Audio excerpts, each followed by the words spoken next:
The second action-packed part of our day begins right now. Welcome back, ladies and gentlemen, to Garena Elite Philippines. My name is Pika, joined by Warden. This is the play mode, or at least the multiplayer segment of our day 2 here for the group stage. I'm excited, bro. I mean, this is, my ground here, multiplayer. Bring it on, bring it back. And yesterday we saw a pretty one-sided game, except for the last and final matchup there between Scary and MG Oblivion, which I have been projecting in some way that will be the grand finals matchup on the LAN event itself. But I don't want to beat you guys to it. I don't want to spoil anything. But for today's rundown, though, I mean, everything seems to be looking to be one-sided once again. But hey, I'm open for surprises, and I can't wait to see the battle pan out. It was so fun yesterday, Pika. You were both, man. I personally feel that we're going to be treated to more of those nail-biting bits of action here, because there's a read already. There's information to go around for our teams, Warden, so adjustments are bound to be made. Not to mention retribution, right? Like redemption, if you will. Some of these teams clap back at one another, so let's just step on the gas right now. Let's get it on as we get to see the tournament calendar here. Once again, we had a qualifier stage during the 14th and 16th of April. Now we are at the group stage. It's currently at the 19th of April here. We did have our yesterday run already, and on the grand finals it's going to be happening on the 23rd of May. So it's all going to be on the group stage. We're not going to have no playoffs matches, as the on paper playoffs is literally going to be happening on site as the 23rd of May. Oh, that definitely. And again, for those of you who tune into the BR, yes, that is done and dusted. We will be all about the hard points, the searches and destroys, and the controls moving forward for the next few days. And my goodness, I can already smell. You smell that? That's tension in the air for our teams. And speaking of teams, 128 when we kick things. Now we are down to 8 here, Warden. What a format, to be honest. I mean, it's pretty grueling here. We started things off with 128 teams, best of 3, then top 8. Cut it down to 8 is just wild, and it goes to show that we are just seeing the creme de la creme of the competition here, except for obviously the top 3 of Arena Masters 10. Obviously, yeah, unfortunately, they're not going to be eligible for this tournament itself. But from 8, we drop it down to 4, and we'll be finalizing that for the next, if I'm not mistaken, 2, 3, 4, 5 days or so, counting this day already. So it's going to be a pretty long format up ahead. But now, let's take a look at what they're fighting for.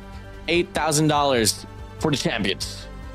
And yes, your eyes are not fooling you, folks. That is 8 G's solidly for the champion himself. And imagine the leap, by the way. Imagine the jump, Warden, from 8 to 4,000 for second place. You know what? I'm going to want to let that go, folks. The third to 4th, by the way, they will get 2 G's each. And now from 5th to 8th, Warden, it's still a nasty amount of loot here. 1,000 USD up for grabs. It's a lot. you qualify for the tournament. You already have money, bro. Nothing else. Here we go. This is the participating teams here. You got Rogue 6, Divinity, Illinary X, Kingsmen, Genesis, Scary, AMG Nocturnal, and Meta Guild Oblivion.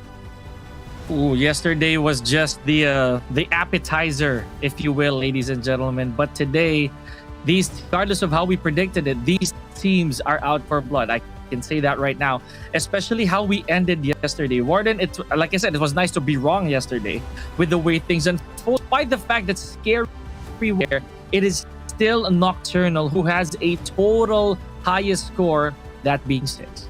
It's absolutely crazy. I mean, to be honest with you, even the fact that AMG Nocturnal is going to be on top of the board here, they haven't yet to meet Scary. They have yet to meet MG Oblivion.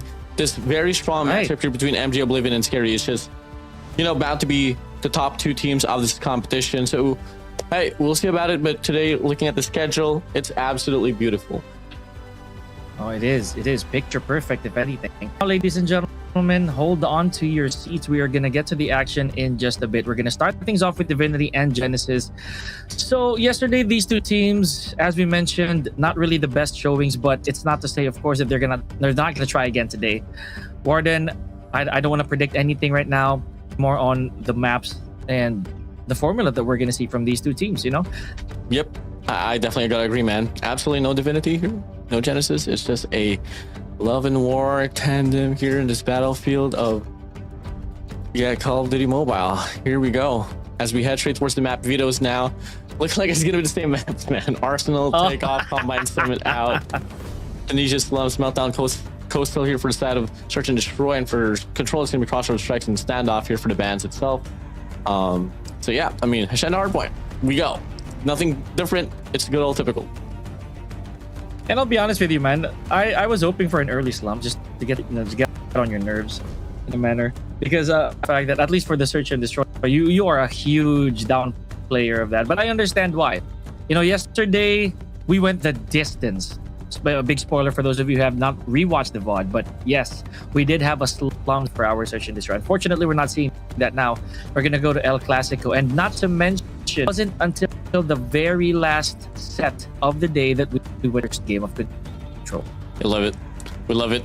I mean, it was a pretty long distance one as well. It had to reach down to a game 3, round 5 on the Control itself. You can't ask for more, Pika. And that's obviously just, you know, brought to you by the best of the best teams in this competition. Scary, MG, Oblivion. But hey, for the set of Divinity though, I mean, this guy has been bugging me before this matchup, and that is Exea, aka Ace, aka Starboy's Ace. I'll give you your shout out, bro. We'll give it to you. You weren't around yesterday. You weren't around yesterday, but finally he is going to be finally playing. So I'm excited to see this one play out. I'm gonna watch that one, folks. That's all Warden. He did call out some of these. You got some answering to do. Here we go, kicking things off with our hard points. Let's go open things up here. It's gonna be a 4v5. So I wonder who's gonna win. Not the rest of looks here. To be honest with you, man, I haven't seen a team win a 4v5, not unless that was esports back in the days as well. Pushing back now, up and within. We do get to see that the players are going to be pushing through here. Divinity and Genesis is going to be having a tussle ladder here on his P1, and I'm not going to be expecting anything here from the side of Genesis, but if they can prove us wrong, then be it. It's so to speak. Like, look at this, 14 to 13. I know it's very early on, but that one spawn that you would actually need on board, that is going to be a problem. Well, still ticking here on the side of blue. Divinity is still looking good. Now, Warden, we're looking at the spawns right now. You can already see very, very obvious deficit, because that one person who can go for that rotation, the early placement, not there, man. I mean, you can bring in every Christians and Angels out here. No one can save this team, bro. 27-4 we go. It's just the teams of Divinity here up and within, in control of this game. From the backside, player 2 gonna try to make a play, but unfortunately we got denied by the side of Shaban. Exea hops inside of the hill as well, and he quickly push back the players of Genesis. Oh boy. I'm around, ladies and gentlemen. I hate to be the bearer of bad news here, but we are not seeing any bit of yellow, and really understandably why. Hopefully in the next game that might change, but for now it is just gonna be rinse and repeat here for Divinity, just making sure that they catch Genesis every chance they get. I kid you not, bro. I can definitely feel probably one guy's gonna be playing for a nuke here.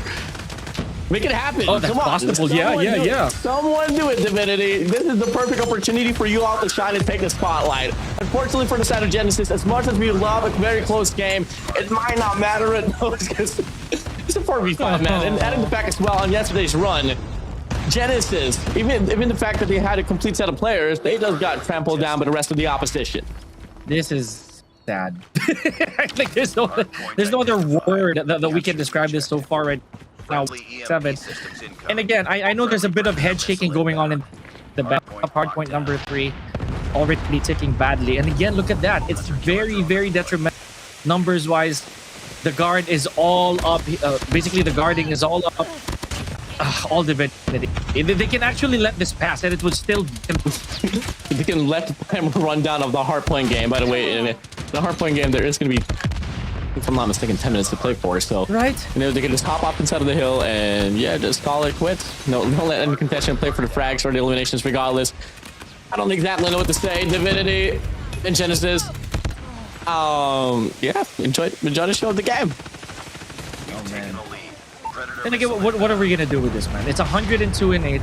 I'm looking at the possibility of no longer needing a third rotation here for our Hardpoint. Granted that this mayhem this entire predicament for Genesis just doesn't come to an end. It's so sad. 116 to 8 here. We're opening up Hardpoint 4 again.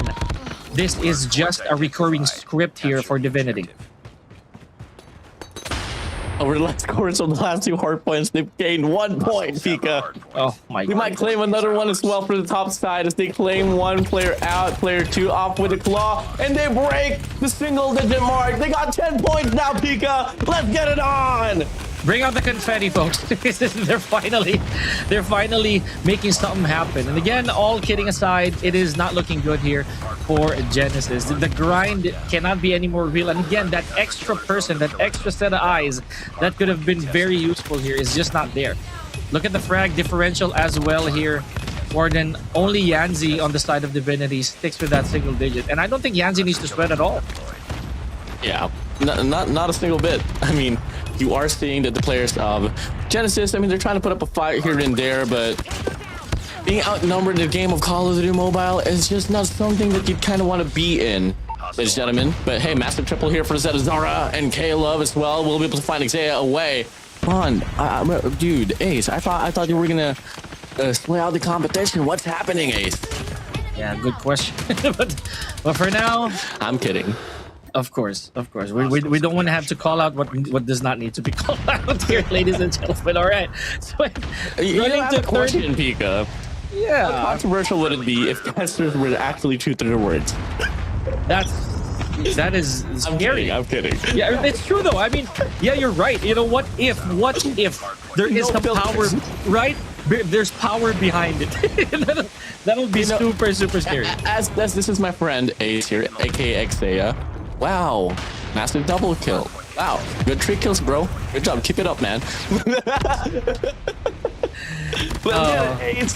Yeah, let's go. A massive double on the feed. He about to mute you. He about to mute you right now. Like, Ace, if you're listening to me, you know what you gotta do. You just gotta block out Warden. 171 and moving here, side of Divinity. So Genesis, again, I know they're going to try to bank for the points here. It's safe to assume right now, Warden, that this is going to be a lost cause. And should this carry over up until Search and Destroy, it is looking to be a clean 2-0. Yep. I think by game 5, we're going to have like 5 set of players already. Because I did have confirmation that, they were, I think the only player missing here from Genesis is going to be Fly. So, and by the way, Clyde was a very phenomenal player on yesterday's run. Despite the fact that they did take the L early on the run itself, it was, Clyde himself was able to put up a fight. So for time being, Divinity, they are going to be able to get this 3-point, basically. I mean, 207 to 36, fully opt-op. There's some score sheets as well ready. Utilization is going to be there. I'm more than certain that there's just no possibilities for the players of Genesis here to take this one through. Oh, absolutely, man. Again, it would be miraculous for that to actually happen if we're going to focus entirely on objective, but that's not going to work. There has to be a little bit of bloodshed here in order for y'all to actually try and keep your feet inside that hard point. Here we go. As much as, there are some operator skills, man, that is absolutely not necessary at all. I'll say that right now. Yeah, I mean, P3 is definitely the hard point to end things off here. Then it's going to find one here from the back, off with the War Machine. Out going to be... Hero Zora is going to be pushing through here from the backside as well. They could definitely offer a pitch and might be able to offer a bit more survivability. I mean, they refuse to get down and just wave the white flag. They still want to put up a fight. Yeah, that's also me, honestly. I would really throw in the towel moving forward. Again, how we do things, that's not how we roll. We gotta try to bring on some battle scars here for Divinity to at least understand that, oh, okay, you might get this round, but we're not running out. So 235 to 50 and counting to reach that next rotation, man. Or maybe if we do, we're not the first piece. Honestly, like no more hardpoint 1. 235 to 60. Now we go. Only 15 more points. I can't believe that this game still hasn't ended. Not just yet. Oh my days. Up when we go, pushing through. P4 is now going to be opening up here. Player 3 is going to go for the cut down. Here from the front side. Both house in control and then locked down. The spawn should get flipped apart here soon enough, though, but never mind. It doesn't persist to do so. The Tempest is going to be out here for Yanzi as well. And that might just be the dagger to close out the deal. Give it up now for the players of Divinity, but the players of Genesis still wants to put up another wave of gunfires. But this time around, they will get fully denied. Who opts out? That machine coming through. A double for Zora, but it's not going to be enough to suffice enough to survive. As the players of Divinity, they close it out in a 250 to 64 manner. And it was a very agonizing watch to add to that. So 4v5. I bet there's really no doubt, even on the side of Genesis right there, that, oh, okay, this is a very uphill battle we're fighting. Let's see how we're going to do on the next one. So, congratulations right here to Divinity. And again, you better exchange some words with your boy Ace. Yeah, Isaiah, Ace, congratulations, bro. I'm so proud of you, man. Yeah. Yeah, you shout out to Ace and the rest of the Chris Wally, KNS Esports. Yes, yeah. Out to you guys, everyone. Much love to you all.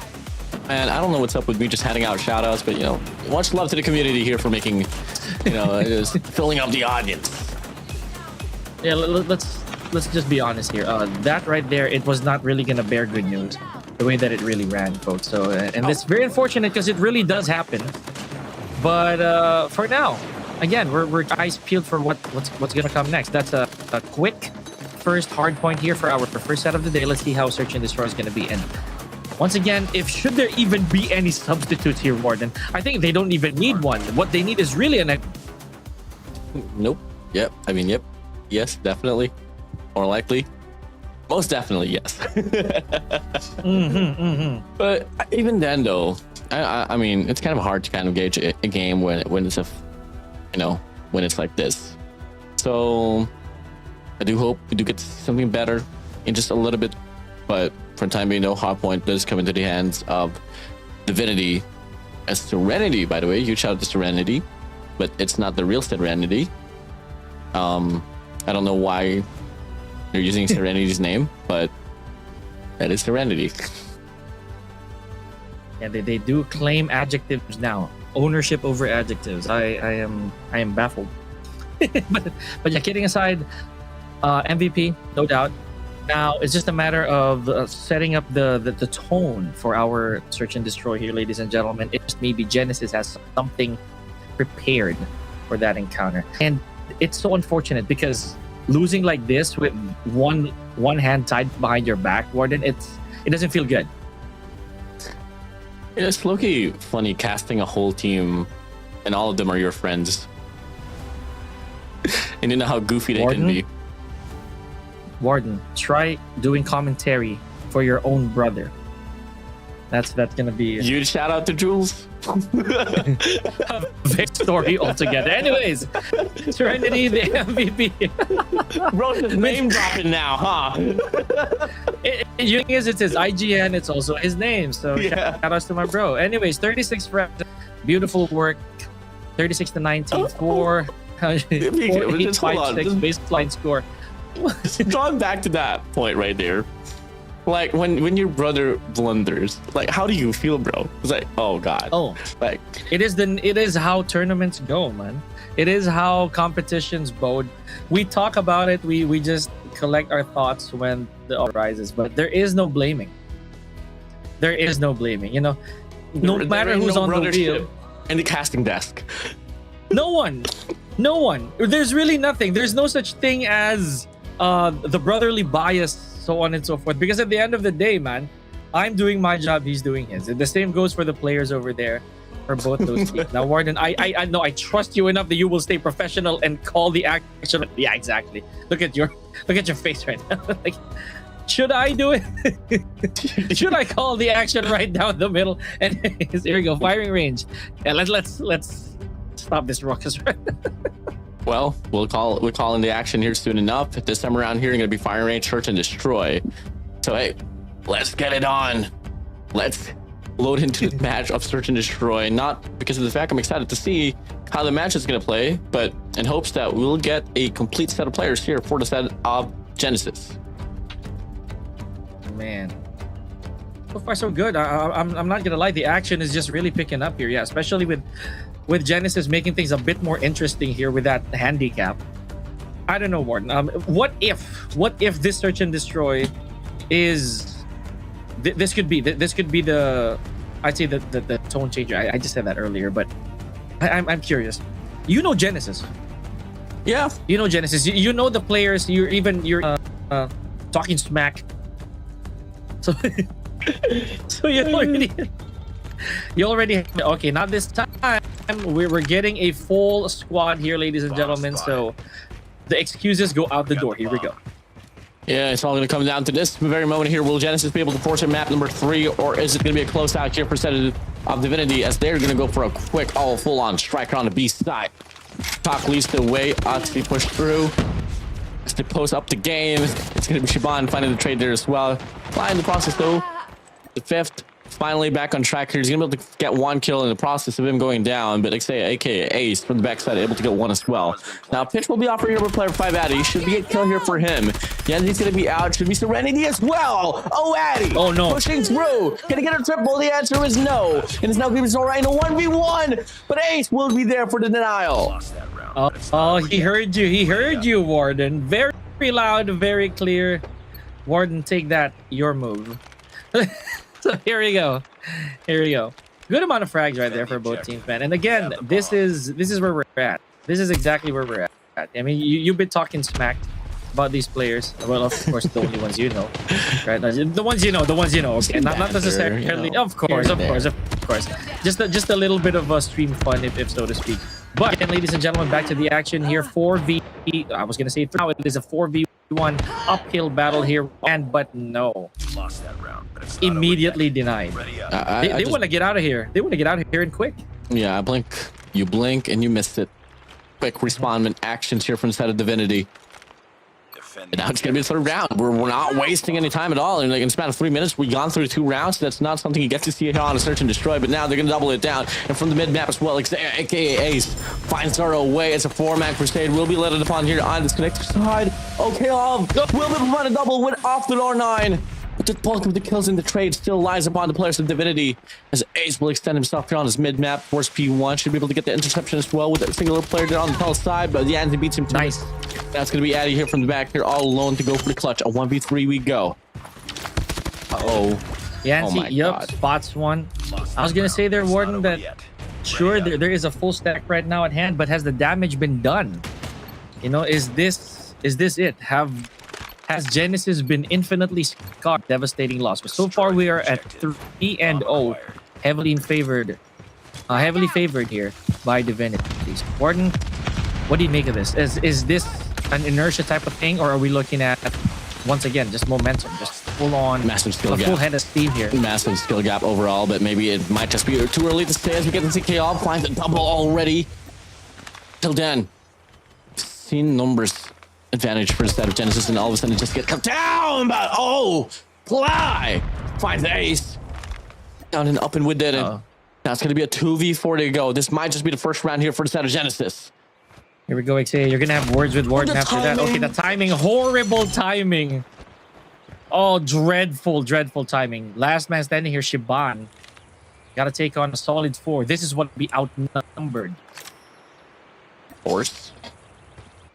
More force. Shiban, type 6 to 3. Here's one guy. Addy might just be able to react to it as well, but no. Hesitates. I mean, you love the discipline here from the side of Genesis. They don't want to give an opportunity here. Just like that, Zayden finds the last frag to serve the first round here for the side of Genesis. Okay. A good swig of water right there. One round on the board.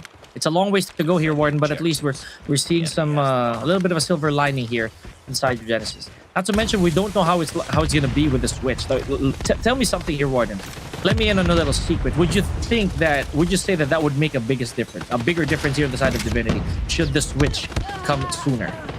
Not this turn? To be honest, I feel like in regards to accolades, Divinity is just so much more of a better team, but looking at it now, We are seeing a 3v2 here. Now you get to see it is going to be Zora and Cly here all alone for the side of Genesis. Exea alongside Shaban and Yanzi here for the side of Divinity. Here we go. A lot slower. Okay, I don't know if that was a clean spot. Yes! Oh, but it's Ace to it or Exea. 2v2. What's the duel gonna look like here? Zora with a big vantage point difference. Oh! Swinging right onto Cly. Big traits as well.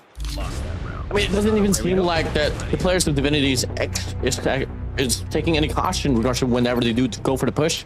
It's just utter confidence that I'm seeing here from side of Divinity, all because of the fact that they were able to run through the hardpoint game, despite the fact that it was a 4v5. You put in another player there, you get the whole team in here. It won't make a difference.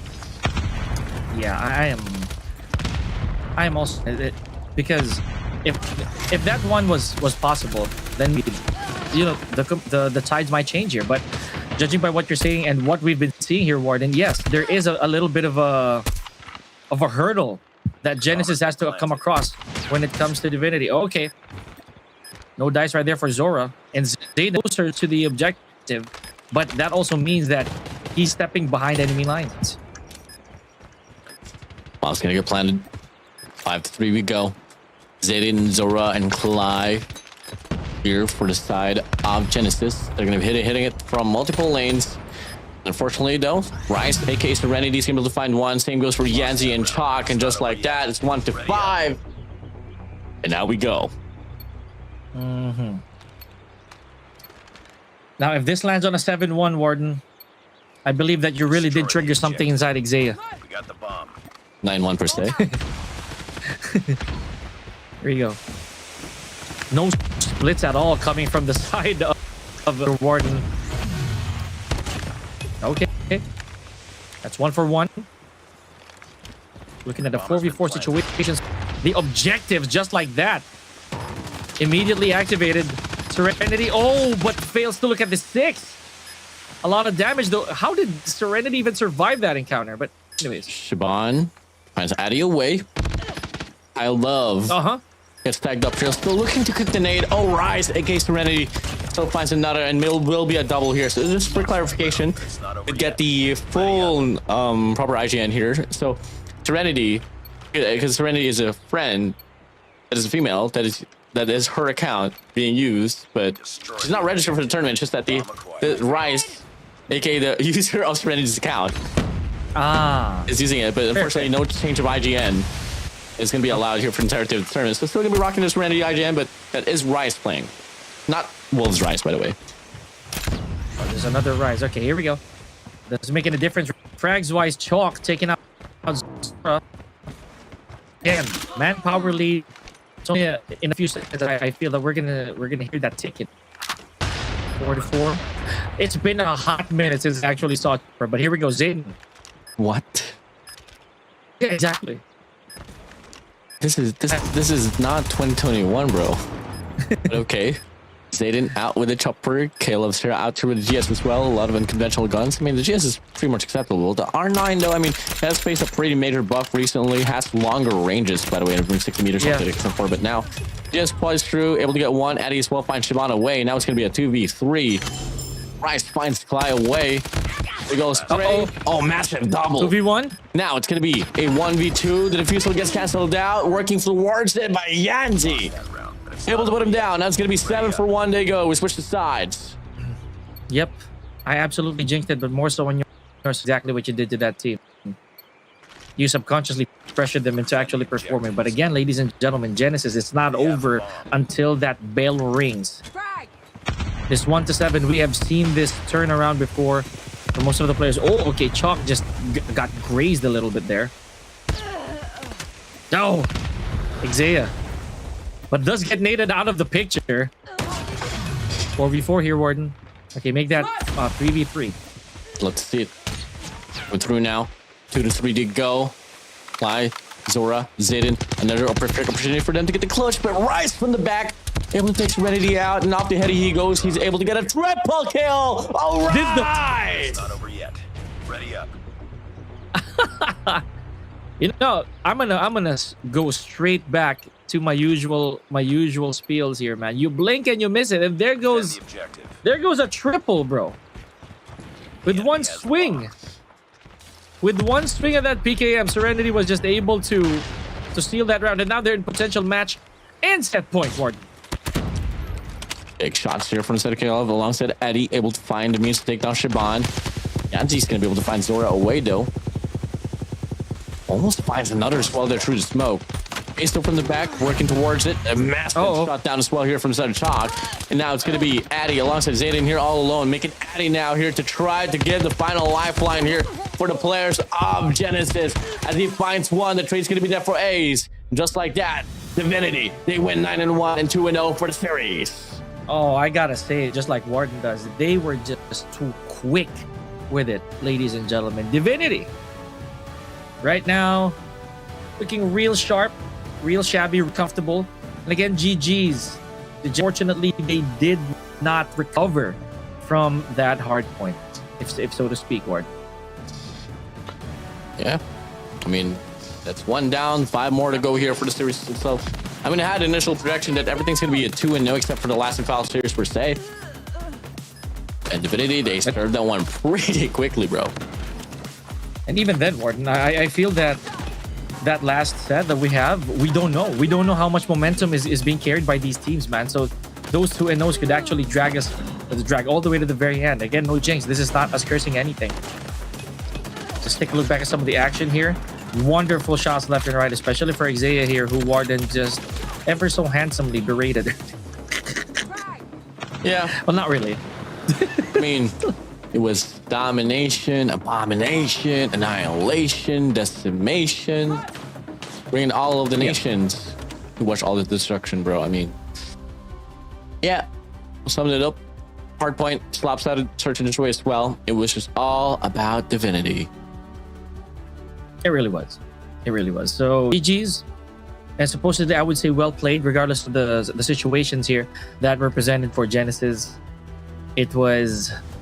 Basically, that's page 1 of our day here at the GEP multiplayer group stage. So thank you. We'll see more of, honestly, of Divinity moving forward. Oh, man. It was hard to watch, Warden, honestly. So, Serenity has messaged me saying that, that's my boyfriend right there. He's the MVP. And it apparently is not Rice. It's Rise. Rise. Okay. Rise. Okay, but it's spelled as R-I-S-E. You're kind of, you know, Serenity, you're kind of hitting my OCD here pretty well. Absolutely, you and I both, especially me, a writer. It goes against all the rules. But again, MVP here we have Serenity or Rise. Talk about diction, man. Absolutely, 13 to 5 KDA with 1,500, 1,500 baseline score here. So beautiful work here to start things off with Divinity Ward. Yeah, so congratulations to the squad of Divinity and to, you know, just the whole players, and obviously a huge shout out to Mrs. Girlfriend of Rise, Serenity, for this one. But hey, guys, ladies and gentlemen, we still have 5 more matches up ahead. What do we have here up next? Let me just pull up the file, and we're looking at a matchup between Illinary X and the Kingsmen. Now those two yesterday, ladies and gentlemen, gave us immense memories to look back on. But we're gonna let you in on the action as soon as we resume. Pika and Warden for Garena Elite Philippines group stage of multiplayer. We'll be right back.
And welcome back, everyone, to Garena Elite Philippines. Here to Multiplier Division. Once again, joining on the desk, my name is Warden. Alongside with me in P is Pika, and we're going to be the casters here for today. Pika, it's going to be series number 2 here for today, and we got to see a pretty quick one there on the first. I do hope this time around we do reach the long distance.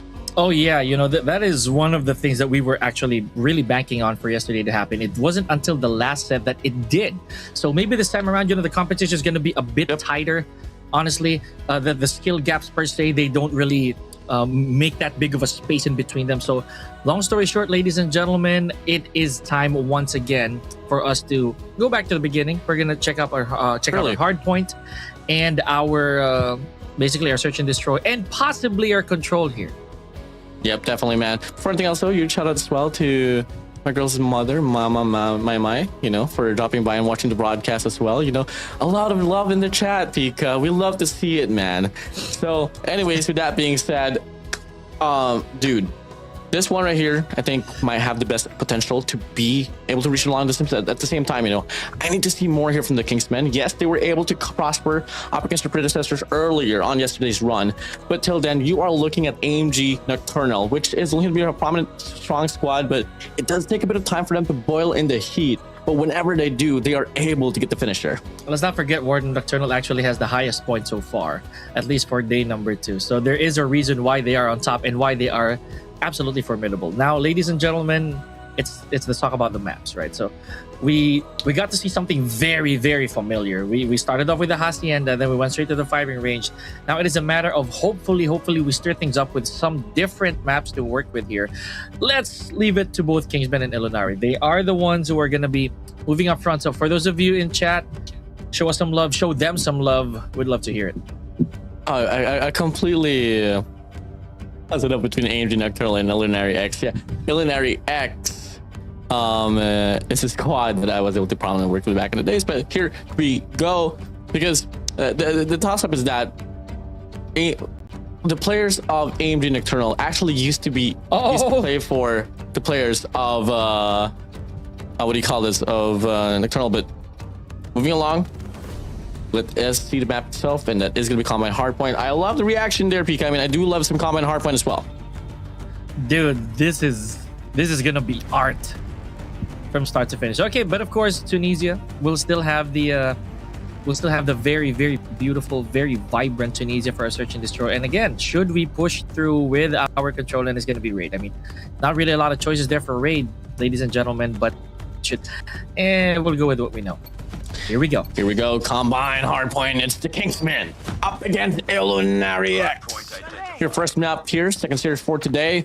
Let's get this one on. I mean, a big tall order here for the players of the Kingsmen, as prominently, I mean, one of the few squads that doesn't really have any star players out there, but they have been able to mark themselves on yesterday's run. But for the time being, though, Illinary X here in control. All right, P1 out in the open. So it's going to be a very, very tricky start here for them to actually hold this. Well, again, that's 10 points on the side of Illinary. I don't think I can question that. Here we go. Good retake for KSM, just slowly evening things up, and just like that, you know, 10 to 10. And we're counting blue here. Good all put down here. Mirage here pushing through as well, but Ambia is going to be able to get a triplet there as well. And what's so punishing about this B1 here, if you're going to be able to take the kills and push your enemies back towards the P3 side of the map, you're going to be able to be in favor for the rotation, get the lockdown for the hardpoint itself, and the rest will live through here. Illinary X going to be put to a massive toll order, as they're going to have to trail down 26 points right off the get-go. Oh, this is, yeah, again, this is the hazard of being in this P1. Now we're going to move on to P2, a little bit more claustrophobic, if so to speak. At the same time, if you have eyes in there, then it's probably going to bode well. These back ends as well, these sidelines that the players have to trick just to be able to get to the lab here. It is very dangerous territory works. Double man push here from the side of orange side, and he's going to be able to get the trade here from the front. Now, pushing through, wrap. Everything attention here on towards the P4 side. And they're going to be able to go for a triple stack here. Curve's going to whip out the Tempest as well. Can he find a value out of it? The answer is no. Only finds one, but that will be enough to stop the push aided. The Crusade there on towards the side door. And until then, a momentary break will be operated here by the side of Illinary X, but they can't really get the full definition on until now. But at least they are slowly making their way to some more points here. Sure, we're not very far off yet. Let's see how much Illinary can hold this. just a bit of scrap points here. And then look at this. I enjoyed the fact as well that KSM is not letting them have all the scrap point. At least it's really early on. Warden, we know the drill. We're about to open up our third hard point here as well. It's a bit of a hike, as I always say. So let's see how much Illinary can capitalize on this. Yeah. 61 to 41. Great fighter off the sub, 25 seconds. Enough for them to drop down the lead just 20 points once again. On the point differential, off 26 from the P1, P2 rotation. Now, Hardpoint's going to be opening up. Kingsmen once again looking to rack up the points, as they're going to be able to get the first 10 seconds here with no connection whatsoever. Even then, might just be the first 15, as we get to see that the players of Illinary actually going to get pushed back. The Tempest comes to the shove, though. That it's going to be Lori here finding a connection and up and within. And that's going to be serving as a break. And at the same time, simultaneously, they do flip the spawns. Oh, yeah, this is going to be tough. Not to mention more operator skills at hand. And already saw the whip out of that equalizer, and good on Lori's end. That was good for the Pred missile. Here we go, 76 to 60, and again Illinary, they're really going point for point here, Warden. Oh yeah, for sure. And that's the thing about P3 or overall Combine, you know, especially P2 and P3 actually, is that, you know, once you are able to solidify yourself and endure the first wave of gunfights, once the opposition does get pushed back, you're guaranteed for a money hill, pretty much. Now, Endo with that hill one over by the side of Illinary X, still going to be them on the trail, but this time around it's only going to be good for 7 points. Yeah. And not much of a chase anymore here, folks. So, but not until, of course, Kingsman has something to say about it. Oh, beautiful, beautiful frag. That right there. Oh, okay. So now we're left empty. I was gonna say that the action's really gonna go fast here, especially since Illinary they really have to close this up. While it's not far, you know, while the wound is still open, they might want to go in. 91 to 79 here, clock's ticking, and that's plenty of time for Illinary to try to hold these people. Yeah, prime opportunity down here for the set of Illinary X to be able to take this lead away from the players of the Kingsmen. We haven't been able to see it all throughout ever since the start of the game, but it might just be now as they endure the next few gunfights. Oh, there it is. To see the players of Illinary X here on the driver's seat. Still counting. We're still in this. Illinary finally establishing a noticeable lead here, but just like that, it's snagged away by Kingsmen. 96 to 96 here, and we're approaching 100 in just a jiff. For the second rotation here, let's see how P1's gonna look like, because a while ago it was pretty bloody, and take advantage of it. That's gonna be the second lead change here, Kingsman, as we go back to P1. They are gonna be on that slight lead here. They're gonna go for the push out, hitting it from multiple lanes, but the read's so much better here for the set of Rosie. Good for 2 elimination. Can he find the tripler inside of the point? The answer is no. Teammates beats him to it. Well, player 4 Abby, though, is gonna be cooking up that Predator missile as well. We'll be working around for a backside push, and that's gonna be enough to influence the spawn as well here on the P2 side to make sure that the players of Illinary X will be coming from the interval side. Oh, very, very dangerous. Oh, grounds that they're walking here, 120 almost, and 96 here inside of Illinary. Okay, we're just gonna see how that pans out, right? We got a little bit of a delay here, so to speak. So it's 118 to 100. P1 looks low as of the moment. We're about to open again, but you see how Kingsman is already posting up here. Looking to see it. All 3 lanes gonna be preoccupied once again here for the set of Kingsmen. And as we get to see here, it's gonna be a quad man push here from this mid map. Player 4 here gonna just get taken down. Kills after kills to go, 122 to 112. Kills all over the place, and it's going to be the players of Illinary X here. We're from the back, looking to go for the push out. 125 to 112, they go. Kingsman still going to be in control. Oh, here we go. Now, I like this. This is a very good tug of war. Very opposite of how we started things off earlier, Warden, where it was really a blowout. This time, Illinary really showing them their teeth. 134 to 120. Oh man, the lab, everything is broken here. Oh boy, 30 seconds left now here on the clock. Going through. Ops going to be in for the play here for a set of Illinary X. They just quickly stack it up from the front end. That's the thing about Illinary X here, though, is one of those squads as well that kind of takes a bit of time for them to burn their engines up, but then they are keeping it close. But the Kingsmen so much better at it at the initial stop, but Illinary X still finding some lives, just a little bit. 140, 141. So I think this is really the joke that you are going to have to call this right down. So Prince is just making it out of there. Beautiful, beautiful knife against Curve. Oh, take here, folks. Oh man, but that triple from Lin, that was huge. 150 now to 145. Kingsmen top on the lead once again. Spraying on by Prince. Looking like he's gonna be able to get one here so far. We go back to the Matrix just a little bit. 157 to 148 they go. Illinary X still gonna be on the trail, and they are having a hard time to try to get the break. Oh boy.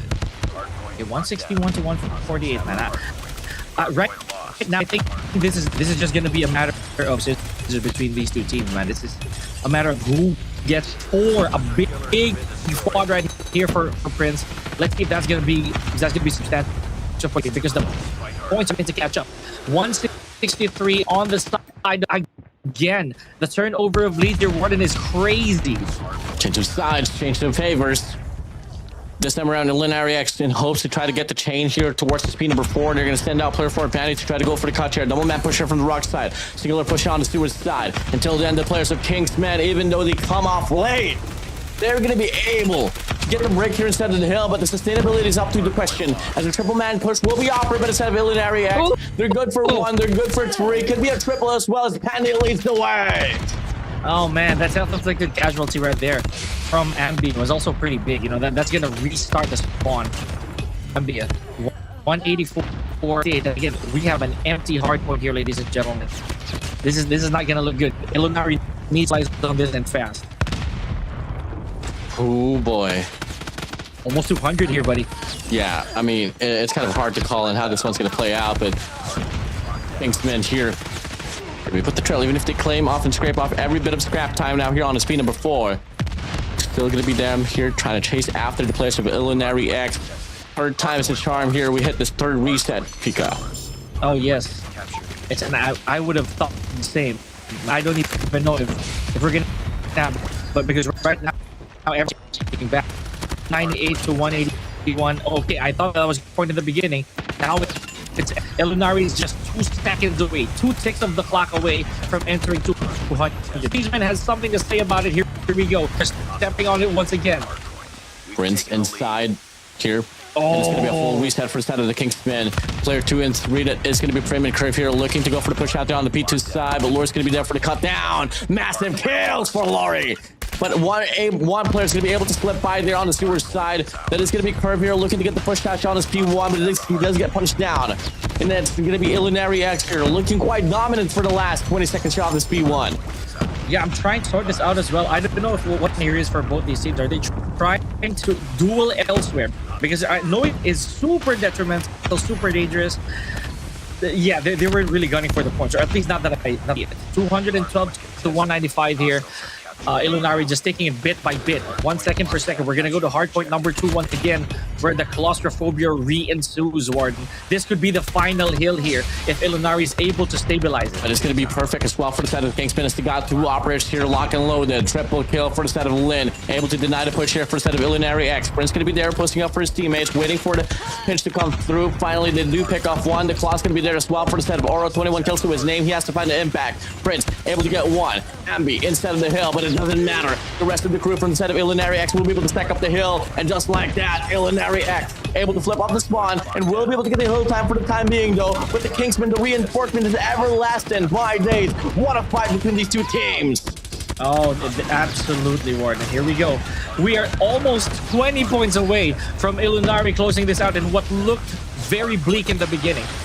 216 and green hard points so far, and we still have a couple of hard points here, enough for Illinary to cap it. Right now they are at 231.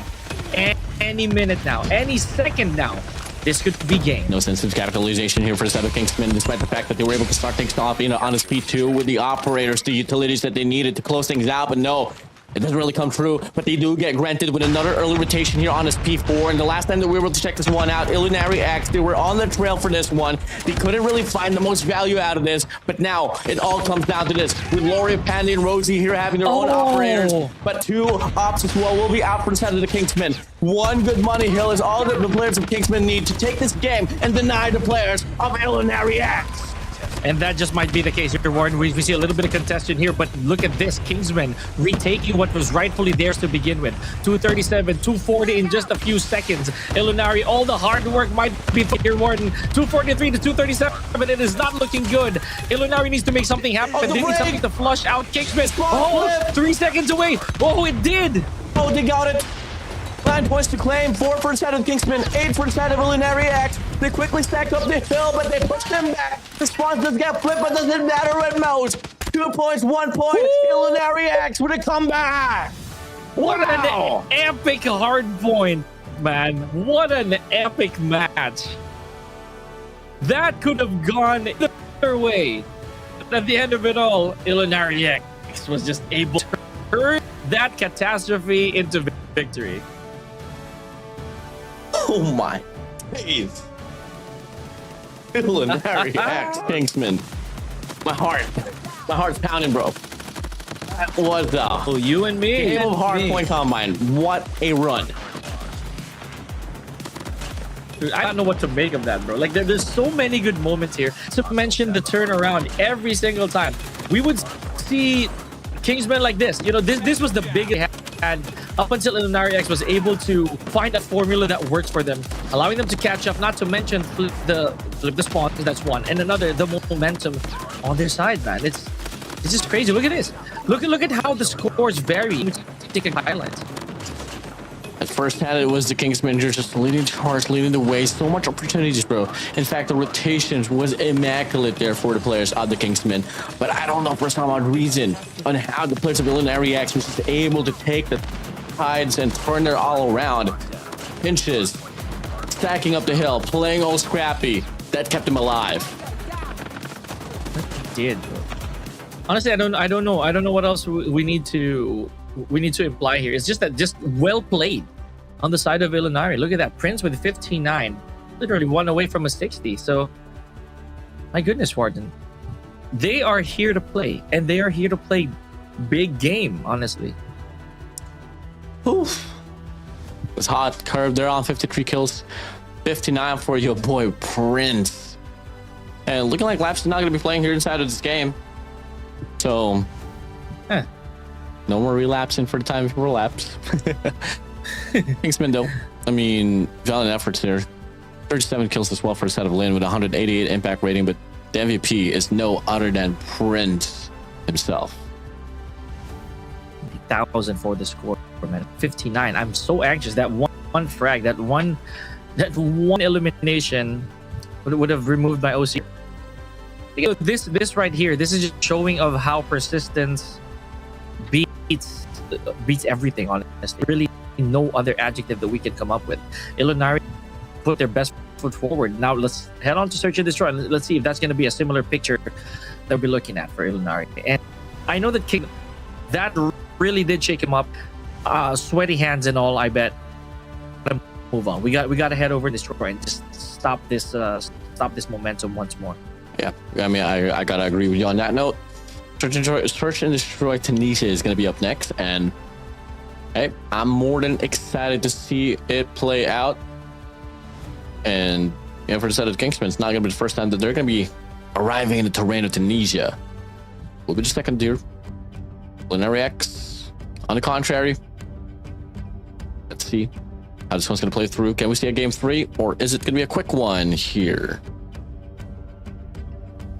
Yeah, it's only time will tell. Now with Tunisia, yesterday, it was literally one of the most repeated, if I can say so myself. That alongside the fire range, we did not really have a lot of coastals. I believe we had yesterday, and that didn't happen anymore. So let's see what the game plan is going to be. Hello, PKM. I mean, MP. Bomb spotted. Yeah. Here we go. We got the bomb. Here we go. Can Kingsmen respond back with their own wind? Search and Destroy, or is it going to be Illinary X? Last frame from this. Is Illinary X going to go for a 2-on-2 split here? And we get the call as well. I mean, on the first 20 seconds, if it's not going to be a B push, it might not likely be a B push. So they're going to send out one guy back towards the A site. That is it. All right, we're hearing that again. We are hearing a lot of straight fire here, just to try to go for those collaterals. But the plan is, there it is. There's the peak. So just a bit of a flash, but again, is Kingsmen right off the getting out the opposition. Prince retaliates, but also gets traded out by Curve. What, before we go, Kingsmen absolute dominance here so far on the first round. Nonetheless, Rosie has something to say. The slash is going to be out. The connection's going to be there. Looks to get the head tap off the SKS. Unfortunately, though, won't be able to cut the chase. And this is something I like about the Kingsmen, man. Really good discipline here on the search and destroy, especially on the defensive side. I mean, once you play the retake, they're just going to hold the crossfires and they're not going to take the gamble at all. Speaking of gamble here, Rosie, deep trouble. Has to go in a little bit of a risk peak, but yeah, the heavy Lost that round. just makes things a lot complicated. Kingsman takes number 1.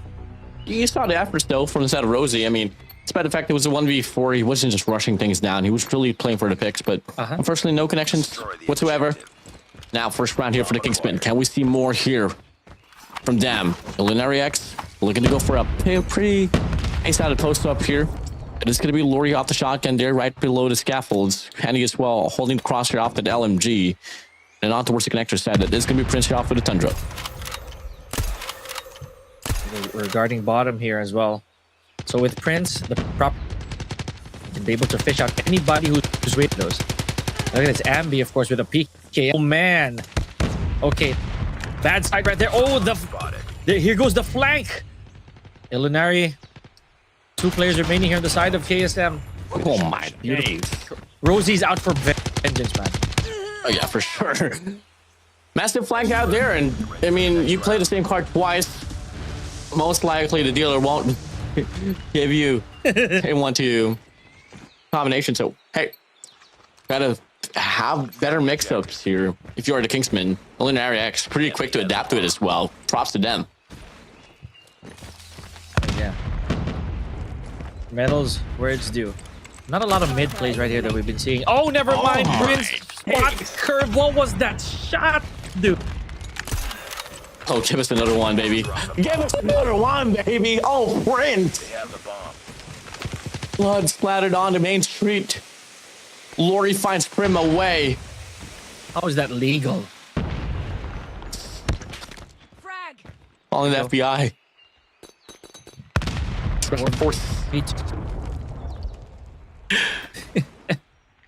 What do we see That now? has definitely gonna go in the highlights, man. That has gotta go in the highlights. Wonderful work. Trigger pulls over here. Unaware. Oh man, Pandy with the pre-fire. Beautiful work. 2-1. Just so we don't forget, man. Illinary X, Pandy with an LMG. This guy. It's a nuisance. That's one for sure. And the objectives. One. Here we go. Once again, and straight to a number 5 wrap. Posting up as well for B side here. Oh no, never mind. Not wrap. Rosie. Rosie posting up and rotating immediately mid. Curve. Oh, you gotta hit those. You had to hit those. Very detrimental. That could have gone way worse. Rosie gets one. And Prince, however, falls victim here. Laps goes for the trade too, Warden, and no objectives yet. Actually, funny enough, I just noticed sub out. Oru's not gonna be out. Lap's not gonna be playing.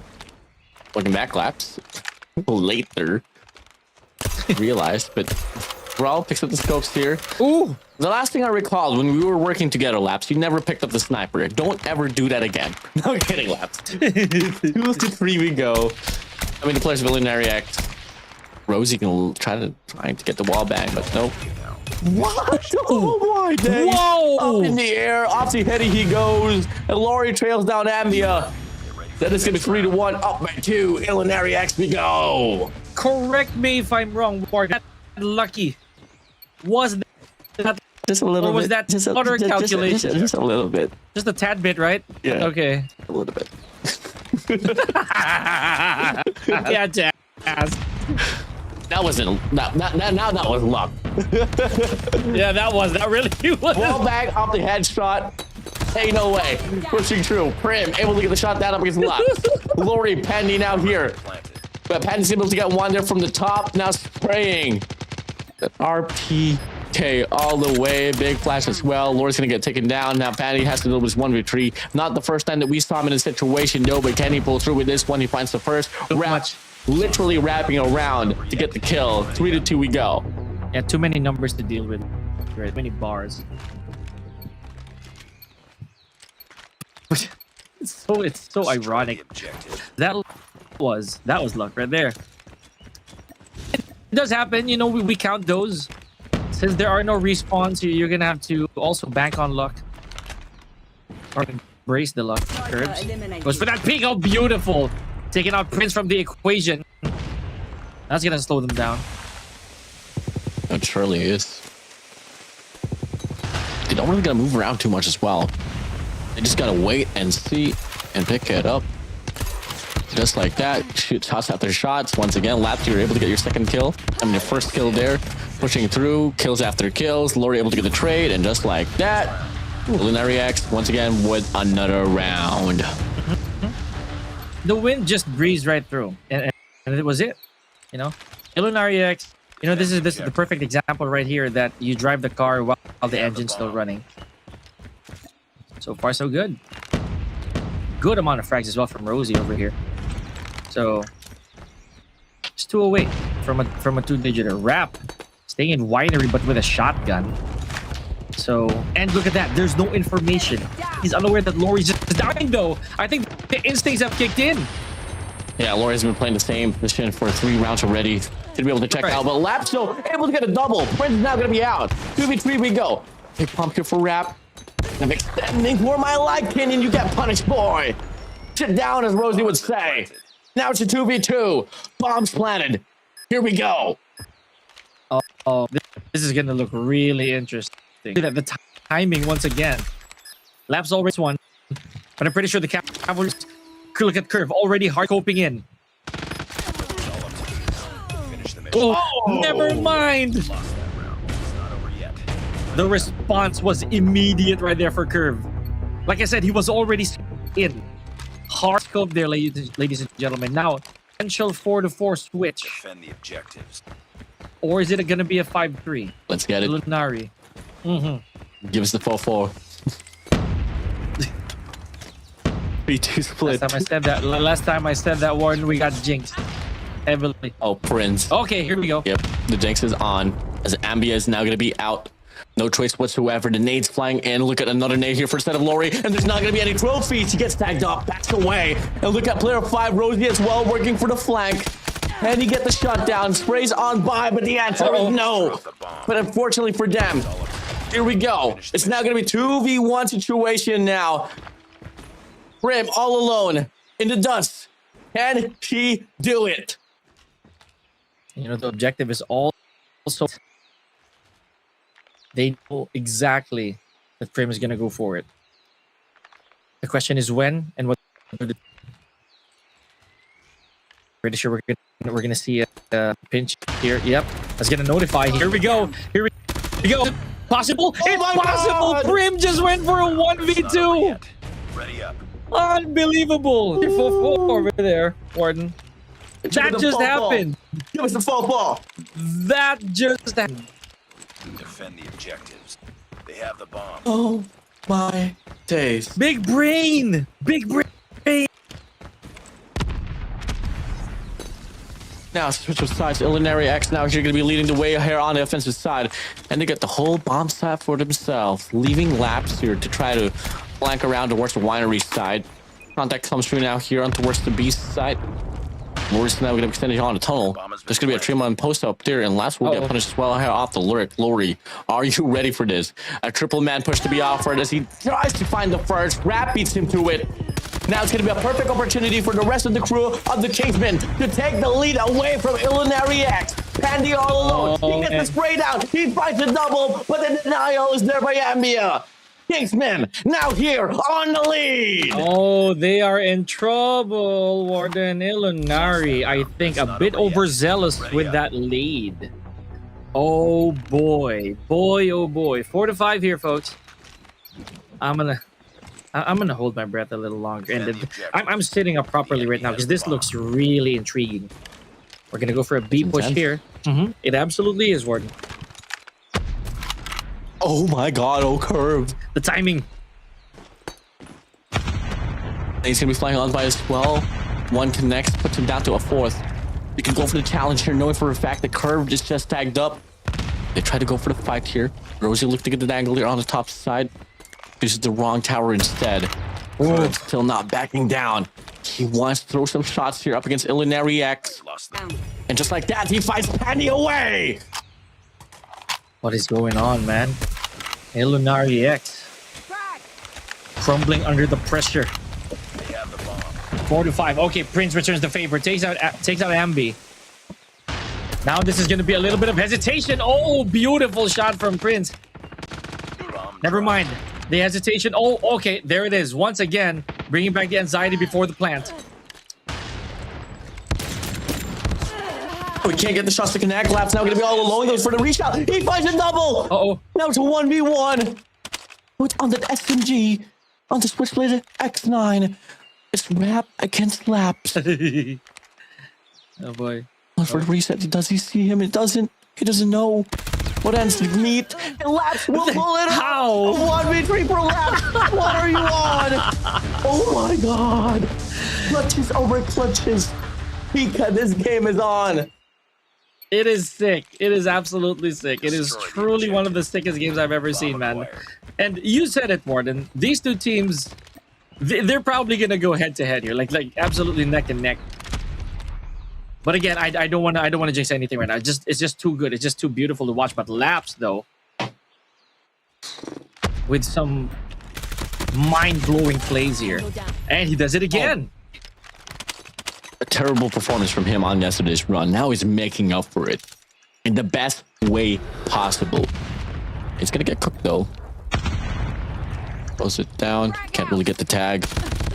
Heavy mid strike. Oh, Laps. Good for 2 off this round.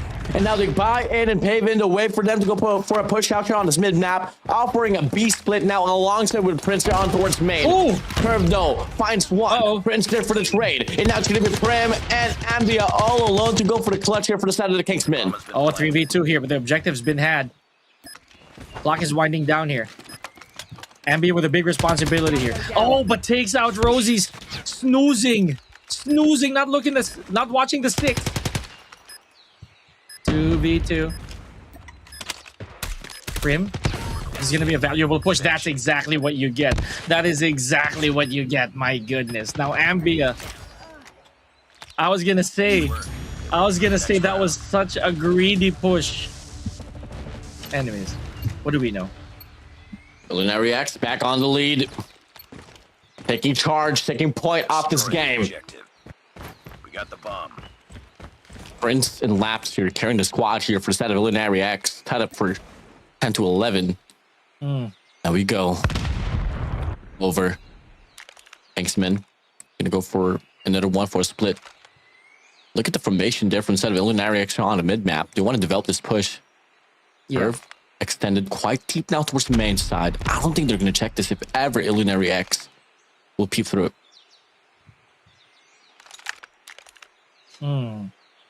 It begs the question right here, man. Like, the 6-5, where's the information at? What is going on here?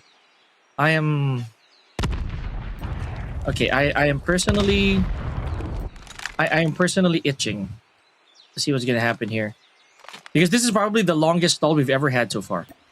Probably. Oh, and there it is. I had to say it. Rosie though falls victim to Curve.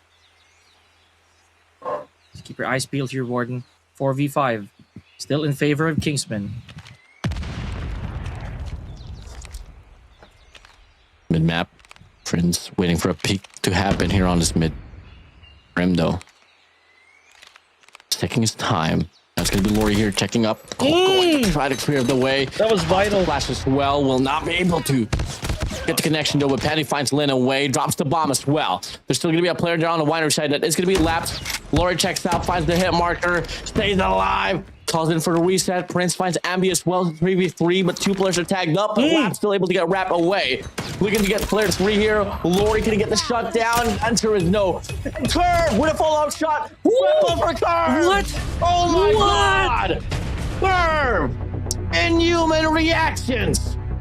That triple was too iconic. Curve, and all in a span of seconds, Warden. The objectives. No, that did not just happen. That did not just happen.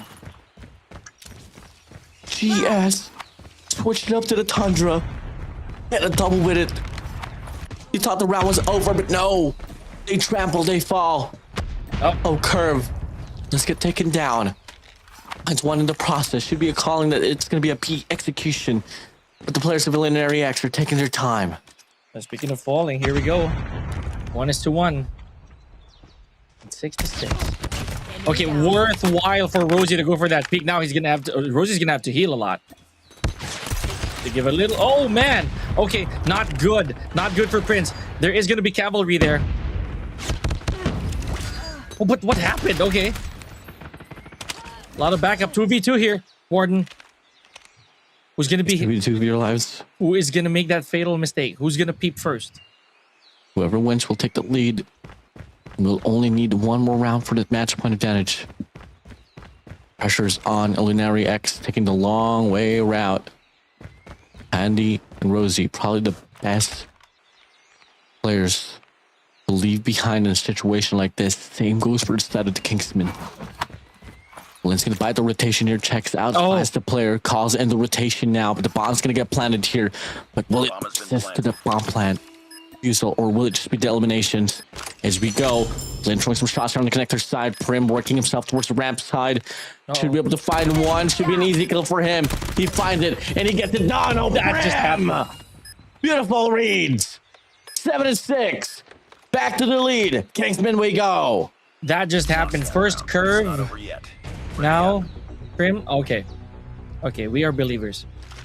We are absolute believers here, ladies and gentlemen. 7-6. Are we going to go for our first overtime here? Or is this going to be a dominant lead now for KSM? The enemy has the Illinary, they got to watch their backs, bro. They really do. Uh-huh. Goes in the shot and find the connections. Curve. Get a curve bullet here. Drops it down. Yeah, I got And that creased. reacts definitely leaning towards the B side. And it all comes down to the first initial frag. Curve, ideally the player to be able to do that. Stun's gonna be flying out. Finds nothing.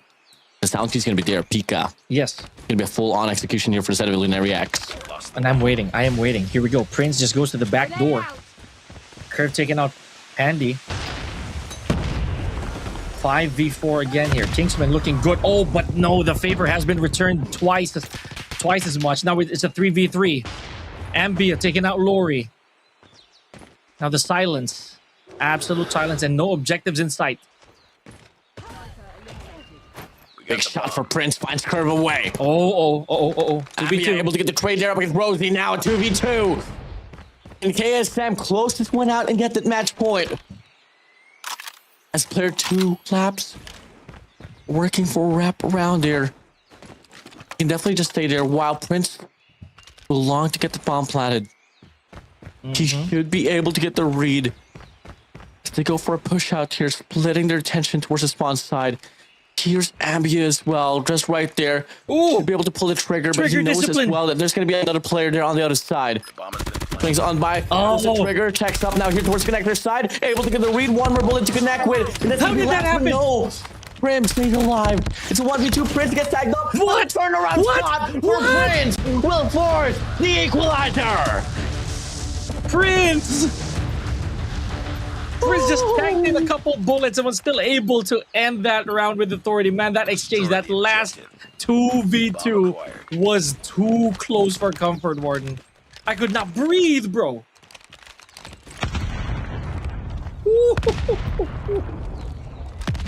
What was that? Anyways, 77. We are indeed going the distance here, Warden. I can already see it. Mid-map push out here. For Illinary X. Old Kingsman wrap. You're driving back here. Again, Chosen the timing. flash gets tagged up. Apparent Dividing information enough here. space. What do we got? Okay, there's an exchange here. Still in favor. Or rather, never mind. That is a 3v3. Final frag goes to Lori, though. So it is going to be Kingsman's move. Just to try to get that lead here. Laps. Just keeping his eye on a 6. There it is. There's the objective. We got the bomb. And they took it. They took it. There is a plan here. There is a plan. Is Prim gonna engage in this? Oh, but ran right into the sights of Laps. And that's what we're talking about. That was such a costly engagement. The run persists here is the 3v2 situation. Illinary X in prime position to take this one through. The cross information is relayed. Player 3 Lori. She's gonna be right there, prone down to the ground. There's no information. Did you check it? Did you check it? Ow! Oh, Lori! It's all up to you now. But now it's gonna be Curve all alone here. A crossfire to be set up here by the set of Illinary X. Two of the best players of Illinary X just waiting for things to happen. Oh, As he goes for the peak. wisely. Player 2 laps, playing off the Prince? information. He finds the first there. Can he get the second? Gotta play for the time now. If you are Prince and just like that, perfectly done. It's now gonna be Illinary X match point. Nice work. Get ready for the next The wisest of all plays right there. Realizing that the anxiety is a weapon. Illinary X here, ladies and gentlemen, in potential match and set point. Now, if you were in the position right there of I'd say of Prim, or was that Curve? Sorry, you're in the position of Curve right there. What would you do? What would you do, Warden? 5 men stacked there on the beast side. They don't find anyone. A massive gamble here for the set of the Kingsmen. It might just work out and pay off. As Laps is going to be right around. Going to go for the spray. They find went the first. for it. But Rose able to get a Oh, double. no. And they checks out. They go for the spray. The concussion connects. Last and now one. it's going to be Prim all alone in a 1v2 situation. The stun connects once again. And from afar, Lori gets the shutdown. Illinary X. They close it out. 97 and 2-0 for the series as well. And what a nail biter of a search and destroy there, Warden. And I could really tell you as well, buddy, if you're seeing what's even going on. And those frags, man, the 2 repeats and everything, these clutches, they're jiggling up. Oh my goodness. Yeah, can we hit that highlights right now? Anyways, Guide Warden, Illinary X, tail of the tape is that they did everything so masterfully. I cannot wait for that clutch by Curve. Oh, you guy. Oh Look. boy. Where was that? Boom. Well, this was not it. This was not it yet. This was also masterfully done. It was well done here for both teams. Hardpoint, search and destroy was up close to each other. This was it. Curve moment. Boom! Less than 10 seconds, buddy. 10 seconds, and Curve was able to pull off a 1v3. Perfectly done there for a set of laps as well, but a lot of blunders here for each end. Unfortunate there. Hey, it is what it is. 9-7 to go. And the thing is, this is a pretty prime battle here for these teams, especially for the set of KSM Kingsmen. If they're longing to try to qualify for the LAN event, you know, can't really afford to lose a game as early as this. Oh, man. But you know what? 14, man. 14 frag beat handy. And everybody else in Illinary also had their shine. So it's specifically Prince, bro. I mean, I'll be honest. That right there, those were just not top-notch plays. So again, GG's well played. Kingsmen, I know that they gave it their all, and it came really, really close, down to the wire almost. But at the end of the day, Illinary X is set number 2 for y'all, ladies. Yes, that 2 said and done. I mean, lovely place here, especially for the set of laps. I gotta hand it down to him. Personal MVP is lap smile, bro. I mean, this guy was just able to turn up. Probably the most improved player as well between just days, bro. Yes. Oh man. So yeah, having said that, Warden, I'm still torn in those moments. I am still left memory of all those wonderful plays. But again, laps. 15 total frags. Good. I think there's really nothing to say here. I think we should close out the congratulations here to Illinary X, because they just played amazingly in what looked like a one-sided hard point in the beginning. They were able to crawl it back up. And when we thought the ball against Kingsmen in Search and Destroy, it really went south for Kingsmen, you know, and Illinary relies on it. Yeah. Overall, lovely coordination, cohesion, potentness. Illinary X was definitely felt. Now, let's sum things up here for that game itself. Ladies and gentlemen, welcome back to the caster's desk. And we still got 4 more to go here. And up next might just be a pretty bloody one. Brother Pika, it is going to be Rogue 6 up against Carry. Yeah. Why is it bloody, You know bro? what? If we're going to look at track record, Rogue 6, man, they didn't really have the lines yesterday. and Scary capped day with a dominating, or rather with a very, very convincing win. Yeah, with a convincing win for both their games yesterday. Ladies and gentlemen, that is up here. Oh, I cannot wait. Yeah, I definitely can't wait as well to see how this one's going to play out. But the gentlemen, yep, that will be happening here after this break. So this is Garena Elite Philippines 2026. We'll be right back.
2 to go, ladies and gentlemen, and we are expecting a very intriguing match moving forward at this point. My name is Pika, joined by Warden and Garena Elite Philippines here.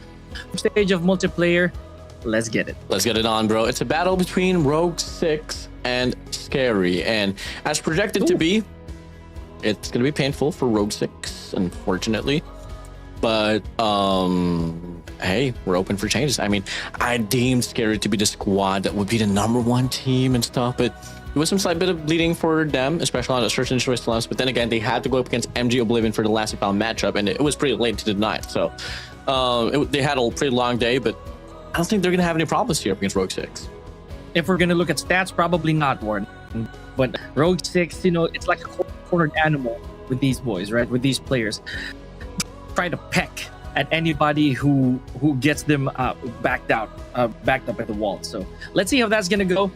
More so with the choices here of our map. So Warden, we got to witness our very first combine here on. I wonder what else is gonna come forth. Are we gonna see a pop? And then forget it. I'm just dreaming here. But Rogue 6 versus Scary. Yes. Track record, ladies and gentlemen. Rogue 6 did not have the most stellar day yesterday, unfortunately. Yeah.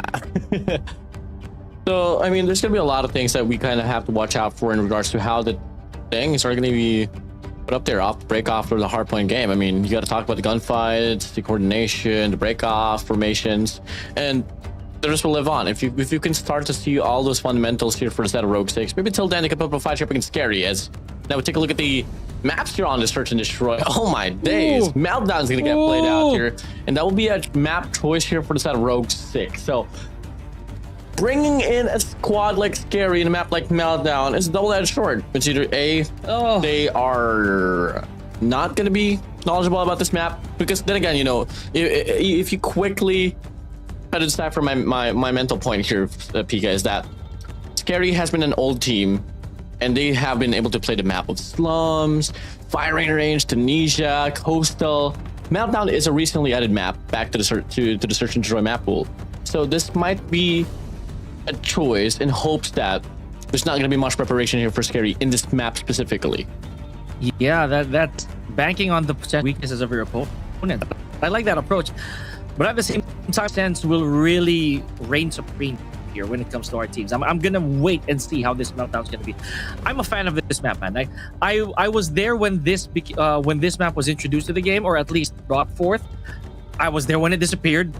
So now that it's back as well, you know, in the rotation, this is gonna be very, very interesting. Not to mention control, right? So remember, Scary yesterday, they got a taste of control, and it wasn't easy. Warden, it was not easy for them. So I guess the best way for them to not have to deal with control is to not get to control. Yep. Here we go. Start things off here, though. We completely neglected the fact that we still have a hardpoint game mode, and it's gonna be a map with takeoff. And Scary was like, wait, hold on a minute, something's wrong here. Uh-oh. Are they re-rooming? Yes, they are. I think. Oh boy. Okay. So yeah, just a bit of a hiccup there, folks. Just stick with us. Grab a cold one, and yeah, it looks like we're just gonna be remaking that lobby as per mission control. Yes, absolutely. Please do. You know. Pika cheese. And no, not me. I am point here. It's Pika with a K that you should watch out for, not me. So yeah, I mean, we'll find out later on why the re-lobby persisted, but. That being, once again, if you guys are tuning in, this is Garena Elite Philippines multiplayer division. We go. It's our third series. Funny enough, because this day is going way quicker than how it was on yesterday's run. We're currently at the third series now, halfway point we go. And in total, we're going to be getting 6 games in total for this one. So yeah. And again, we're still questioning whether or not we're gonna head on to control. You know, because that's a difference maker right there. And we had a 5-set streak before we had to go to control. In this scenario, however, I know that Scary, they want to keep that momentum going. It wasn't really an easy path, especially towards the conclusion of yesterday. But if Scary is able to continue that tear all the way to the end of the day, then they have honestly, it's the Scary that we know. Yep. Certainly. I mean, I'm totally down to see that if ever it does play through. But Rogue 6, on the contrary, Well, a lot to prove once again, and I just got to reiterate that over and over again. Now, let's gentlemen, as well, if you guys are tuning into, want to tune into our future schedules here for this multiplayer division, as we were able to finalize the group stage here for the BR community.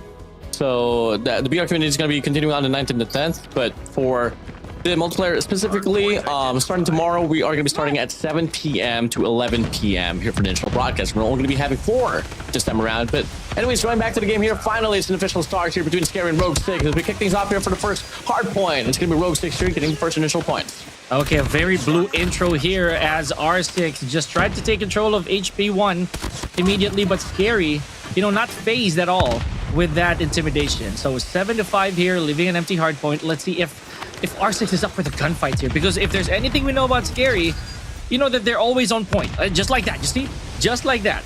And our feed just turned yellow completely alongside some points racking up here for Scary. I mean, if you just want to draw back, and if you guys are just tuning into who is Scary, I don't know what's up with me and tuning in, but Scary overall, I mean, it's the creme de la creme here. Pickle, one of the best SMGs back in 2023 to 2024. Same goes for Mamra as well. Sabio, a very nice flexible player, regardless if it's going to be an AR or SMG or an SR. Gramzu used to work with him back in Ragnarok. And Chroma, well, Chroma has been just all over the place ever since Garena Masters 1. So moving back here so far in terms of the game, Scary's going to be on the lead here by 22 points. They're going to be off late rotation here for this team number 2, but they're slowly inching closer now as they open up the hill for themselves. Yeah, Chroma just had to go right up the scaffolding here, making sure that there's interception for the opposition regardless. 37-10. Again, Warden just gave you a quick, brief introduction of who Scary are, or basically who the players are. I for one, have witnessed how Chroma is also in different tournaments. I'm not gonna lie. So, the full trust in how they deliver. Here we go, Mamra. Good post up by the door. Gotta keep it slow, keep it steady. And again, R6 was unable to make a sizable lead here right after the retake of Scary. It's looking all yellow so far, Warden. Yeah, and the worst situation that could possibly happen here for Rogue 6 is they do get sent down there to Narnia at the mid stage of that P2. Now we get to see here so far 35-10 we go. Rogue 6 still looking to go for another contestation here from the back side, but the gunfight doesn't just seem to work their way. Now P3 is going to be opening up with Rogue 6, having 5 players here on the early rotation, but if there's something Scary is prominently good at, is going to be able to get those late rotations and get the breakoffs. Yeah, again, that's faith in how you handle your gunfights, I would say. Here we go, Mamra with a couple of frags here. Gonna go in for the within the lounge. Already whipping out the Tempest here. Oh, but it's good for none, unfortunately. Care of Kane's War Machine. Master shot down here for the side of Sebio as well here with his own War Machine. Grams is going to be out here with his Net Machine. All of the machinery is going to be out. Bring in the Predator Missile as well. Information's relayed. And the crusade is everlasting here for the players of Scary. 5 more points. And that's going to be the 100-point mark, welcoming the players of Scary. Okay, so far so good. Virtual here. We did see Virtual do some valiant efforts, or basically just put his best foot forward yesterday, but still in vain. And just like that, Warden, as you mentioned, now we are the 3-digiters here for Scary. Up and you go. 105-28 now. Coming through into contention. Scary's still going to be on the roll for the scrap time. They're going to send out 2 for new, 2 for old. 1 player coming out here from the mid-map. That is going to be Chroma. It doesn't get taken down here, but it's out of Israel. But moving in, it is now going to be the Hardpoint opening up once again. Guess who? It's Scary. Okay, it absolutely is. Here we go. Hyde, however, has brought out his Death Machine, and they valiant attempt to try to retake this. And they're able to hold P4 for a little bit here. Let's see how that is going to pan out, because we're seeing a lot of clapbacks right here from on the side of Scary. Mamra, Pickle, Sebio, not to mention we even have some equalizers out in the open here, but to no avail. It's still 120 points and counting here for Scary. And up and we go, pushing through now. Should be able to get sub 130 at least there on his hill itself. Could be even more as it progresses. Bitch to be off bridge here for by the side of Rogue 6, but it doesn't really matter for the players of Scary. Klaus gonna be out here for Pickle, gonna be good for 1 elimination as he pushed out down here towards backside to get some definition, and it is gonna be his mission to just, hey, tell the teammates, y'all don't gotta worry about anything here from the backside. I got this one locked out. Yeah, I like that. I like the fact that posting up really is going to come into play here, ladies and gentlemen. So Mamra, once again, with a couple of frags. Scary Kramzu also with the Death Machine here. Mamra whipping out the Tempest. Good for 3. Are you serious? Oh, man. Just crazy. Absolutely crazy performance here from Scary. And this was something that we absolutely projected as well right before the game itself. I mean, hey, there's still a lifeline here for the set of Rogue 6 as they, well, Scary's still on the 160-point mark. You need 250 to end off this game, but pacing just never, ever changed ever to start the game. And no dice there for the Pred missile. 169 to 37, and leaving an open hardpoint right here for Scary just really goes to show how confident they are for the retakes, as you mentioned, Warden, as well as engaging into these gunfights should that come to that situation. Here we go, 13 more points here before we head on to our next hardpoint, and Scary's not letting it up. Pushing through, up and we go. Bit of life here from the side of Rogue 6 as they close out this very hill itself. Now, P2's going to be opening up on the map itself. We do get to see the players of Scary having the backside of the spawns virtually trying to develop a push, but the stun connects. Ramsey shuts him down. War Machine's going to be out here for the set of Kane, so the first 5 seconds will be given for the set of R6. Nice. Oh, that's going to be enough for them to get the clearance here. So the first wave of gunfights lies upon the players of Rogue 6. Okay, now very unfortunate right there for K, self-inflicted casualty. All right, now we're back to 2. We're back to P2 over here. And again, Chroma just trying to hold the fort here. Trying to look at scaffolding and stairwell too. Oh, Mamra. Okay, keeping out. Let's see. Okay, does get more benefit out of that Tempest, Warden. And up and we go. Scary here on the run to enter the 20-point mark. Lovely Tempest here from the set of Mamra. Yeah, he does get taken down. Sebio. So, locking things down here as well with a War Machine. I mean, if there's going to be anything else than gunfights that is just so much better here for the set of Scary, it's going to be the operator investments, man. I mean, they always find value at it. You know what? You're right. Now that I look a little closer here, it is probably the biggest diff, you know, between these two teams, especially on the side of R6, because we've had some fumbles here and there when it comes to the usage of their operator skills, right? Like, I'm just gonna say it out loud. You know, you basically shot yourself in the face with a War Machine. That's not really a good sign. Here we go, 65 to 207. A tall mount to climb here for R6. 11 to 66 we go. Big shots here for the set of Chroma, putting all it down. I mean, even if they persist to try to claim off every single bit of seconds here instead of the still fortunate enough for the set of Rogue 6, it's not going to be enough time for the set of Scary to actually close things out here instead of this run. Maybe I might be wrong. I think they need an extra second to go for the contestation as the players of Scary is going to be able to just wash them all away. Look at Chroma here on a 7-8 combo spree here with the Sparrow. Past that EMP to work with, but exterminate at the end. But till then, though, one more contestation is all that R6 need to try to extend this game. But never mind, Scary, they close it out regardless. With a buzzer beater of a hard point as well there, buddy. Scary did not need to go for another rotation. Just landing at exactly 250, yes. Right? So, oh my goodness. Oh my goodness. Warden, you said it a while ago. You said it very eloquently and with conviction. We are projecting a one-sided, the possibility of a one-sided sweep here in favor of Scary. But again, we are open to disputes here, ladies and gentlemen. Let's see how R6 is going to clap back. But let's take a look at some of the action first that happened for our takeoff hardpoint. Very nice here from Soda Scary.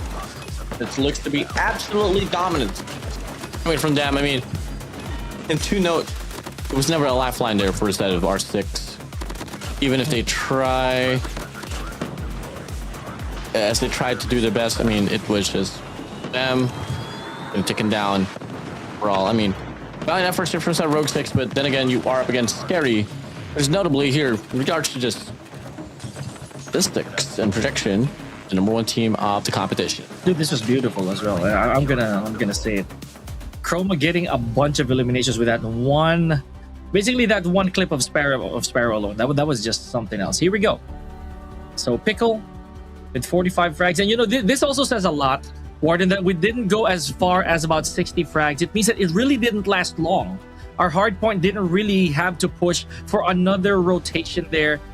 It's it's just magnificent, if I can say so myself. Pickle with 45 frags, 48 for Chroma. I gotta give the guy props as well. Warden did talk about how Chroma has always been within the circle and showing us what Scary's really made of entirely, really. Yeah, surely. Oof. Get it run, get it through. G to the G swell plate. Head on towards the next run here, on towards Search and Destroy, which, come again, in our sense of progression, I don't think there's going to be any difference from what we're about to see here for this one. But we're open for changes, we're open for shockers, and we're open for upsets. Oh, I am. But we have to see that first for our Search and Destroy as we move forward. After this, the MVP again, Pickle, amazing score, and an even more amazing KDA, if I can say so myself. Now, ladies and gentlemen, this is just one half of the potential third set that we're going to have today. Now, let's see if Scary will crumble under the pressure here of R6. And again, while Warden said it's more likely than not unlikely that it happens, it is going to be a tough road for R6. I'll just say that right now. And I am open. I am also open to upsets, as Warden would say. We are trying to look for a universe that actually might happen. Yeah, for sure. Now, here we go. Meltdown Search and Destroy is going to be up next. I don't know how to feel about this, bro, to be honest. You and I both. And again, we usually see Meltdown, hardly see Meltdown. So, and it's not to say, of course, that Meltdown is a least favorable. It could be a tactical move here honestly, for R6 or for Scary, essentially. So, I don't know, man. We both know. We both really don't know, but hey, we're excited for it. We'll see it play. We'll get it through. We'll get it over with. Here, it's Meltdown Search and Destroy. Do we must go for a raid control? Probably not, but hey, here we go. On the offense, it's gonna be Rogue 6. Oh. Scary here on the defense. Let's give it up for these teams. You know, this is one of those moments where you really establish your age or your authority against the opposition, man. Nothing wrong with that. It is using your advantage as man. So let's see. Oh, here we go. It's Type 63 here. Kane already getting the painful that exchange. Virtuo taking one out. All of R6 is gone. 3v3 here. After he's gonna be able to get the bomb planted now as well. Numbers advantage for instead of Scary. Might be a double hit towards the mid map. Pickle's gonna be wrapping around here from the back. Azrae seems to be ready for it as well. Pulls off the trigger. Beats him to it, but Chroma's gonna be there for the trade. Should be good for 2. That's gonna be the first round here for the side of Scary. Man, the game sense is just absurd. Nice work. You see the cautiousness, right? And again, it's the point that you brought up, Warden. The fact that R6 relatively more fresh than Scary. You know, this is exactly what we're talking about. Establishing the authority of playing this game for a long time. So even you, Warden, you can't tell me otherwise that you don't recall this map from top to the bottom. Great shot there from the side of Pika, though, with a K. Able to find a double as well. Oh my days. Sabio Mamra out. Bomb's gonna get planted now here towards the A site. Now we go with Pickle here wrapping around, gets caught off a pinch here from the side of Kane. Crams is gonna be there from the top as well, looking to get the trade, but this Fun's gonna be out. Able to get the connection. Chrome is gonna be gone. So nice. Crams, it's a clean round here from the side of Rogue 6. Ready up. Okay, so we got an answer. We got a 1-1 here, Warden. Meltdown pick. This may not matter anymore. Let's see how the game sense and or the reflexes are going to come into play here. No one's going to go for splits here, unfortunately. Or rather, we have player number 3. We have Sebio. We have Kane. Just giving it a little bit of a towards B. Oh, big shots here once again from Rogue 6, getting the early numbers advantage, but Mamra decides to deny the statement as he finds a double there off that HSO. Flash out. Kane, Pika. Yeah. Look to rush through here. And he's going to be able to find Sebio just there. But you take your time, you play with your food, you're going to get punished soon enough, boy. I was going to say that. Mamra Mia checks out. Pika's gonna be down on the bottom side. Pops up. HS doesn't see him. He did not see him. Oh, Oh, huge shots. 3 opportunities. Dropped it. Just like that. Scary's now gonna be on the lead. well, that was a bit dramatic right there. That was sad. Defend the objective. Okay, it is what it is. 2-1 here, folks. I thought Warden was calling me earlier, but again, as I mentioned, Warden, you by now you would still probably know this map like the back of your hand. So is that Scary's been banking on? Here we go, Pickle out of there via QQ9. Bomb has been planted. Watch out! Shot there for Kane. And from away. I mean, the first bloods here from the side of Rogue 6 is absolutely immaculate, man. Kane shots down Mamra. Sabio and Pika have to tussle at it, but now moving over. Here, still looking to go for the push through. Krams is now going to be all alone in the 1v3. Has to SKS to 5-4. And he's looking to get another one for himself. He finds the double as well. Yo. It's a 1v1. Oh, Krams, he sees him. Hold up. Virtro though. Sticking to the defusal. Looking to throw the nade. He should have just stuck it. But no. Virtually denies the clutch. And that's going to be 2 for 2. Thinking the same thing. Maybe he should have went through with it. Bro's no Defend fake. the objectives. Well, it's one of those shoulda, woulda, coulda moments, ladies and gentlemen. But it is what it is. 2-2 here, and looking quite shabby, or rather, looking sharp here. I think they're okay. I think they're holding their ground just fine. Pika. Looking at you. Get it? Yes. Pika looking at you. Okay. We should focus on the match right now. As we go. Kills after kills running through. And Chroma and Pickle's going to be out. Same as for set of Virtue alongside Azray. Ooh.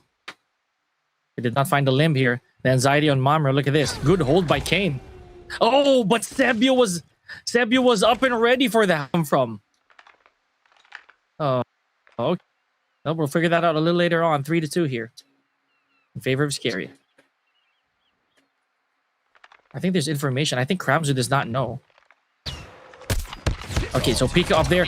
Yeah. Yeah. I'm sorry, Pika. 1v2 situation. Mamra. Sabio. Yep, tippy toes. Gets it done. There we go. Both ankles profusely, ladies and gentlemen. 3-2 here. And again, man, I don't know. This is a bit of a tussle for both these teams, bro. Like, I feel that there are some uncurable habits here on the side that's being exploited by Scary.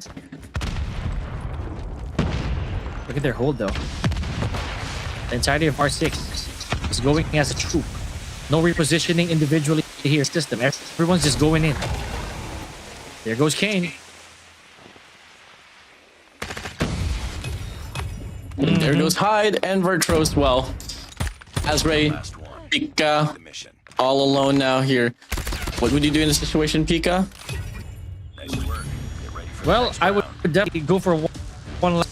I did not you, ask you bro. that. Oh, whoa, okay. See exactly my point, guys. That's why we have to distinguish the C and the K. It had to happen. defend the objectives.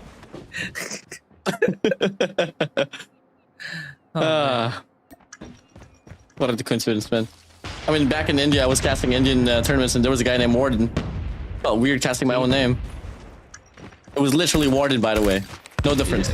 See, that's another thing. Now you see the problem. In my case, we're gonna have a bit of a disclaimer here. A couple of eliminations right here already. 3-4 situation to make that 3-2 and Kramzu. Mamra. Sebio as well. Oh my Kramzu God. left alone. What? Quick turn around there. Okay. Not out of the woods yet. They are not out of the woods yet. Scary. You gotta pick up the pace here, boys. Defend I like the this. objective. I did tell you this a while ago, Warden. R6 seemingly they're basically chicks. You know, they're basically Frag! just a small as of the moment that's being cornered by a wild animal. gonna protect regardless. Well, the question is, have they hatched? The answer is yes. Let's find two here. Chroma and Mamra could be Cramsy as well. Out away from the scene. And it's now going to be a perfect opportunity for the players of Rogue 6 to take this lead away, as Sebio is now going to be all alone across the map site.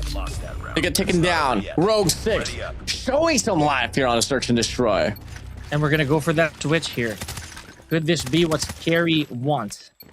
To be the attackers, to be able to dictate the pace.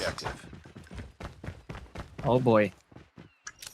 Now I'm not gonna have to be. I'm not gonna tell a thought right now, Warden. I'm gonna leave that to you, unless I have to say it with a K.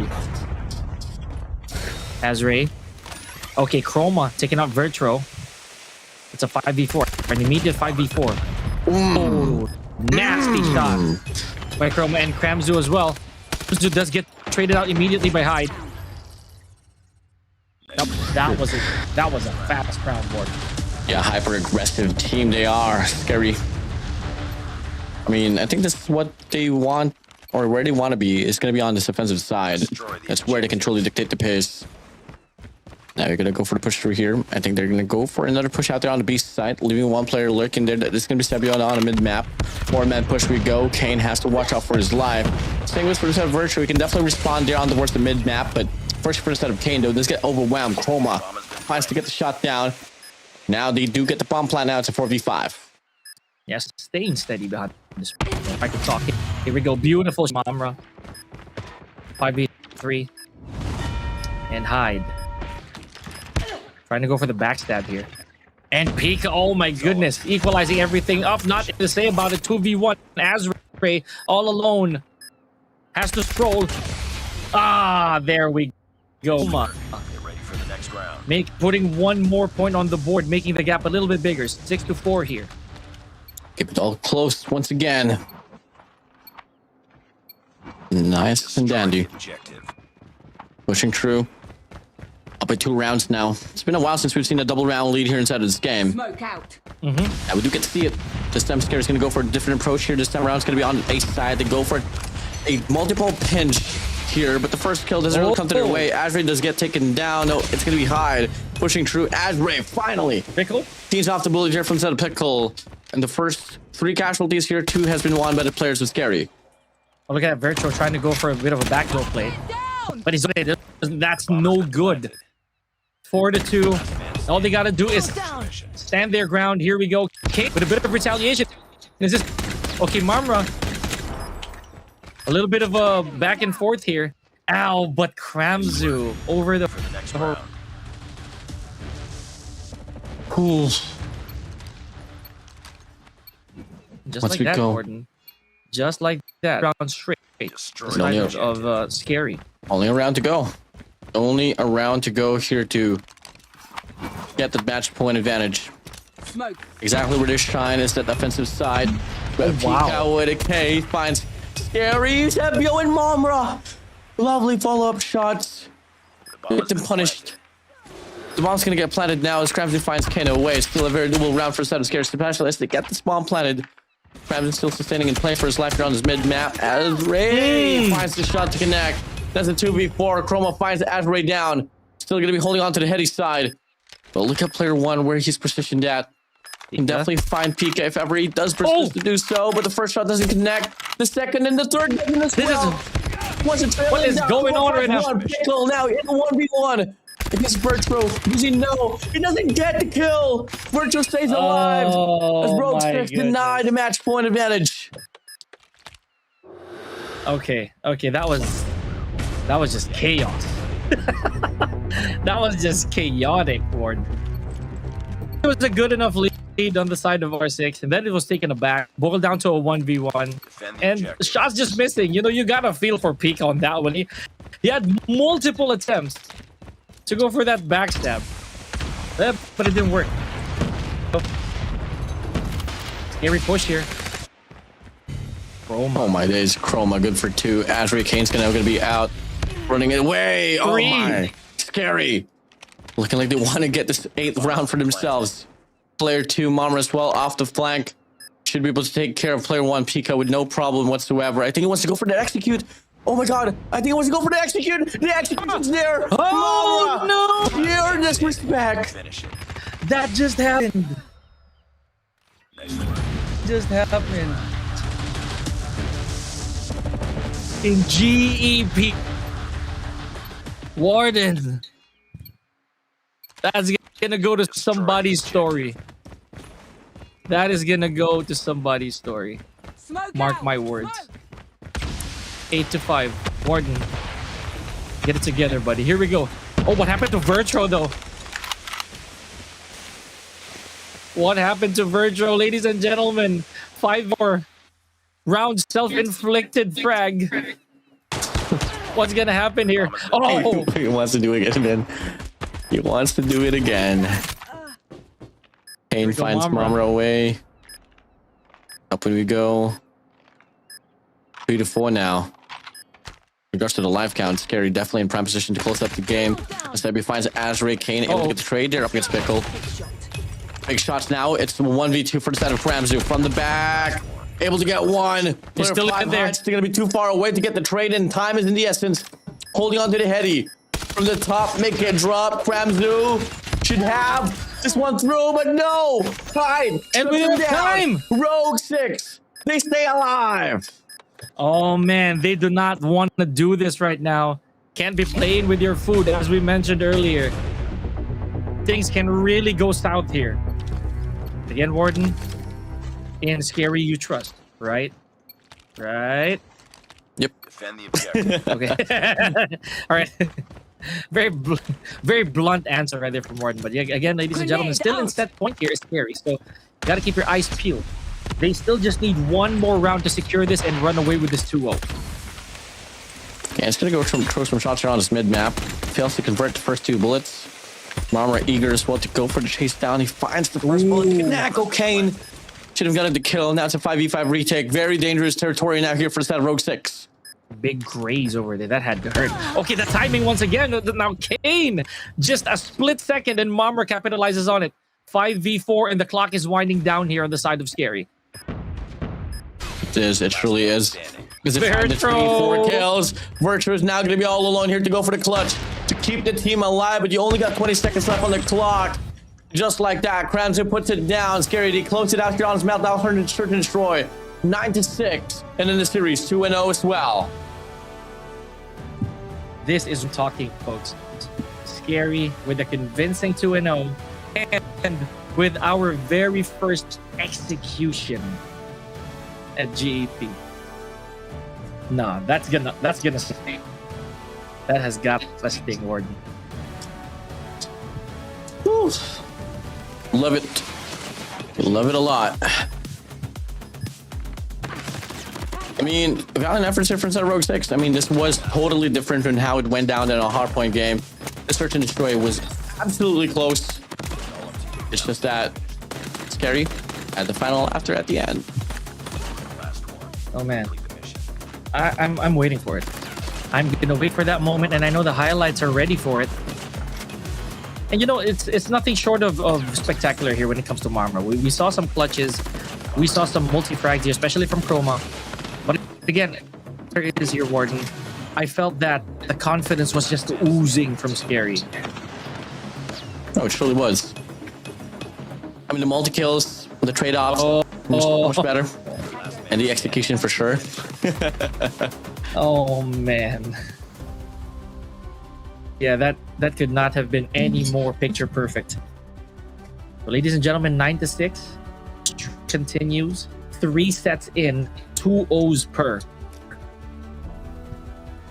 17 kills for MVP? Chroma. Mm-hmm.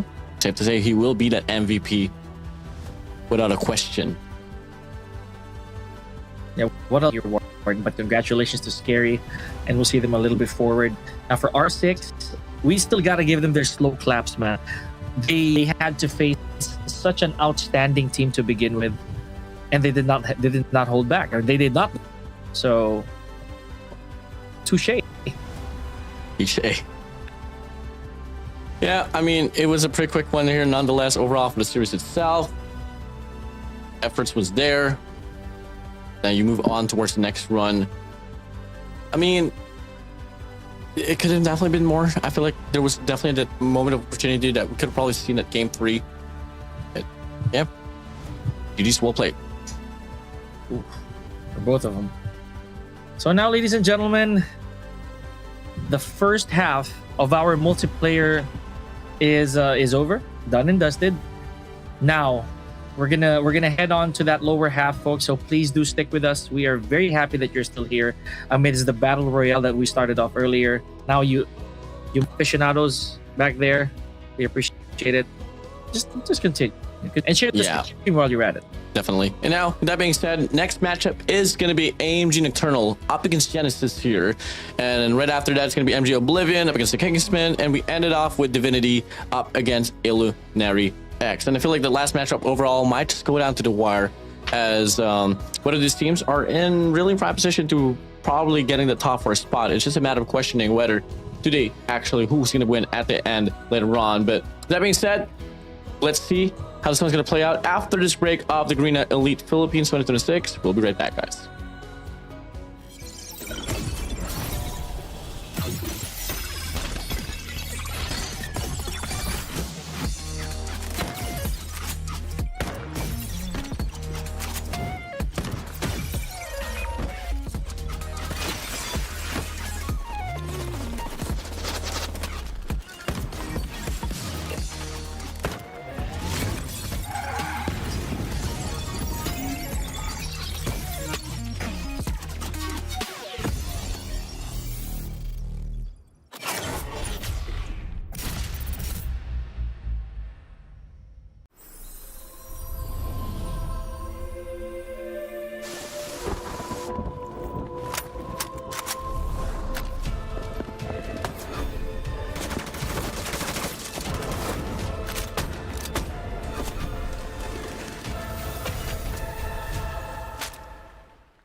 And now the second half begins here for the multiplayer division of the Garena Elite Philippines. Here we go. Once again, joining on the desk, my name is Warden. Next to me is going to be Pika. And we're the casters here for today, bro. Second half here. As much as I would love this to differ from the first half, it doesn't seem to be on the case. I mean, we've seen and have been able to take a taste of the nature of these teams, bro. And we actually have been able to segregate who are, the staples and who are the amateurs that would love to put themselves as worthy competitors here in this GEP. But I'm open for upsets. It's just that I'm a very analytical man, bro. And I hate to be blunt sometimes, but I don't like what I'm seeing here. It might be a quick one once again. Yeah, make that the two of us, man. We always base it on numbers. And again, realistically speaking, our teams, especially those who have the momentum off of the first match, they do not want to thwart that away. They want to make sure that they end the agony immediately as much as possible. But a while ago, Scary was actually close. They had a bit of a tense moment there, because R6 was able to catch up and even go for that switch at 4-4, like you said. 4-4. You like them 4-4s. I started to zone out, but once he hit that 4-4, you get it. You got that. I got that. Anyways, here we go. AMG Nocturnal up against Genesis here. I mean, unfortunate for the side of Genesis here at the first initial series that they had up against Scary. No, not really Scary, but more so... their first competitor, Divinity. which was Divinity. Yeah, Divinity. And they didn't really have the full set of players moving along there for that one. Moving back, hopefully this time around they're going to be El Completo. Ano completo sila? I hope so, but here we go. Very familiar sight here. I think this was exactly what we had to deal with yesterday, but albeit the Tunisia as well. Correct me if I'm wrong, but I did think that this was a difference maker when it came to Scary and I'd say Nocturnal. Pardon me for thinking out loud. Now, I'll say this also, Warden. This is a bit tragic also for Genesis, that this is their second time on basically that we're seeing them here play, and we're also not sure if it's forced back here for their hardpoint. Let's see about it, as we are now. Not this time. Stuff. Okay, here we go. AMG Nocturnal from Genesis. Let's see how this one's going to play through. I mean, AMG Nocturnal, as notable and as promising as his lineup persists to be, we have this kind of awful fad where they do take a bit of time to rev their engines up.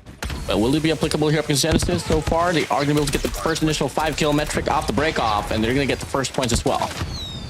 Okay, so this right here, ladies and gentlemen, is the welcome of Nocturnal, as they are racking up points and eliminations as well. So I don't know, Warden. I'm really just keeping my eyes peeled for how this is going to be for our first rotation, because Genesis, as I mentioned, it was pretty tragic how they started things off today. It didn't look really good. I don't know if their morale is going to be intact after that. But you know what? 15-11, we're still moving. Maybe Genesis, they've actually wiped off the dust from their shirts, and we're in this. We're going to do it again, or we'll try at least. Yeah, okay. Equalizing it up, tidying up so far. 17-16 we go. Only 2 points going to be the players of Nocturnal. But early rotation here for the set of Genesis now. Going to be AMG Yan here, looking to go for the push shot here from the back side. I love Zora able to get the first 4 kills, 5 kills actually for the set of Genesis, and that waves back the players of Nocturnal. So, hey, your first 15 seconds shouldn't be a problem here for Genesis. Oh, beautiful by Dodge. However, despite all these frags, it is still looking quite yellow. Nocturnal, they do have to take this back, and they have to take this back fast. That lead is gone immediately. As I said earlier, Warden, I'm just waiting to see what this is going to be like for our first rotation, at least so far. Now we go here. So 25 seconds left remaining now here inside of this hill. Big shot down here for the players from Dodge. Off with a Tempest on hand. Running it through here. John's going to be able to find one off the feet as well. 70 seconds left off the scrap time. Genesis still wants to fight for it. Double stack here from the white side. Nocturnal, they get denied. And I'm not too sure what's happening here, but I'm liking what I'm seeing from the side of Genesis. Well, you're right, Warden. We are open to surprises here, and that is exactly what Genesis is doing. They probably really did not like that first set, ladies and gentlemen. So this could be a wake-up call. Look at this, Zora already ahead of everybody else, making sure that P3 is at least guarded properly. Dodge out of the equation so far. We've taken the lead. Kill of Here, able to get one here from the back, able to deliver a sponsor cell here towards the well side. Plus going to go for that extension, but now the problem that Dennison's going to be able to face is going to be two operators going to be out here for the set of Nocturnal. They go for the extension now. Yen's going to be out here with that machine, War Machine here for the set of Logic, and the Equalizer as well here from the set of Ryu. They pave in the way, they buy the space, and they quickly stack up the hill. Only Clyde here from the backside will be alive off the away from the players from Genesis, and he does get denied regardless. And on the feed, it's going to be a 6-3 from the side of Ryu. Nocturnal now back on track here inside of this game. Well, I was gonna say that use of 3 operator skills would be a little premature when it comes to holding the fort. But you know what? There's a lot of good reward right there here for AMG. 57 to 57 here. Now, this is a lot closer than we would expect, Warden. But Nocturnal, you can already see it. They're gonna try to, or rather, no. Oh, this is strange. No one is actually 100% posting up on their fort hardpoint. Ooh, very tremendous performance here from the side of Genesis. Now they lose the track. Look at the wraparound here from the side of player 4. Caleb should be able to find one here. Pushing through, able to get one, but the trace can be there from the side of Dodge. Now, should be Yen here looking to get an opportunity here from the top side, but Zora cleans it up. And up when we go. 45 seconds left now here inside of this hill. 2 more waves to push this. The Genesis can invest himself into. For Damned and Host to try to get the break, but it's not looking to be pretty promising. Not unless Jock can be able to find the accumulation here off the War Machine. Is on the feed. Barely any fracturement here from the players of Genesis. The raw mechanical gunfights comes in and paves into their way, and Zora able to get the finisher here with an equalizer. And still getting those reps in for our 4th hard point, but again, to no avail. 91 to 60 here. Nocturnal still in the lead here. Not giving away those scraps for now. We are going to head to our next rotation in just 10 seconds. Are we entering the 3-digit mark here for Nocturnal? A bit of a denial, but yes, sir, we are. Hostiles have the hard point. 1OT to 61 now. Capture the objective. After the reset here towards P1. And up and you go here. So far, bit of a checkup, but the change of pace here from the Nocturnal is definitely something worth mentioning now. And they seem to be able to start to win their gunfights much more convincingly as well. So this is exactly what we try to point out as well here for the side of AMG Nocturnal, is that it does take a bit of time for them to get back on track inside of this game, but once ever they do, don't expect them to return the favor for you. You know, sometimes it is that incubation phase that they really have to get past, right? You said it clearly. And look at this. A while ago, Nocturnal, they did drop the ball, but now that they're able to find their footing, right, to get that momentum on their side, it is almost a sweep here against Genesis. But I'm not going to speak it just yet. You know, we still have a bunch of hard points to go across. Hardpoint lost. Yeah, for sure. Well, last 10 seconds now here for the scrap time off this P1. Genesis making the most out of it, soaking this hardpoint until it's dry. Not able to get one now. Backs through.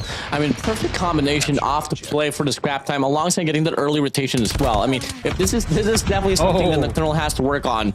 Now, here we go. And the players from Genesis hold their ground here as they have a feat to climb.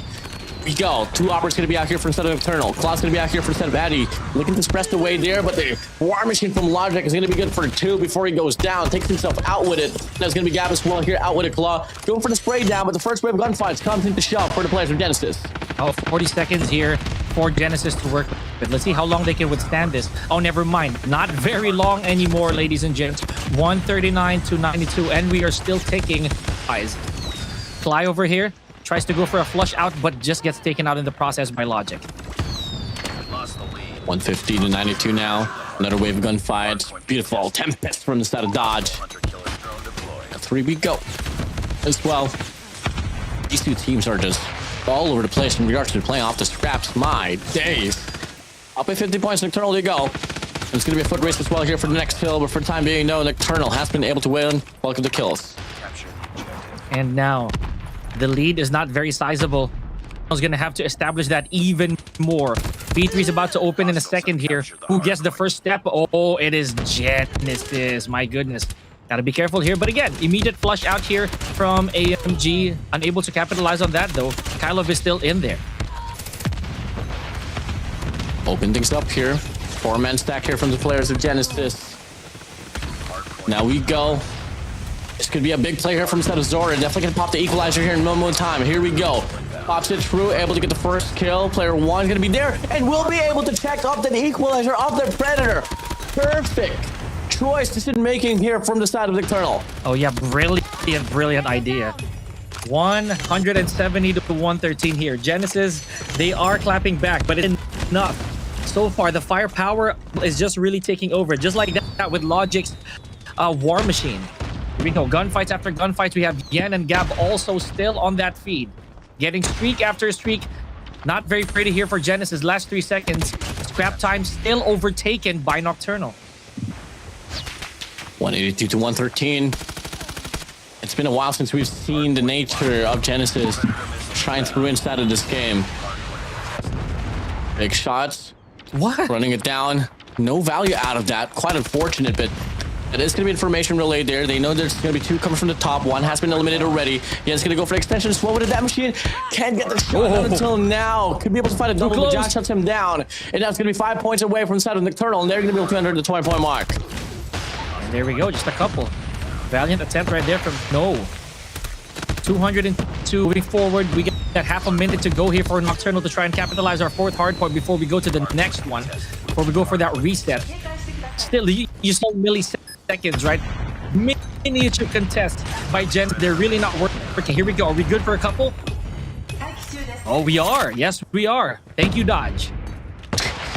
225 to 114, and the timer still counts down here for the players from Genesis.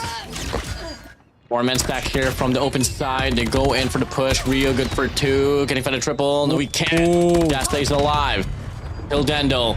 Eternal. All you got to do is just play off the scrap time, and that will be a close out here for this game. Did not look at both ends of the street before crossing.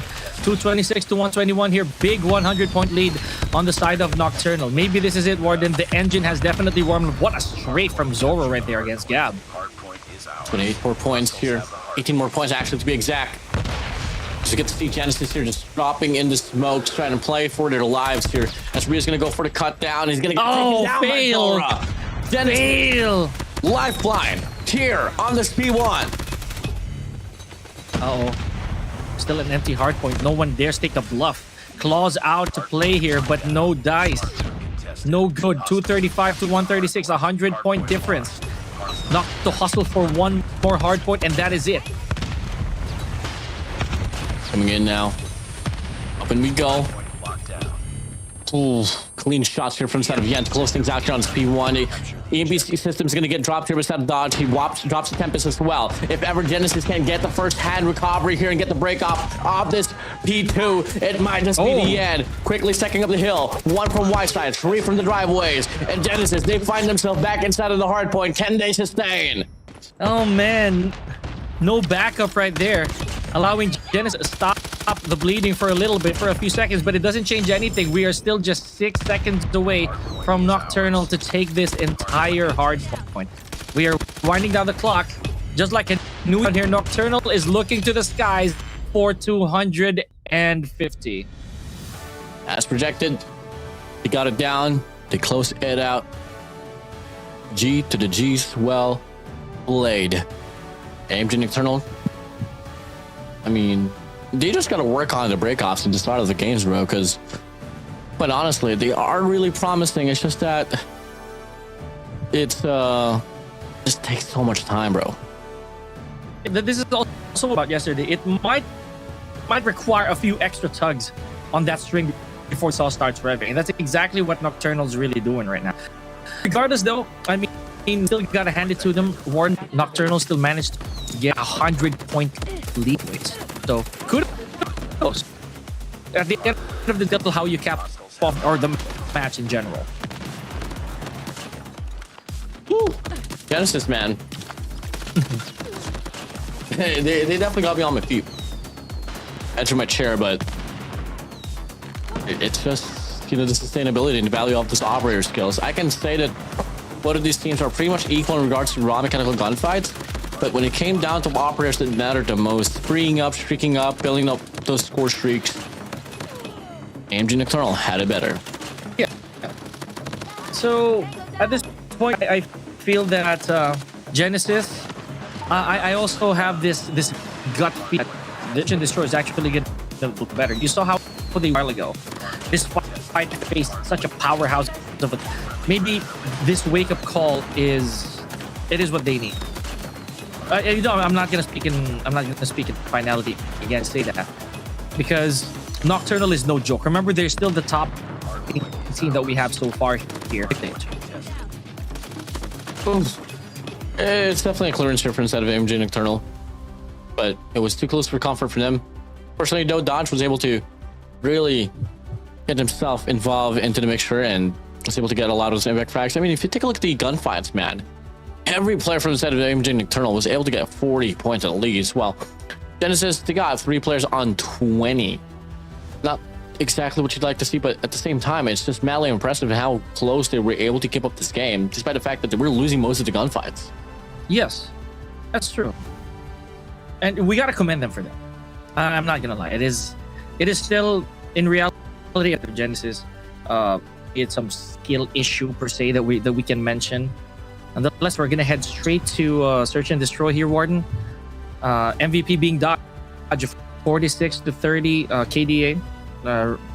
Really marvelous score to boast rather. So yeah, again, Warden, on to the next. On to the next we go. That is going to be search and destroy in just a little bit. But ladies and gentlemen, welcome once again here to Garena Elite Philippines 2026. It's the multiplayer division, and it will be still happening for the next 5 days. So also already counting these days. Now, take a look at the map of Tunisia once again. Search and destroy. We've had 2 Tunisias. We've had Meltdown as well alongside a firing range. Let's see if we can get the extension as we move along here for this. On the lead, it's going to be AMG Nocturnal, Alpha Metagaming Nocturnal, and it's going to be on the trail. We haven't really seen any wins whatsoever from the side of Genesis coming from their last 2 respective matches. So let's see if they can go get this one on here in this map with Tunisia and force it game 3 for Crossroads Strike Control. Oh man, I can feel the struggle here for Genesis, I'm not gonna lie. So not having a single victory just yet, no wins, the record is clean and not in a good way.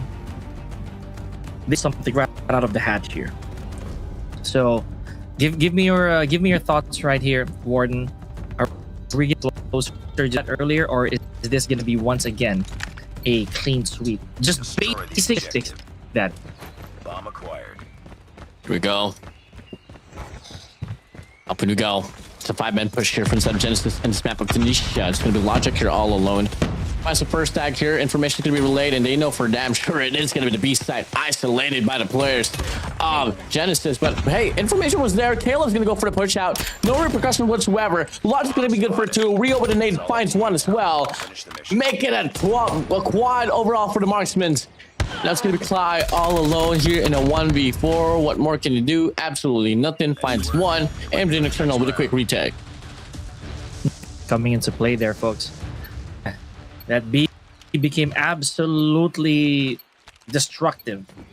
That entire site was a it really was a pain to look at. But here we go. 1-0 so far. 2-1-2 split here. The side of AMG. Flash out. Let's see. Kylov trying to go for a little bit of mid control here with the switchblade. I don't have cavalry as well to back this up. Okay, there goes Zora. Movement. All right, a little late on the aim, Warden. That's so tragic for Kylov. Same goes for Ryu and Gab as well. They do get taken down now. All of a sudden, it's 3v3. They go for the push out on his ace side. Unfortunately, that's where exactly every player from the side of AMG Nocturnal is going to be at, and they find the first 2 here off the push. Yen, good for 2. Finds Fly as well. It's going to be 2 rounds here from the side of AMG Nocturnal. This is kicking in here.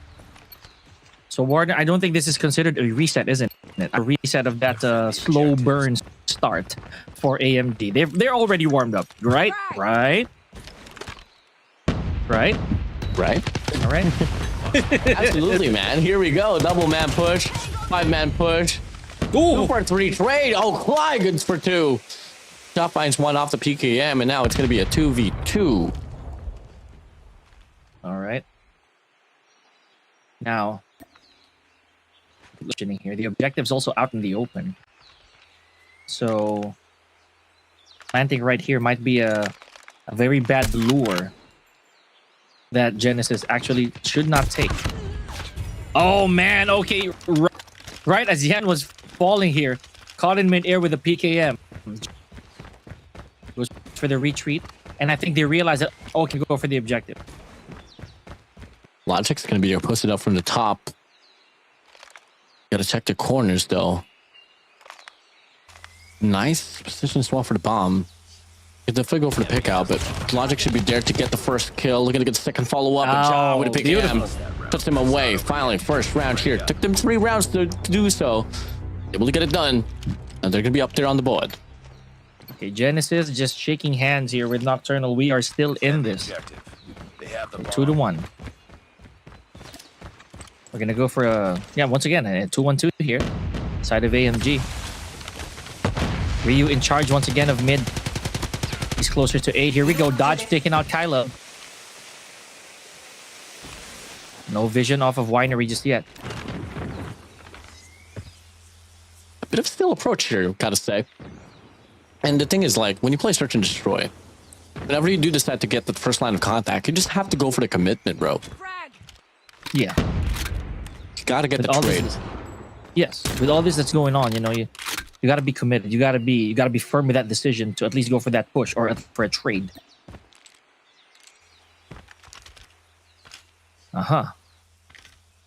Pre-aim with the PKM here. Gotta take it slow.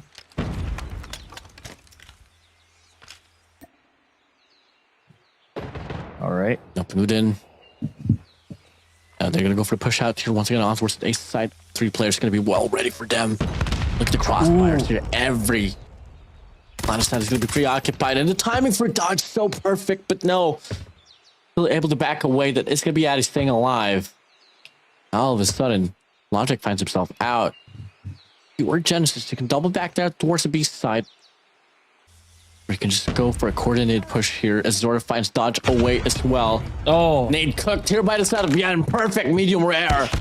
Yan still looking to get a double. There we go. Able to get the conversion. Rio with a shotgun finds one. Off with a spray with a PKM.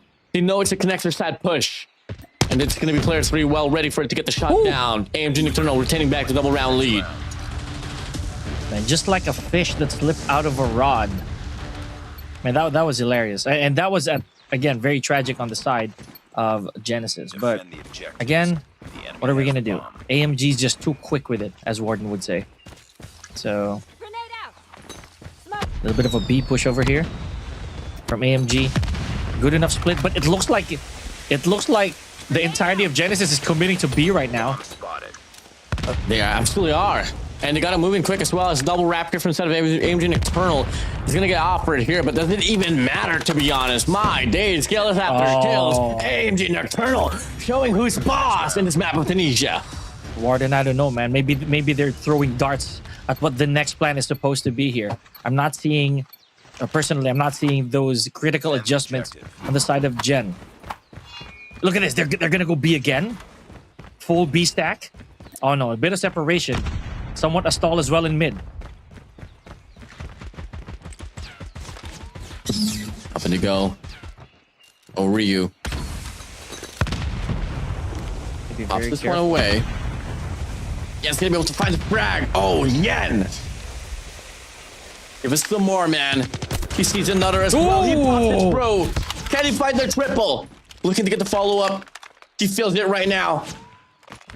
From the top, that is going to be Zora. Addy's still waiting as well on the corner side. Checks up. Clyde might be next, but Addy plays off the contact position. He finds a double as well. That's going to be dodged in a 1v1. What? Back! He makes a double.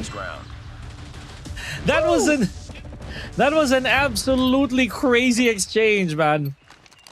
Oh man. Warden, what's happened? There has been no solution right here for Genesis.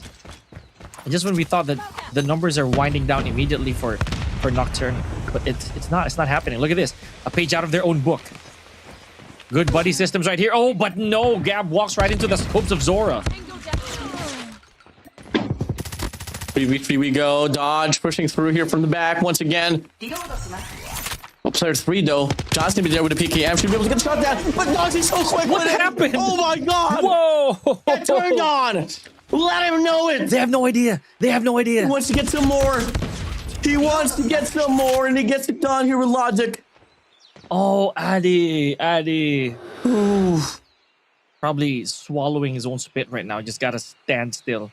Be ready for any 3v1. contest. He's gonna need a miracle for this one. A true, Absolutely too. untouchable miracle. Bomb drop. Yeah. See that? Work. Get ready for Camouflaged, right? You see how Addy had to second guess as well there, Warden? Oh my goodness. Oh my defend the days. objective. 6-1 here. We are approaching the probable conclusion here. The end is nigh.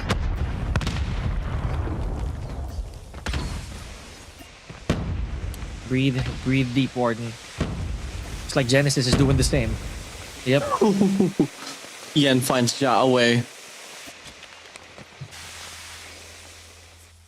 Looking to get another spot here from front side.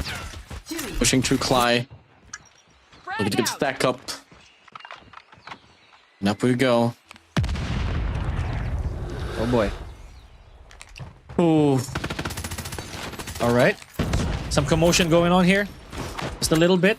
Tries to exit Winery. Here we go. Yen with a couple frags. Good for 2. Last couple players standing here. Zora barely making it out. Enemy And was has able dropped to the take bomb. out Dodge. Are you serious? Last man standing here. Zora. Can he clutch it out? Warden, hold my hand.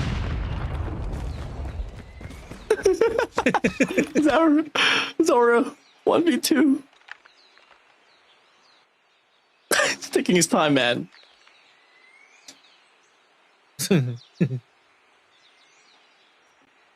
You cannot keep a straight face with this. Like a couple of crocodiles here in the pond. I mean, in the swamp. Gotta be careful. Ready to snap. Oh! Finds one. But they're chasing me there from the back. Yeah, there we go. Get ready for the next round. So, ladies and gentlemen, 7-1. A swift switch for our search and destroy over here. Destroy the objective. Bomb acquired. And you One more round here for set of AMG. you should see how drenched my hand was after that. One more round here for match point, bro. And they close it out. Zora Okay, finds one. okay. Ja finds another. Gab and Logic's gonna be out, and that calls back the players of AMG Nocturnal. Oh, we like this. We like this a lot. All right, just gotta take it easy with that information. Yen still covering Winery with conviction. Okay, misses that wildly though. That's on you, Rayu.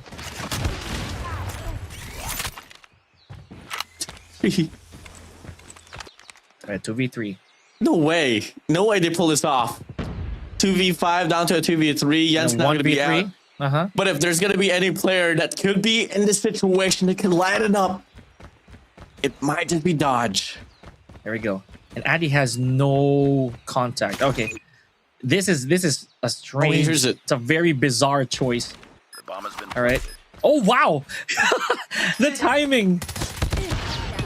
Just a little too much. Just a little too much. Okay. You got to give props to Genesis for that, man. Being able to withstand one more round with the numbers advantage. Not over yet. Ready to go. Real props, real props. Ooh.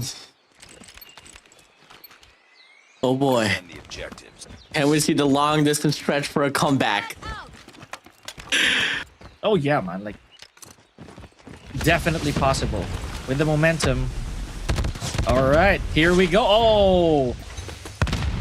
One for one just trade corner now. to They go for a corner. collapse here on his ace side. Rio here from the back. Sprays on by. Able to get it done. He got the clearance for himself here inside of the side. Now it's a 2v2. Bombs drop down towards the connector. Should be able to get the pick Oh, up, no. but no. Oh, Addy.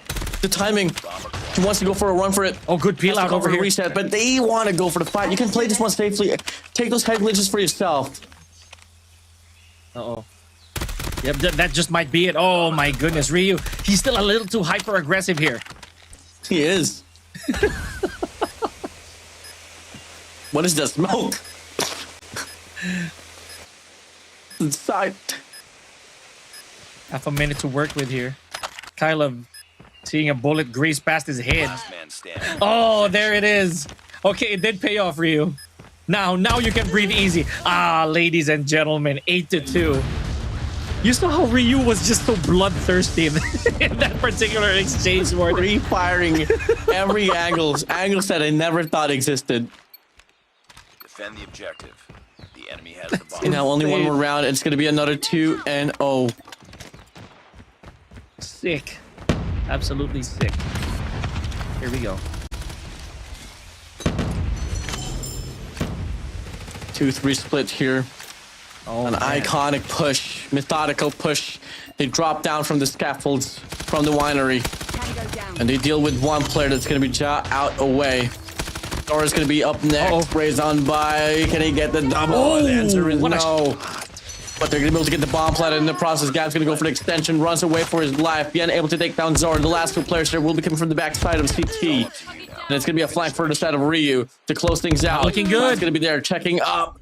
AMG Nocturnal, they closed out the series here in a 2-0 fashion. 9-2 here as well. You're on a search and destroy. Yeah, from 0 to 100 for that last round right there, Warden. And just like that, Nocturnal, again, sealing their fate here without having to suffer a single loss against Genesis. Good stuff.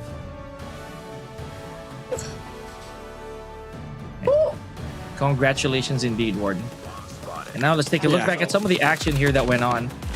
Now, it's also not very often that we see a 7-1 switch, right? So, but it had to happen. You know, Nocturnal was just really way ahead of the curve, almost like time traveling to see these moments. Frag out.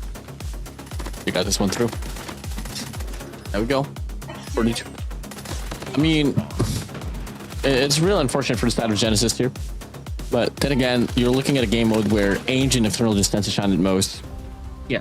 Once again, your MVP is going to be Yen here with 17 eliminations to his name. Yeah, big work, and only 4 deaths to go with it, man. That's just a record. The least of everybody.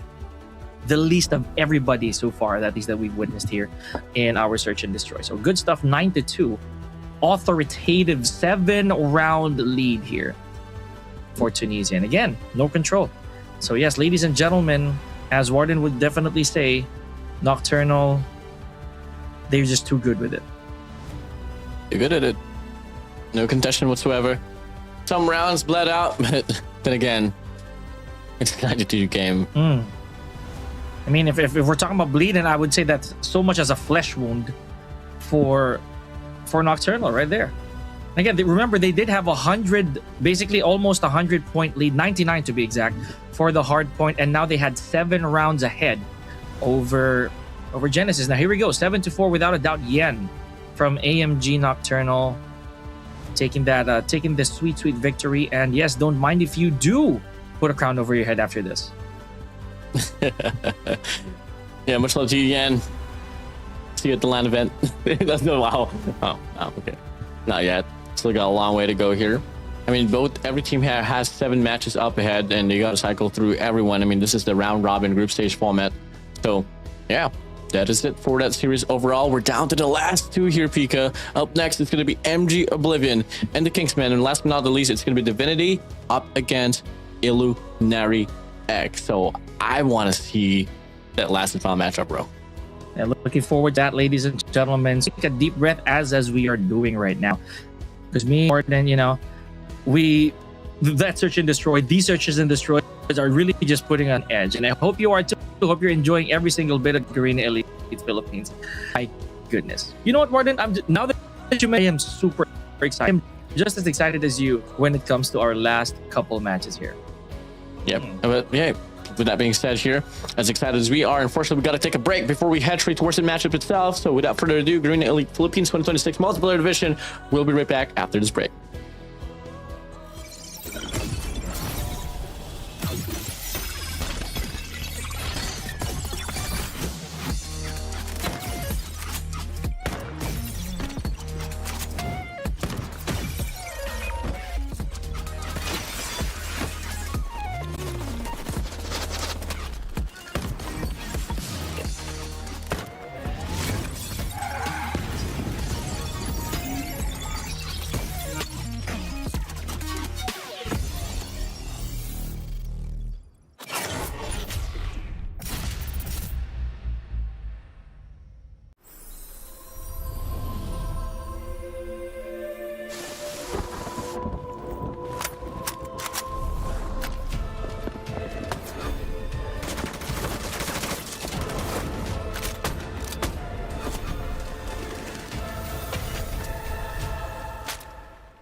4 dominations in a row here, ladies and gentlemen.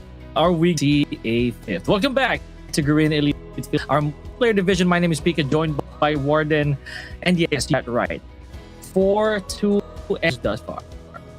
I mean, it's going to be a game here between the Kingsmen and MG Oblivion. And yes, I mean, we've seen wonders here but from the Kingsmen, but at the same time, if there was any squad that we were able to title as the #1 team, was scary, but there was one particular squad that was able to really crank them down, and that was MG Oblivion. On the last matchup on yesterday's run, we had to see them play it out there on the series number 6, and it all went down to the game 3 control, round number 5, by the way. So I think MG Oblivion is definitely bound to take this win, but the Kingsmen, they have been somewhat promising, but obviously they did fall up against Scary earlier. So I mean, not Scary, but more so Illinary X. So we'll see. Absolutely, and they have their shining moments. All of these teams, ladies and gentlemen. So now, MG Oblivion to Kingsmen. So track record states that Kingsmen is the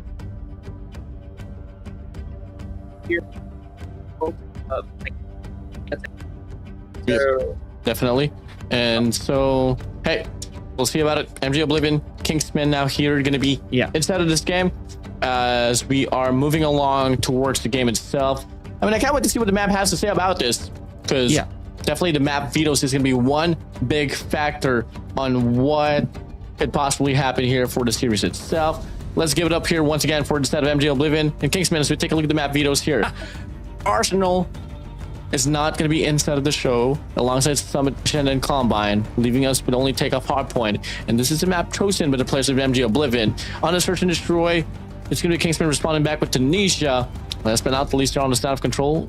Once again, MG Oblivion, they choose stand of control. Oh boy. Now, Warden, I'm actually highly considering saying a prayer here already for our Search and Destroy. I want to see that slums again. But that's just me. I know how strongly you feel about that for Search and Destroy. But come on, it's the second to the last set of the day and we haven't seen any signs of people picking slums. Okay, sure. But here we go. MG versus KSM. So strong. And hopefully Ward here spells the same for our previous teams. Okay, first frag to KSM. Break off.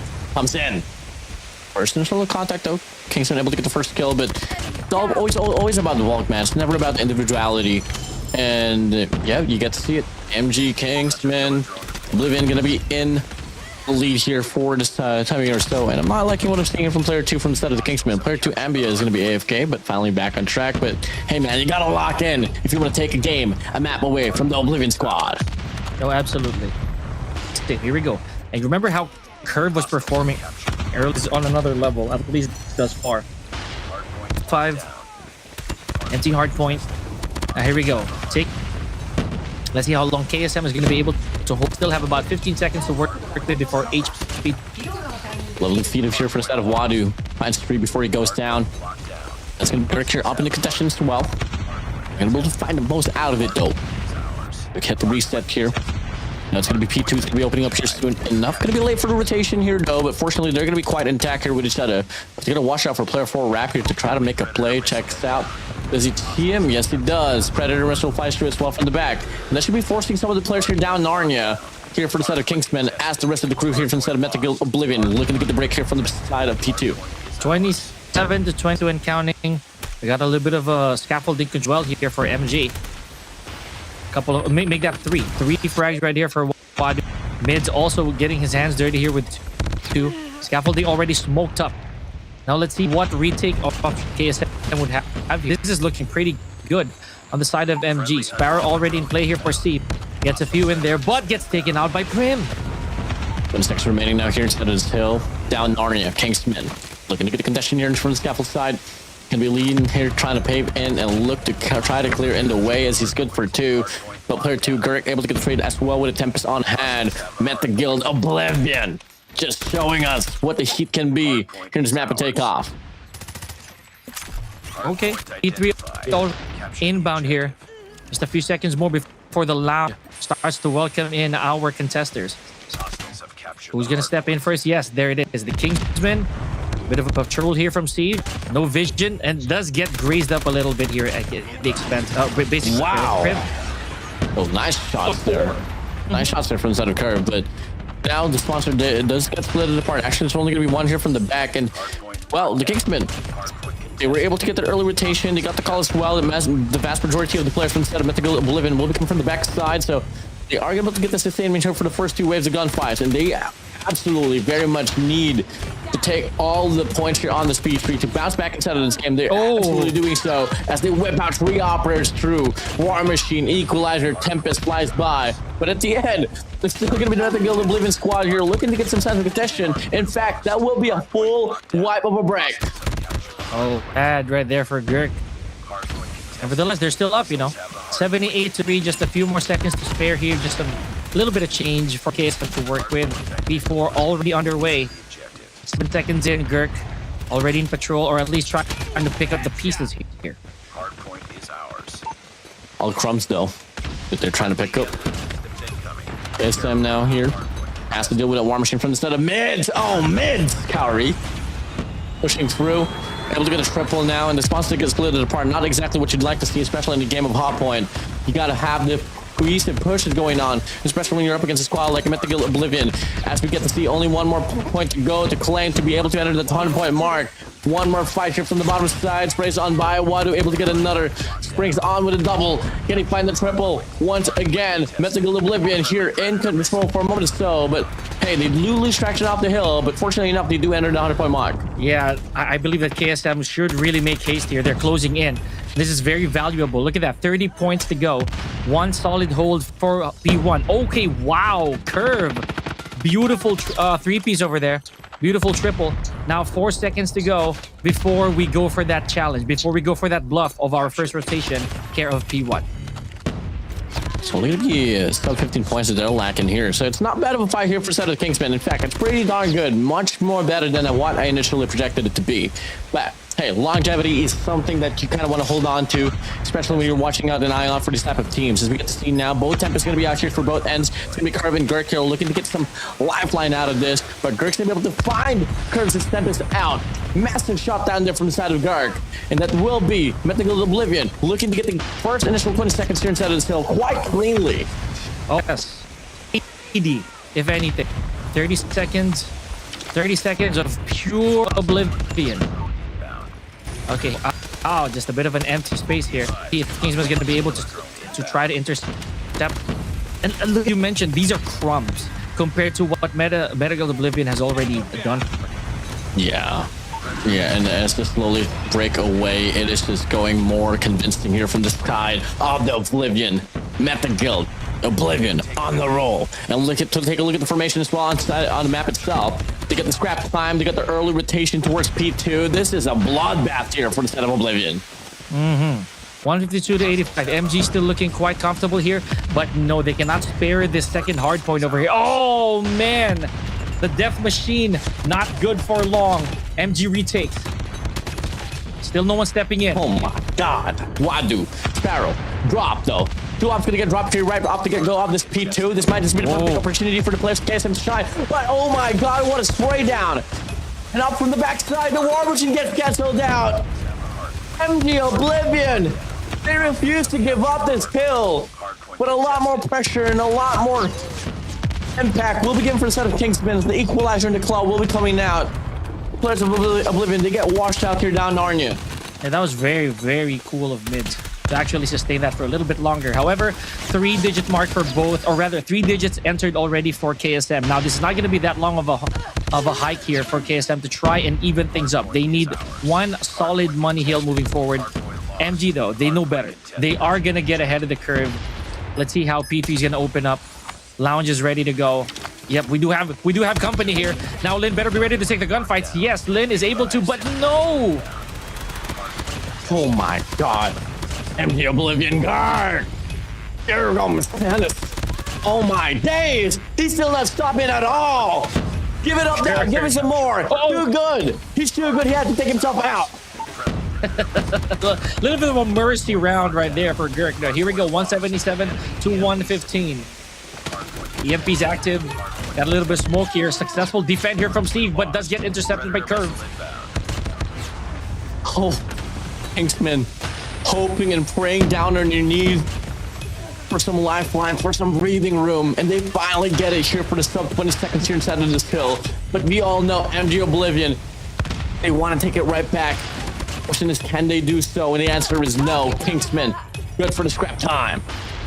181 to 136. Okay, here we go. P4. This is going to be the determining factor. Should we have this entire hill for ourselves?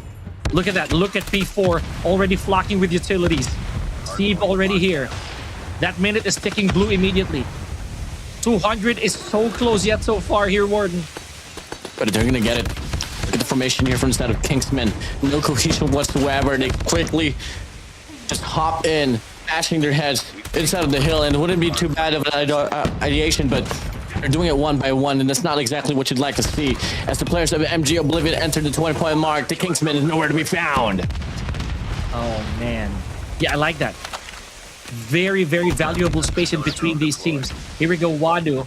Tried to go for the claw, but no bueno. We're seeing a very green hardpoint. Oh, never mind. All yellow now. Golden, if you will. 219 to 142. At least, you know, I'll be honest here.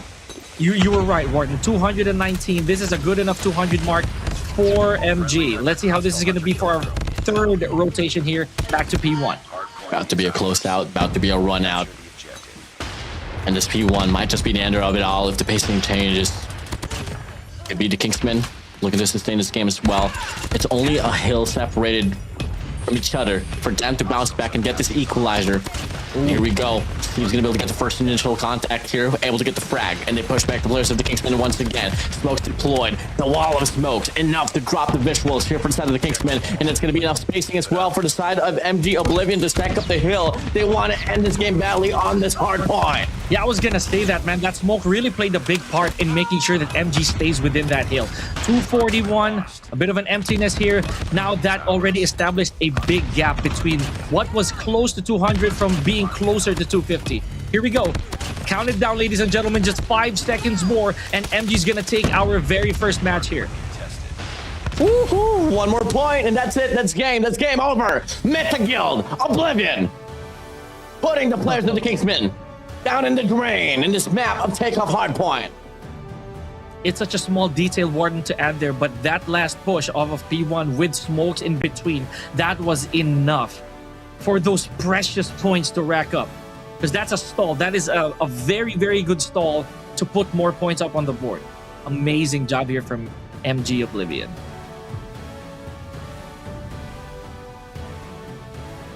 Ay.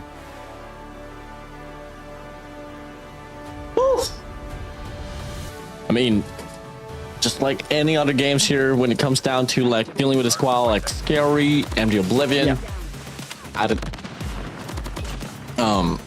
It was just, you know, massive fights here for the side of Kingsmen, but clearly wasn't enough. Too far. Got it locked down here, MG Oblivion. I mean, it all really started there with Mints here. So strong. And by the way, Mints is just one of those players that you can really just truly rely on, especially when it comes down to, I think, an early great break off. And once you get just that one singular player to carry on the momentum, the rest of the team just able to adapt and literally gain his aura, bro. That's how exactly MG Oblivion was just able to take control so early on inside of this game. Hey, yeah, you know, for just to simplify that, I would say that the momentum of MG Oblivion is just really contagious. So just goes from one player to another, especially as you mentioned how Mids is able to translate that energy, giving the rest of his team the opening that they need to move forward. 241 to 157. Like I said, that small section right there, very small with the smoke in between, was really enough to almost seal the deal of that 250. But congratulations, of course, to MG Oblivion. Look at the MVP. We got 54 solid frags, man. And 199 impact rating, by the way. I think that is the highest that we have been able to see so far here in this GP. So nearly perfect there from the side of Risky. I mean, in fact, that is probably the best one you could probably get here inside of this game. One is going to be there as well with 53 kills. I mean, overall, Players of Kingsmen, they were outplayed. Yeah. Man. Okay. So that's how we're starting off our 5th set of the day, folks. We're moving on to Search and Destroy after a few moments. Now, much deserved crown over the head of Risky. So again, look at that score. Look at the entirety of the KDA. MG Oblivion is just really stepping on the gas right now. As Callie would say, congratulations, Nocturnal. I will not say that, but yeah, I get you. Woo, what a game. Now Search and Destroy is going to be up next. Pika, question once again here is that, do we see any difference here on the Search and Destroy? Oh man, but you know, I would know Oblivion. I know some of their players, but Well, the answer is no. I feel that right. You do it. So I'll say it right now, Oblivion is just a little too they're volatile right now. Like, Well, right? the They are factor an that I'm holding on erupted to volcano. Yeah. is the fact that Oblivion beats Scary on Search and Destroy. Yeah. And I deemed Scary to be the best team in Search and Destroy even before this tournament started. So, hey, Kingsmen, are you ready for this? Medical Oblivion, start things off here on the defense. Basically, what Warden's trying to say, if we put 2 and 2 together, this might actually swerve entirely towards Oblivion. Here we go. Oh, yeah. やっと私を思い出したの?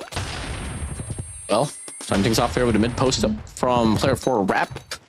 It's going to be an A split though. Ambion's going to be able to get the first kill. They do spot out one guy there off from the scaffolds, but funny enough, kills here leaning towards the way of the players out the Kingsmen. As Epox and Guard. Now if you're going to be on track here, go for the clutch up. 2v4 we go. Lovely feat from the Kingsmen so far. Yes. 2v4. Clock's ticking heavily in favor. Oh, Kingsman, Kirk. I don't think he really even has to do any effort here. Just gotta try to serve. Never mind. It was really. But it's not over yet. Ready I was gonna say that he could just keep his head down. Allow to him, but it's just too tall an order. We only had like less than 20 seconds or around 20 seconds left in that. Destroy the Natural objective. reason. Bomb acquired. Oh boy. Same approach here. It's gonna be flying on by, no connections whatsoever. I love the change of pace here from the side of the Kingsmen. They're all relying for the picks, but probably they kind of divert their attention now here on this mid map, which I feel like would be the best choice. This Risky is gonna be playing down the connector's side. Perf's gonna be waiting there from the top of yellow to go for any peeks out. Both exchanges out the sniper, and Risky's gonna get tagged up, pushing him back away once again. Okay. And now a bit of a ceasefire between our teams. You know, okay, never mind. I was about to say that the mid has stayed silent this whole time. Here we go. Trade one here for both our teams. Steve just leaving there. I don't know if that was really mostly than anything, but Steve leaving his surveillance off of Winery there. That must have been that must have hurt him. The bomb has been planted. Ooh. Bomb's gonna get planted here for the side of the Kingsmen. Prim's gonna be developing this flank. Did he expect this type of dynamic here from the side of the Kingsmen? Ambia finds Kirk away. Mid's able to get the trade off to QQ9. Steve's gonna get taken down. Mid's now gonna be alone in the 1v3 from the top side. Able to get another for himself. Gonna get the double. Oh, Yes, 1v2? Yes. Now, a 1v1. One out. Prim on the other side, waiting for the peek out to happen. Just has to go for the commitment now. Swings on by and will get taken he down. did not It's been even- good for 2 rounds. He did not even prone anymore. Oh man, that hold could have been substantial. I wouldn't know, man. Like if I'm gonna do the math, a prone Destroy the would have objective. probably at And the least bomb. gotten him a single millisecond closer. But again, we're not gonna question the decision here. 2-0, and Kingsman clapping back. It's going to be a full stand here on towards the beast side, but take a look at the players here for the side of MG Oblivion.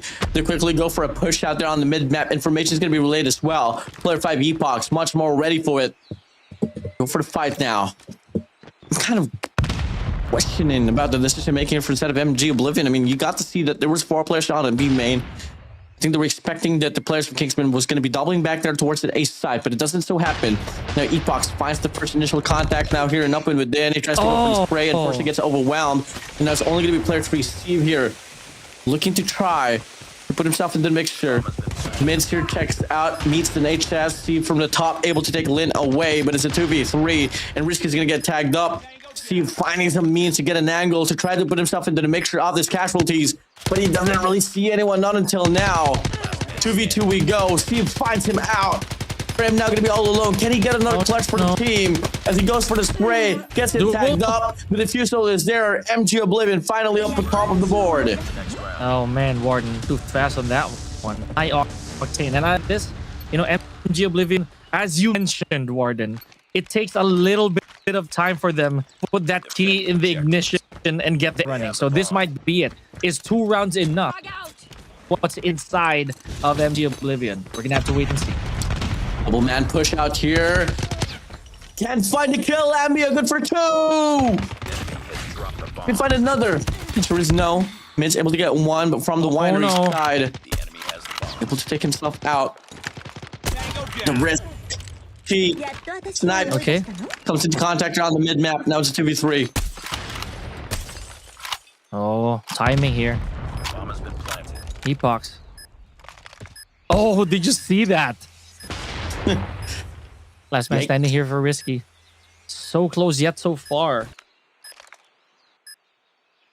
Just left my clock as well. I mean, if you want to get this clutch, you gotta go and take the risk. Live up to your name on Risky, but unfortunately, Ambia good for 3 off that round. They're gonna be up by 2 once again. Not this time, not this time, buddy. 1-3. Now Kingsmen showing signs of life here. Bomb acquired. It's also pretty crazy that Epox also has not had a single frag just yet. Maybe not the day that we were expecting. Trophy system good. Here we go, Risky taking out Curve. And as usual, we are going to have some patrols over there at Winery. However, Lin ahead of the curve here, taking out Steve. And Prim flushing out mids as well. 3v4. There's just something about the search and destroy here for instead of MG Oblivion. I mean, they were able to do wonders on yesterday's run. Is it complacency that we're facing, or is it just the Kingsmen here doing the best that they could to try to stay alive inside of the series as they force Risky once again in a 1v4? Checks out, only a bullet to connect with to put him down. Kingsmen now here up by 3 rounds. Oh boy. Oh boy. Warden. There is a pulse here, Warden. There is sounding pulse here on the side of Kingsmen. They have been some extra plays, I'm not gonna lie. So let's see how they just come here for MG. Risky, as you mentioned also, Warden, his namesake just tries to tell us that he's not to go in guns blazing. But is that gonna be the right way to go about it? Risky taking up, that's an answer right there. That is the response. Only going to be good for 1 though. We've seen a lot of first bloods here from the side of MG Oblivion, and quite clearly it hasn't been able to translate into round wins, not just yet. Big shots here from the side of Risky, but Ambia able to put him down now. Frame finds Girk away. Lin takes down Steve. And it's a total collapse once again here for the players of MG. Mids picks up the scope. Out for the Tundra, but the nade gets cooked, pushes it back away. The bomb's gonna get planted now to 2v4. This cannot be. This cannot be for MG. Less than 40 seconds to go here. Bad deficit here. Epox out of there too. Mids at a very tight spot here. Look at the rotation. We still got 4 players to go. Familiar site right there. Oh, this is exactly where Risky was also fished out from earlier. 5-1. Not pretty. Not a pretty sight at all here for MG. Yeah, I mean, Epox here as the marksman of the team. Solo panhandling the B side is not really finding the impact now. Still no kills whatsoever. I mean, you gotta step it up here if you are Epox. Now it's going to be a 1-3-1 push out here for the players of Kingsmen once again. Rap's going to be able to get the first kill. Can he find the second? The answer is no. Gurk is going to be good for the trade. Okay, okay. Enemy Gurk. dropped the bomb. All right. We got the I can't bomb. believe them saying this. Signs of life on the side of MG. Prim, last one standing. We're going to go for a reverse sweep here. Let's not forget. We only have a few rounds at switch. Target Oh, down. the 10. There we go. Next round. 5. Ladies and gentlemen, this could also be the curse breaking round here, whether it's a 5-3 or a 6-2. But for the sake of MG, they have to make adjustments. They Defend have the objectives. They have the bomb. Oh, boy. Grenade I out. mean, if ever MV just cut down the lead to just 2 now, and we still might still have a game here. But Steve starts things off here with a massive frag, finds the first and the second as well here for the side of Gurk. Prim, Ambia, Lynn now going to be remaining here for the side of the Kingsmen. Oh. Okay, I mean to percent below and on here, but there we go. Lynn, good. 2 to Lynn, Prim versus Steve and Epoch. Epoch needs to step up with one more frag to add to the board. Steve, though, no information that they are slowly calculating. Rotate. Prim. Bomb's still going to be in their hands. 2v2. Okay. Got a minute to play for here if you're the Kingsmen. You don't really got to push out or anything. They still lean towards the ace side. Nade's going to get dropped as well. God damn, Kingsmen definitely just taking their time, bro. As well they should, man. I feel that the pressure should really be on MG here because they're the ones who are playing catch-up. So regardless of how the round is going, it's just a matter now of playing it safe. Epochs, no information. Once again, Type 63 is not going to be the best friend here. One wrong peek from Winery and Prim could kiss this chance goodbye. Here we go. Oh, bad. Good exit attempt. Is Prim going to be able to close this out? Blade. Look at that with a speck of health. You're going to get the plant now. Sprays on by. Doesn't have Oh, to no. take a fight. Oh, he falls for it. And the Nice. Oblivion will drop the lead to just 2 now. 3 to 5 as we switch the sides. Dude, that was amazing, Warden. That amazing. Just using the clock to their advantage as usual. Recognizing how it is much better to be on the defense or to want the seconds instead of taking that challenge. There we go. 3 to 5. Out. Let's see how KSM's going. We go. Big push out here on this mid map. It's a triple man stack here. So he's going to try to lead in the charge as he finds the first as well. Lynn's going to be able to take down Gurk off on the side here on the shadow side. Mid's able to get another to his name, but Prim's going to be there from the backside as well. Able to get a kill. Frisky able to get a read as well for 1. It's a 2v2. Bomb should get planted here on his ace side soon enough. No idea that Prim's actually going to go for the flank. Bomb has been planted. Successful Falls back. plant over here. There's information. Nice. Oh, wow. Get ready for the next round. How'd that shot happen? Yeah, just quick reactions there from the side of MG Oblivion, and they're looking to be finally back on track. Epoch's finally shooting back just a little bit as well. Defend the objectives. Oh, this is not what you would want here, KSM. The Kingsman does not want to thwart away. They do not want to drop the ball right now. That lead is gonna go like hot potato. Steve choosing to stay by B side here. Some vision. Risky. Stray shots with our LW3. Again, you know, a good sniper. The point of that, I mean, I'm not saying that Risky is not one of the best that I've ever seen, but he has been taking some chances, as you would say, risky. 3v3 here. And up and they go. And is still going to be alive and kicking us there on the ace side. Steve's going to be roaming around here towards the B side as well.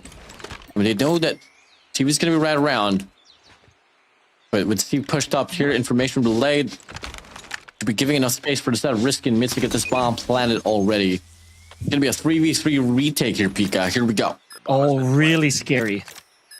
Really terrifying. No pun intended.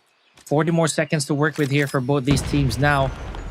The challenge has been issued by M. Target down. Oh my God, okay, Steve. Oh my God, Steve. And all of a sudden, in the blink of an eye, the odds in favors the players of the Kingsmen, as it's going to be Lin all alone in a 1v3. Should have been them retaining the lead away, but no, MG Oblivion did his time to go for the equalizer. Ready for the next round. Man, like trapped in a cave. Lin had no choice but to reveal that position inadvertently. Just because of the pressure. Just because of how that Destroy plant the worked. objective. Wonderful job right there. But as you mentioned, it was Steve who was the difference maker. 2 pick-offs, headed straight to the plant, not checking the corners, or at least a little too late. 5-5 here. As usual, we have Winery control and Risky still taking those shots. Still he can at least try to go for some collaterals. Mid-map push here for 1. It is going to be Gark. As Steve's going to be able to beat them to it. They play off the picks. They clear out the pavement down the beast side. Has the bomb. They're going to go for the cut down as well. They're on the mid-map. A Rap beats Gark to it. 1-for-1 trade now. It's going to be a 4v4. And I'll tell you this, Warden. This is looking to be that long, hard boil that you were talking about with MG. See how the pace is actually... Oh, man, the timing again. Steve taking out Rap. Tango down. V3 for another trip. Epochs taking out MB. Who's that advantage? Last man to swarm. Complete the mission. Oh, dropping in. Oh, Curve's now going to be all alone. And now, all of a sudden, as time passed by, MG Oblivion, they pick it up. They're now going to be on the lead. Still not by much. So let's see how MG Oblivion is going to try to slowly secure this. Defend the objective. Let's not forget, they are still on the attacker side. Notice how there's also a bit of a shuffle when it comes to the plants. They're not really doing it every single round. Objective is only on the table. Here we go. So Lin taking 1 out of Steve's playbook. Does get traded out. 2v3 here, Warden. Epoch's in danger. Make that a 2v2. Ambio and Curve. How are they going to survive this? No information. Beautiful shot. 2v1 now, Last man Curve. standing. Chance for denial. The bomb One has been peek. planted. Has his scopes locked in towards its side itself. Epochs not showing at all. Smart. Very smart. Very smart. Oh, please. Not a single limb. Okay, look at that. It was enough to make Curve retreat. The timing. Grenade Uh-oh. fall a bit too short as well. Okay. So this right here. Oh, no. Once A lot again, of the shuffle. hesitation. A lot of hesitation. There's not going to be enough time left. Even if he does get the kills, it shouldn't matter. But no, he's going to take the gamble. But Epoch's off the head. He will put him down. 7-5. Up by 2 rounds. It was once a 4-round lead from the side of the Kingsmen. And all of a sudden, it has turned. MG. 1 more round for match point. And second round right there, Gordon, might actually be the boost. It could be almost the spoiler that this is gonna go straight to MG. Here we go, Curve once again, very bravely peeking off at Winery. Steve for the initial flush in. There goes the trade. Mids and Lin went at it. 2 for Lin. Nice feed here from the side of Kingsmen. Oh, Risky on this mid-map now pushing through. MB slides Risky away. Other 5 Epochs from the top side gets taken down. And they have finally stopped the momentum of MG Oblivion. To be right there, man. Destroy the That is objective. a little too catastrophic. Now here we go. MG, as we really here, they had 4 round. Right, they had a 4 round. Now they're only leading by. You know what this could mean? KSM still has a chance to turn around. Should they play their mids? Okay, I had a rest to work with. Steve once again with the flank. Target down. Ooh, how did that even go beyond Ambi? I believe it was just a small crawl towards the stairwell. Yep. That's all she wrote. Here we go. Get a double as well. That is going to be it. 2 players remaining here from the set of Kingsmen. Lead set of players from the set of Met the Guild Oblivion. They go for the push on his ace side. A crossfire to be held here, but instead of Kingsmen, if ever it is for red and crossfire, they could still probably stay alive, but no, Gurk finds one. The trade's going to be there as well. Prim's going to be all alone. He finds a double, but it doesn't really matter at most. He might be able to get a triple, but it is a very, very terrible feat there. A 1v5 wouldn't happen at most. And here we go. It's all going to come down to this very moment. Kingsmen, can they force an overtime?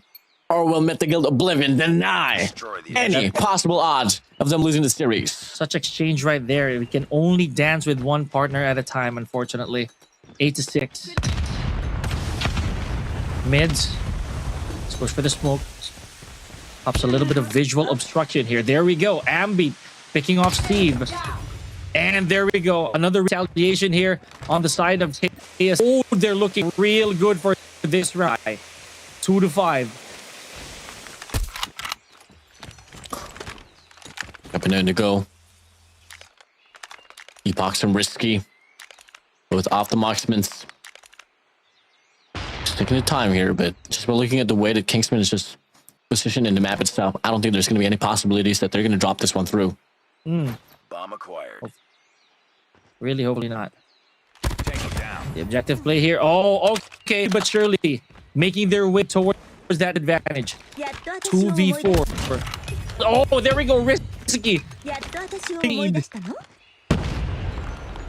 Curve. Massive. Been planted. And double stacker from the top side if Risky can hit the shots, but Curve beats into it. Epoch's now going to be all alone, and he does get taken down. Kingsmen, they stay alive. One more round for overtime. As I mentioned, there is a pulse here, but not as we expected here, folks. 8-7. This does not change anything on the side of MG. They are still away from walk away with a 2. So what is the game plan here, Warden? Let's see. Go for a 4 push, a 4-1. No, never mind. They're gonna go 2-2-1, and with mids, and it's mids going for the flank. Never mind. Epochs finds Abioy down. Player 5 Curve might just be next as well, but he has been able to hit a lot of those important shots. Small. Will happen to do so now. Steve on the way, but it's gonna be enough spacing for them to buy out as well. But Prim's gonna be able to take down mids as well. Steve from the bottom side able to get the read, and now the bottom's gonna get planted. Numbers advantage as well here for the side of Met the Guild Oblivion. This should be the dagger to close out the game. And look at this curve. Steve time. Yep, that's information. Oh no! Why did you have V3 to peek? here? There was really no It has to need. continue. It has to continue now. Rap now going to put him here on the south side. He finds another as well. Risky all alone. Prim takes himself out. And just like that, the Kingsmen, they force an overtime. It was a dangerous peak. Lost that round. It but was it's not over such yet. Ready up. call here, ladies and gentlemen. Now we're gonna switch it up. 8-8. Oh man, Warden, why? It's a Destroy big the objective. why? Bomb acquired. They take the gamble. They got to pay for the price. Grenade out. Now, Kingsman prominently going to go for a 5-man push on a beast side. Epochs hasn't been so good at this side, and now he does fall back away, putting respect in the name of the Kingsman, as it turns into a 5v5 retake here off this round. Man, you gotta count on the gun skills right here, as well as the cohesion of MG. Okay, one down. Steve able to take out Lin. Oh, the retake might be for good here. 4v2. So far, so good. Oh my goodness, they were able to do so. Oh boy. Gee. Gonna be on the lead there, but I'm not convinced. Say They haven't faltered. close. Yeah.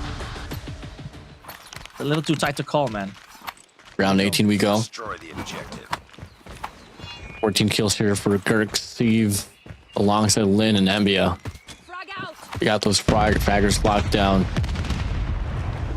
They lead the bomb towards the spawn side here on the attacker spawn. They're gonna go for the fight. Oh. Yeah, beats Epoch to it. Opted LMG still wants to go for some more. Crazy challenge. But it shouldn't be a commitment now. What are they doing? Pushing one by one. Definitely not Oblivion that I know. It's all of a sudden a 3v5 here. It could be another swell here on the mid-map as Lean finds Girk away. Steve, risky to try to go for the clutch. They are letting go, Warden. They are letting go. Steve is... Now they have to work with this separation. Look at the gap between the last two players in Oblivion. Oh boy. Objective is nowhere in sight as well. I'm not gonna see any plants. Uh-oh. Not anytime soon. Just can't afford any complacency here. If you are the Kingsmen though, don't give them the opportunity and window. That's exactly. DKM's gonna be out, able to get the shutdown there up against Steve. Now it's gonna be risky, all alone. Has to bomb for himself. No way in hell you pull a 1v4, oh risky. Shouldn't happen here. It all lies upon the place of the Kingsmen as well. They do trap it up, pack the bomb, Rap shuts it away, and it's gonna be another overtime. Oh boy. MG, so close yet so far here. They were able to seal the deal off of a 4-round deficit all the way to the possibility of set point. And they dropped the ball just because of one wrong peek. All right, here we go. Landing flat on risky here. Prim. Incredible nade. We're still gonna see more. There we go. Rap. Oh man, Epochs and C falling like flies. What is happening to MG? The bomb has been planted. Falling like crumbs. Girk, Irv, away. Should be match point here once again for the players of KSM. Double stack there from the top. Even if they infiltrate the side itself, I don't think they're going to be able to get the read that there's going to be multiple players here from the back. Frame shuts down Girk away to get the information relayed. Now it is going to be a 1v3 with 18 seconds left on the clock. Nah. Now going to be KSM. One more round here to extend this series to a map number 3. Absolutely impossible in that situation, man. It's just like walking into an oven. 9 to 10. Defend the objective. Still potential overtime here. Or could this be the victory that KSM is looking for? 9 to 10. Smoke out. The first frag, the first casualty here is definitely going to dictate the pace. Or it is going to dictate the possibility. Oh, there we go. Risky out of the equation. There's a trade.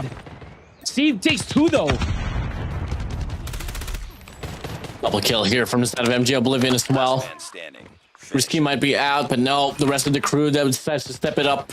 And now it's going to be Rap all alone in a 1v4 to get the information relayed. Mid's off with a shutdown.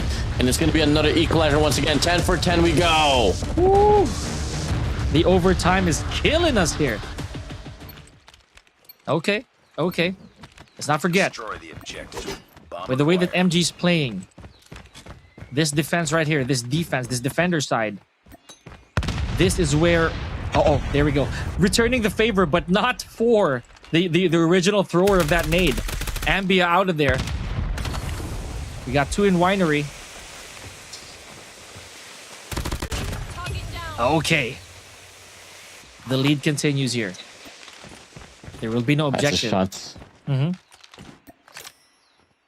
Ambia and Pain's Prim's going to be out, and that's a very crucial shot down here for the players to make the goals. After all, Prim has been able to drop numbers here pretty convincingly well. 20 kills his name, but no longer routine. Now the players of Kingsmen here doubling back here towards the mid map. Yeah. Mid's going to be waiting just right around the corner of the connector side here off the QQ9. Epoch already has been able to develop a push as well as Risky finds Lin away. 2v5 here. Should be match point once again from the players of Meta Guild Oblivion. Rap all alone. Meta Guild pushing through, Steve able to get a double, and finally this time, can we see a close out here from the set of Oblivion? Once again, MG, they have the ball here in their court. They have the objective. They can wind down the clock if they need to. And trust in the process here. The gun skills of MG have been really proving to be quite formidable. as long as the first pickoff should not be risky. Next back around towards B side. Oh, look at this. It lies upon the flashes. They do get the connection. Oh, information. Here we Plays go. On by, doesn't really get the shot to connect. But Rap's going to be out. Curve as well. 2 players out here for the side of the Kingsmen.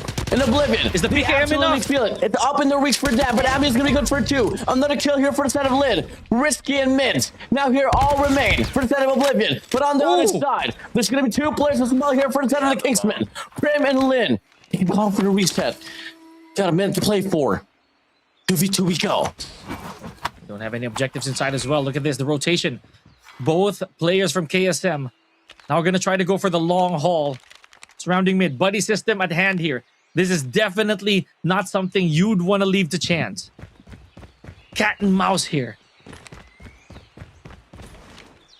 Uh-oh. Yes, they're going to go for it. Drawing them like The bomb has been a moth to the flame. Oh. Oh boy, this is it. This is it. Idiot. Look at their post-ups. We all know that the players of the Kingsmen, they don't want to back down. And Prim's still going to be alive. He has been in this situation before. Will he be able to do it once again from the top? It will be Mids playing for his life. Risky playing off the cross as well. They want to go for a double pinch here, but they're going to be taking too much time. 20 seconds is not going to be sufficient enough for them to be able to pull this one through. Ain't no way. All Mids has to do is just play for his life. As Risky finds one away, and he plays off the contact. 9 seconds remains. Mids put him down. And that's That's it. going to be MJ Oblivion. Pulling down the odds of the Kingsmen as they sweep the series here in a 2-0, but it all went down to a triple overtime. And what looked like a very, very devastating loss for Oblivion was just really reverted. You know what, Warden? I really should slow clap for you as you called it out. MG Oblivion, sometimes they take a little too long to understand what they're capable of, or maybe just to get that engine rolling. Got it down. They locked it away. GG's well played, man. I mean, it was still a pretty prolonged fight, nonetheless. Was the players of MG Oblivion getting the shutdown.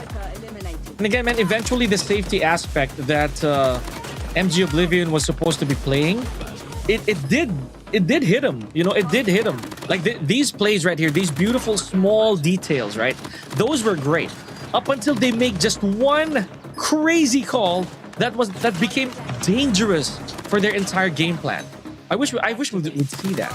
I wish we would actually see that. I believe it was around here somewhere, like this, the 8-6. So around there for sure, but it was. I mean, it's kind of devastating as well here for the side of the Kingsmen, as it kind of seemed to bound to be like, you know, they were on the lead for like 4 rounds, but all of a sudden MG Oblivion was able to get stabilization at the latter part as well. When MG Oblivion was up by 2 rounds and they were at match point, Kingsmen, they responded back with 3 to force it overtime. It was a back and forth game, but nonetheless, it was okay. Kingsmen, they dropped the ball, they dropped the game. On towards the next 12-10 we go. MVP, no question to ask, has to be Steve. And you know, I have to admit, Warden, I really have to admit, I really did think that KSM was actually going to force that control, man. They were so close. But again, it was just pulled away from their reach as soon as the composure of MG started to kick in. You remember that the last overtime that we had, those were 3 straight rounds all the way to MG, right? So it's just really a testament that, okay, when we get composed, we will stay composed. Wonderful job. 20-17 here, Steve. Much deserved crown. Yeah, for sure. Now, second to the last series said and done. Move over towards the last little bit that is going to be a matchup between the players. I'm thinking Illinary X and Divinity. So, yeah.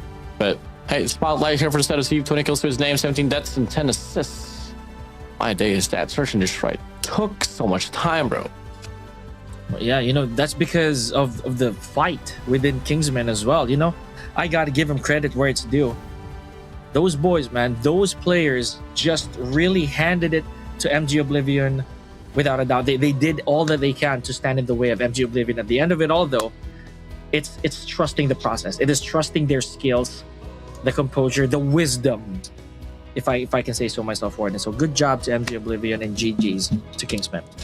Yep, GG's well played. And that sums things up here for our second to last series here for this GEP multiplayer division, second day of this group stage. Up next is going to be Divinity and Illinary X. And, well, I'm projecting that one to be a 2-1, but hey, you know, enough of the projections. Let's just see the battle later on after this break. We'll be right back, guys.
Welcome back, everyone, to Garena Elite Philippines 2026, and here we go. We're down to our last and final match here, a blockbuster match here for tonight. It's going to be Divinity up against Illinary. Joining you on the desk is me, Warden, alongside Pika, and yeah, man, I mean, we got to keep things calm just a little bit because once the matchup insinuates, best believe it's going to be quite hot. Oh yeah, man. Like, you know, the hard point, it always is the most high octane mode there is, but when the search and destroy gives stress levels, you know, I believe that we won't be out here going for low cortisol, Warden. I'm I for one am still riled up with what happened earlier for our fifth set. But ladies and gentlemen, that's all done and dusted. Let's head on straight to our final set. And again, I cannot believe that we are down to the last for the day. We accomplished Battle Royale 5 NOs here for multiplayer. Yeah, I mean, this schedule overall is pretty grueling, I gotta say, but right? We love to see a lot of actions here for GEP. And well, fortunately enough, though, I mean, scheduling here for the set of Battle Royale has now been finished. They have to continue at the 9th and the 10th of May, but for the set of multiplayer, we still got 5 more days to go, including this day already. So it's still gonna be a long way up ahead, and then right after that, Garena action doesn't stop there. At the weekend, you know, we're gonna have the run for GSI as well. So it's an action-packed month here coming from the start of April alongside May. So better make sure you guys are following the broadcast and the pages here from Garena all across from Facebook, YouTube, and TikTok. As you know, it's you don't want to miss out any action. And so do we, ladies and gentlemen. It has at Pandemonium start to finish. I have no other words. Is that going every single time? And you know, this is my one of the few times I can share this to you guys. One of the few times that I've acted my Battle Royale. Believe that. It's actually, I don't know. I do recall now that it's my second time actually running a Royale for the Garena broadcast here. I did cover some on the Gladiators as well back in the days. I think it was back in 2023, if I'm not mistaken. But you and me? Nah. You and me? Nah.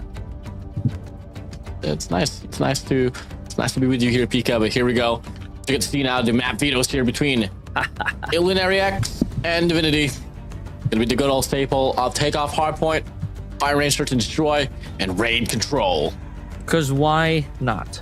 Right? Because why not go for today's staple for the entirety of today? You know, we've seen these maps happen over and over again. I believe that we've bingoed throughout it would take off to kick off our, and of course, why not? Why not firing range? Why not go back to the El Clasico of everything here for Call of Duty Mobile for our search and destroy? Well, if it's a blockbuster match, you'd expect the staples. Now we go. Pulling through. We just gotta wait and see when the battle pans out. I mean, on paper, I got my eyes on Illinary X for this one, but at the same time, Divinity, they're mad and hungry. And you know, one funny thing about this team is that, you know, I had a conversation with Riser, aka Yanzi. Riser said that this team was made 2 days before the qualifiers of GEP, and now they're here. Let's not forget, Warden, Divinity also had their shares of victories prior to this, so we know what they... Here we go, Pandy. But I think they expect some trades here and there, and an early tug of war for our hardpoint. Yeah, so, hey, we can expect a lot of back and forth here at this P1. But, hey, nice break off here so far for inside of Prince. Is he able to get the double here right off the get-go?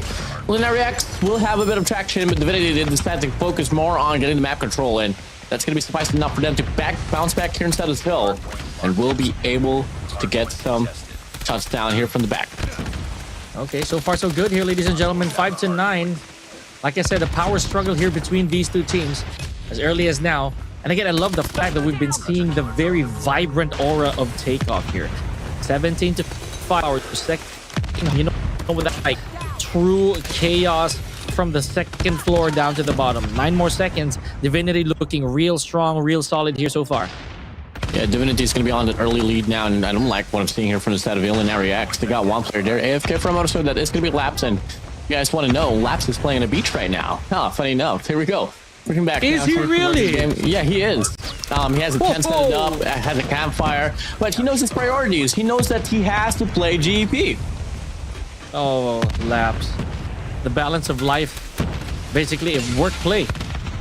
Work or work-life balance. You know, if this is no longer just play, this is work-life balance. Here we go. 39 seconds, winding down here, and Divinity. Okay, so far looking so good, but Illinary just intercepting it.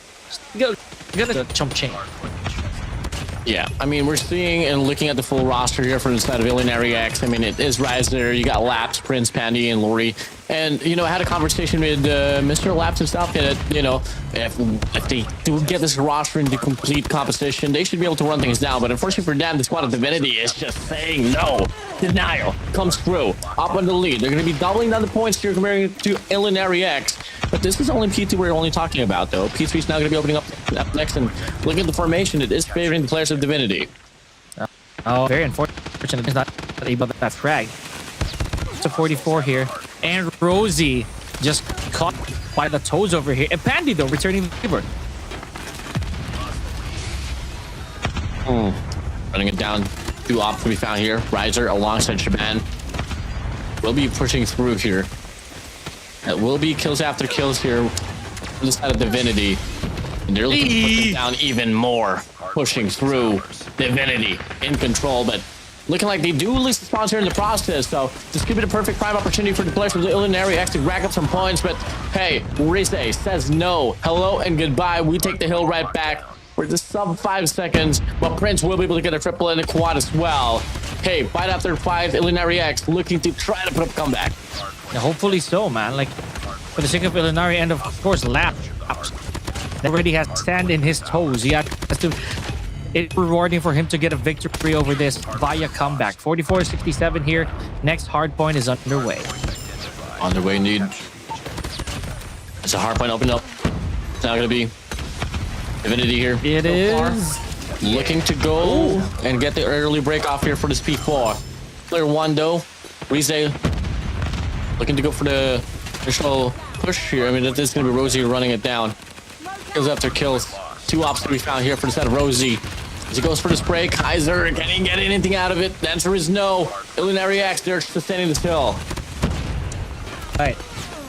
Laps with a little bit of claw action. 56-80. Far off. This whole be a Nari will definitely be in the running. 65. 15 more. 15 more seconds. Oh, of course. Divinity, they're smelling. They have to be caught. 7-1-8 long now, ladies and gentlemen. Illinary can make this their priority. 10 more seconds before we go for that first rotation, that reset. Yeah, up on the reset. We go. 5 seconds remaining now here for the scrap time. Illinary still going to go for the fight for it, but Chalk's going to be able to get one. A bit of contention there for the scraps, but not too much. Freddy flies through. Information going to be relayed. They know now that it's going to be the squad of Divinity hitting it now from the stadium side of the map. Hardpoint opens up here. The big 1v1 here inside of the hill, and player 3 is going to be able to win it. Illinary X now here on the driver's seat. Oh, very for Illinary. 82-88, and they have to do it. They have to show that we are not afraid to go for this recapture. There it is, and just like that, the lead is gone. Despite having very little to work with here, Illinary is able to do it. They'd love to turn up here from the side of Illinary X. And only 3 more points to go, and it's going to be the hardpoint mark welcoming the boys of Illinary X. And we see it happen. They see Prince here just playing for his life as he goes for the push out. The cavalry arrives. Perfect dynamic here from the side of Illinary X coming from the last 2 hard points here, Pika. Oh, yes. Just that the scaffolding going to be safe on here. Oh, sir. 109-88 here. Illinary, we look more authoritative this time. We're going to go block. We're going to go for the stability of P2. Let's see if Illinary X is able to do so. Opening up in just a few seconds here, Warden. Illinary X. Yeah, look at that. The Divinity under their ordinance, under their authority. Oh, no. But it's going to be Resay now here spraying on by. Finds the first. Pandy able to get the trade. Only 1 elimination. Not the best value off the death machine, but it's now going to be Shiban alongside Yanzi, a.k.a. the one and only Sero. Pushing through now here. Off with a Tempest on hand. That will be Divinity here looking to scrape off the time here inside of this hill as the players are Illinary X will be down Narnia. Okay, so far, Divinity's understanding that, okay, we did slip up a little bit. It's time for us to retake this. And remember, they had to use a lot of their operator skills here. The investments were also worth it. 120 to 114. Again, a little bit of a seesaw here for the Hardpoint. 122 still on that Illinary side.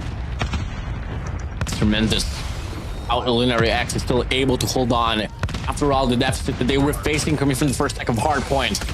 Now you get to see rotations found to be over, favoring the players of Illinary X here on this P3 as well. Very detrimental early rotation, but you gotta keep in mind, there's gonna be 3 players from the side of Divinity working themselves out here on this mid-map, so the spawns should be given to them. Uh-oh. Oh, well, here we go. Gets you to 120, but look at this. That lapse right there. And very fortunate AFR here, Illinary. That might be a very valuable, I'd say, manpower that they should be using. 32 before here. The Divinity takes the lead, and the last looking yellow. Rosie waiting to go for the push up now. But unfortunately, does get taken down. Player 2, Lap, still waiting. Takes it pass by, but unfortunately, no connectivity from his side. Is Dale here. You don't really like to see it if you're on the side of Illinary X. Glory from the backside goes for the push out, but it does get denied. Pandy walks by as well, and it is seeming to be a game rightfully owned by the side of Divinity as off this P3. Oh no. Illinary, they do have to make haste and get to the next hard point before Divinity already takes that lead. But as we can see here, Chiban already has his sight set, and the rest of the members of Divinity have already stamped honestly their label here for our hard point. Oh no. Up when we go, Divinity opening things up now here towards the hill. One more player to worry about. The cloud gets drained apart, but the War Machine will be coming up next. Shaban leads it to it. Piloting that War Machine, unfortunately can't find the sustainability. But Labs finally backs himself up. He's on track for the game. Can he find the value off the claw? And the answer is no. That machine's gonna be coming through here for the set of Pandy. Can he get the clear up here up against Yandy? The answer is yes. But the kills prominently so much better for the side of Divinity. Oh, look at this. Look at this. The flow state has kicked in. Just 10 more seconds and we're entering 200 here. For Divinity, that is. What is Illinary gonna do here? Laps. I think these respawns, man, these short respawns that are really taking a toll on Illinary, they are very, very bad for the supposed retake of momentum.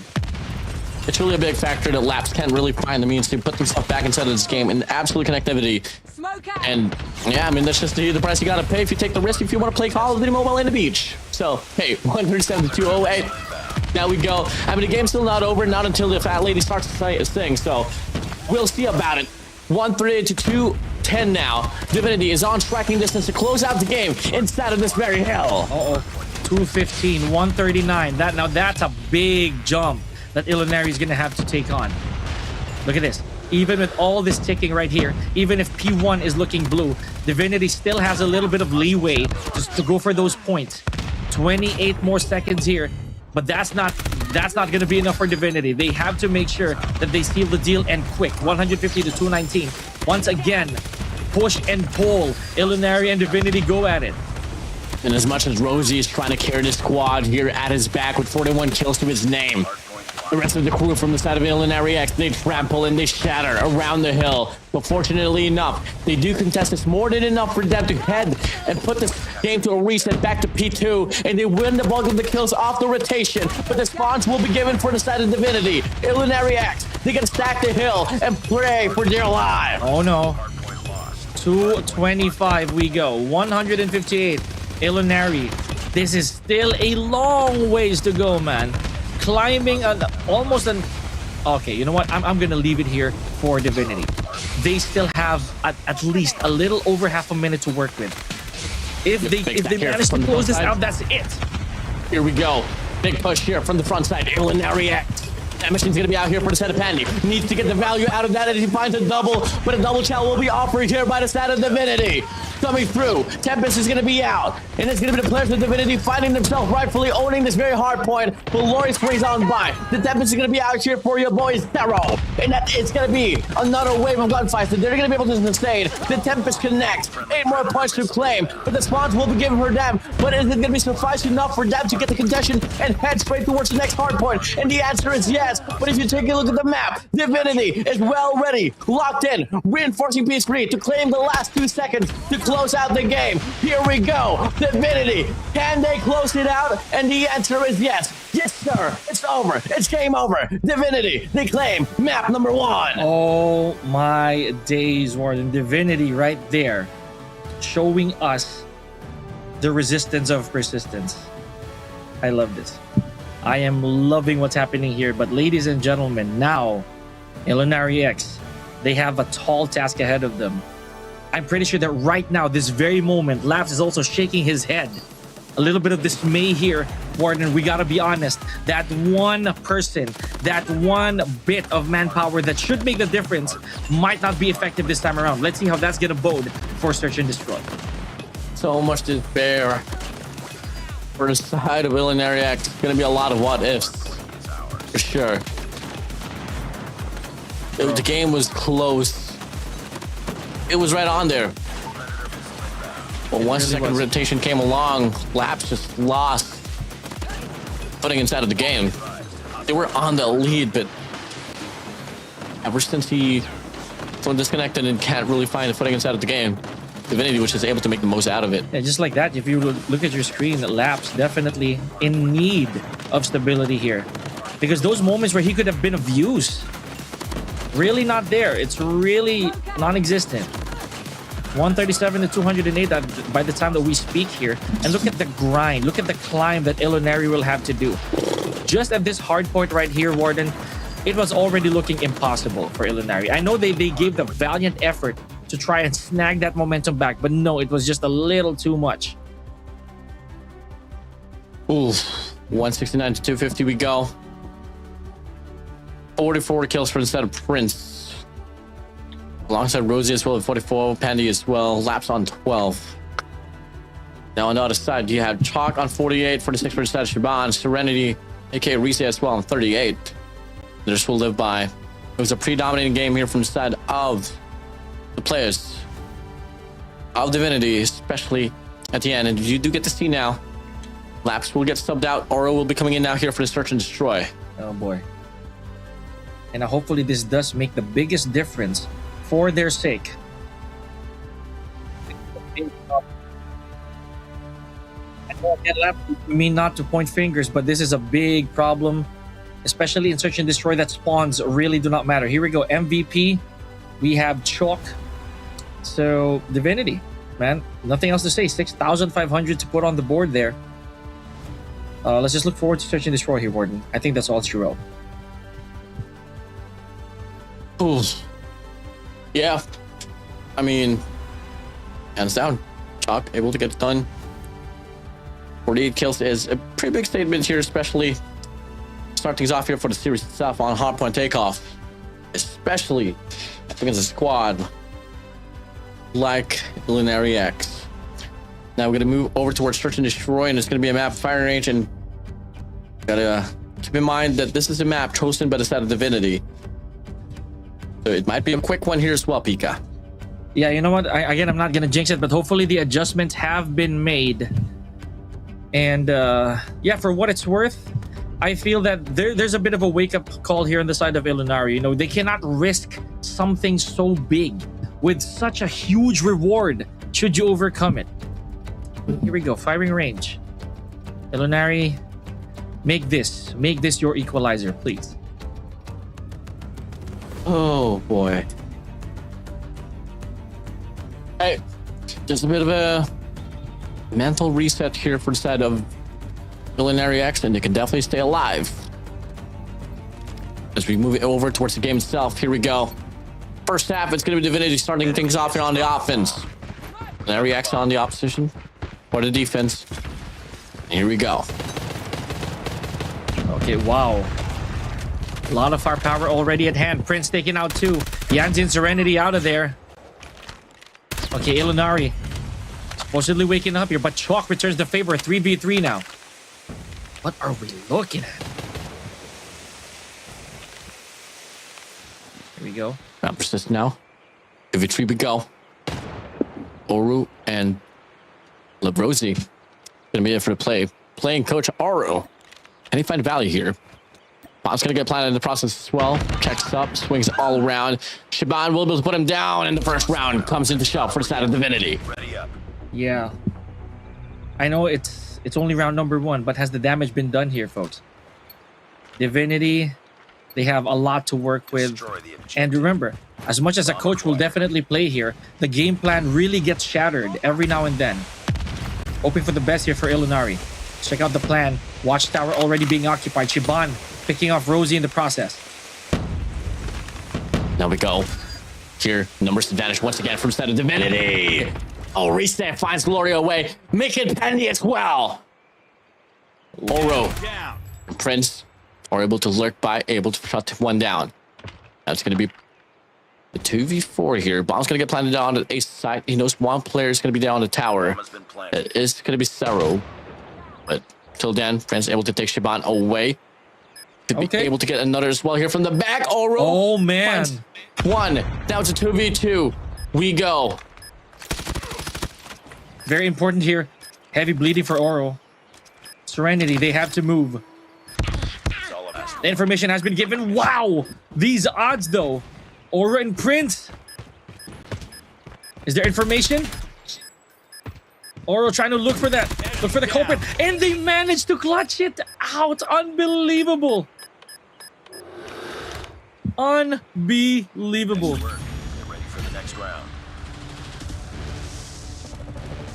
There we go. 1 for 1 now. Up and within. Here we Defend the go. objectives. I mean, it was a 2v4 here. It was a big blunder there from set of Divinity. Now with all of it equalized. And we see turn around now here from set of Illinary X.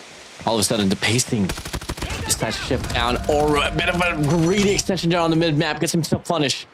That's not exactly what you'd like to see with your live here, Oro. Drop it down. The smoke's gonna get deployed as well. And now we are seeing Kaiser finds Rosie away. 3v5 we go. Numbers advantage here for the set of Divinity.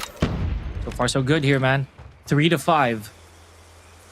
The bomb has been planted. But Divinity, still so much momentum. Here we go. Kaiser picking off and gets picked off by Pandy.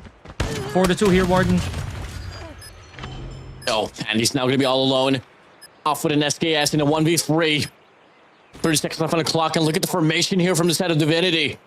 They want to lock things down. It might just even be Shaban that can put him away as he checks out. Divinity back on the lead. Warden, again, this begs the question, is it too late for this? 2-1. I know we are only 3 rounds in for this search and destroy, but man, again, Defend the objective. have the scars, He has the bomb. have the scars gone deep for Illinary. Okay, here we go. Oh, beautiful shot here from Prince. Early 4v5 now. And you know, that's exactly what you like to see, especially when you're playing defense on search and destroy. You get the first frag. Just don't get punished now and get the trade. And look at the nade from the side of Rosie. Finds, reset down. Kaiser able to take down Pandy. Finally, the first frag here for the side of Divinity off this round. Oh, Kaiser Make it a again. double for the side of Kaiser. 3v3 here, Warden. Any unsuspecting soul who goes for that peak is definitely gonna receive an unpleasant surprise. Yanzi here goes for the trailer control, checking on both sides from A and mid. But is this movement really necessary so far? 1-2. Keep it slow, keep it steady. Lori in command center. The timing. Oh my days. Great shots here from the side of Kaiser. Once was around so favorable for Dan, now all of a sudden it's all equal here in the 2v2. Ganzi, Chiban, Oru, and Prince needs to move in quick. 15 seconds left on the clock to play off the cross. And Chiban's going to be good for a 2. And that's going to be Divinity as well, up by 2 rounds. Oh boy. This also almost answers my question, honestly. 3-1. Destroy the And just like objective. that, man, We got the this is bomb. gonna be an insane comeback story. Should Illinary be able to pull this off? We're gonna go for A here. Solid A Yep. push. Double stack here on towards the ace side. Off with a nade. Pandy able to take Rise away. Good for 2. Shiban's gonna be out as well. Hesitates. Oro finds the means to get the trade. And now it's gonna be Kaiser here all alone in the 1v5 here on the mid map. Looking to go for the cut down. The answer will not be what he wants. I mean, getting chased down. He finds the first kill there. Pausing for a reset. You got to play off the trades if you are the players of Illinary X. And fortunately enough, Prince able to get the shutdown. But it's now going to be 2 for 3 here. One more round to go to get the equalizer. Oh, beautiful work right there from Prince as well to put the finishing touches. Now, Divinity. Defend They have to the establish a big enough lead and strike while the iron is hot. Illinary, they're still heavily scarred from that previous hard point. The Halo Bolt act, the handling fatal. He's still a little crowd. Let me chill. Here we go. Shiban once again on patrol here. The junks. Yep. 5-5 we go. Oru. Still. Gonna try to get the checkout, but till then, Divinity. Only back here just playing off the picks. I mean, if you have this type of nature on the other side, all you got to do here on the defense is hold angles down, wait for the push to come through, maybe play retake perhaps. I mean, Illinary reaction on the retake, though, hasn't been too successful, but it's just due to the fact that, you know, they have been getting picked off quite early on towards the round, and once the retake situation does ensue, they don't really have the numbers to back themselves up with. Gotta watch out now for Sarah here climbing up the steel tower. Yeah. We'll be able to get the kill already. Oh my days, what a bold move there. And they cannot be uber risky here. Watchtower. Yes, there's information there. Yanzi taking a little bit of damage from Oro. Now, our rotation is bound to happen here.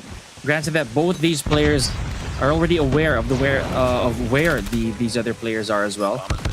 Chalk, Prince. Oh, here's Oro. Beautiful work. Triple for He's Oro. still going. The Kaiser from the back, able to get 1. And that's going to be Sarah as well, able to get the Lark. 2-4 now. They retain the double round lead. You know, that rotation right there from Oro was brutal. Defend To the pick objectives. up 3 immediately, Warden. And, you know, you gotta trust the gun skills. Here we go, Pandy. So we're going for a little bit of mid control, using that smoke for a little bit of leverage. Look at the teams, Warden. This is gonna be a fatal clash, if so to speak. Oro taking out Chalk.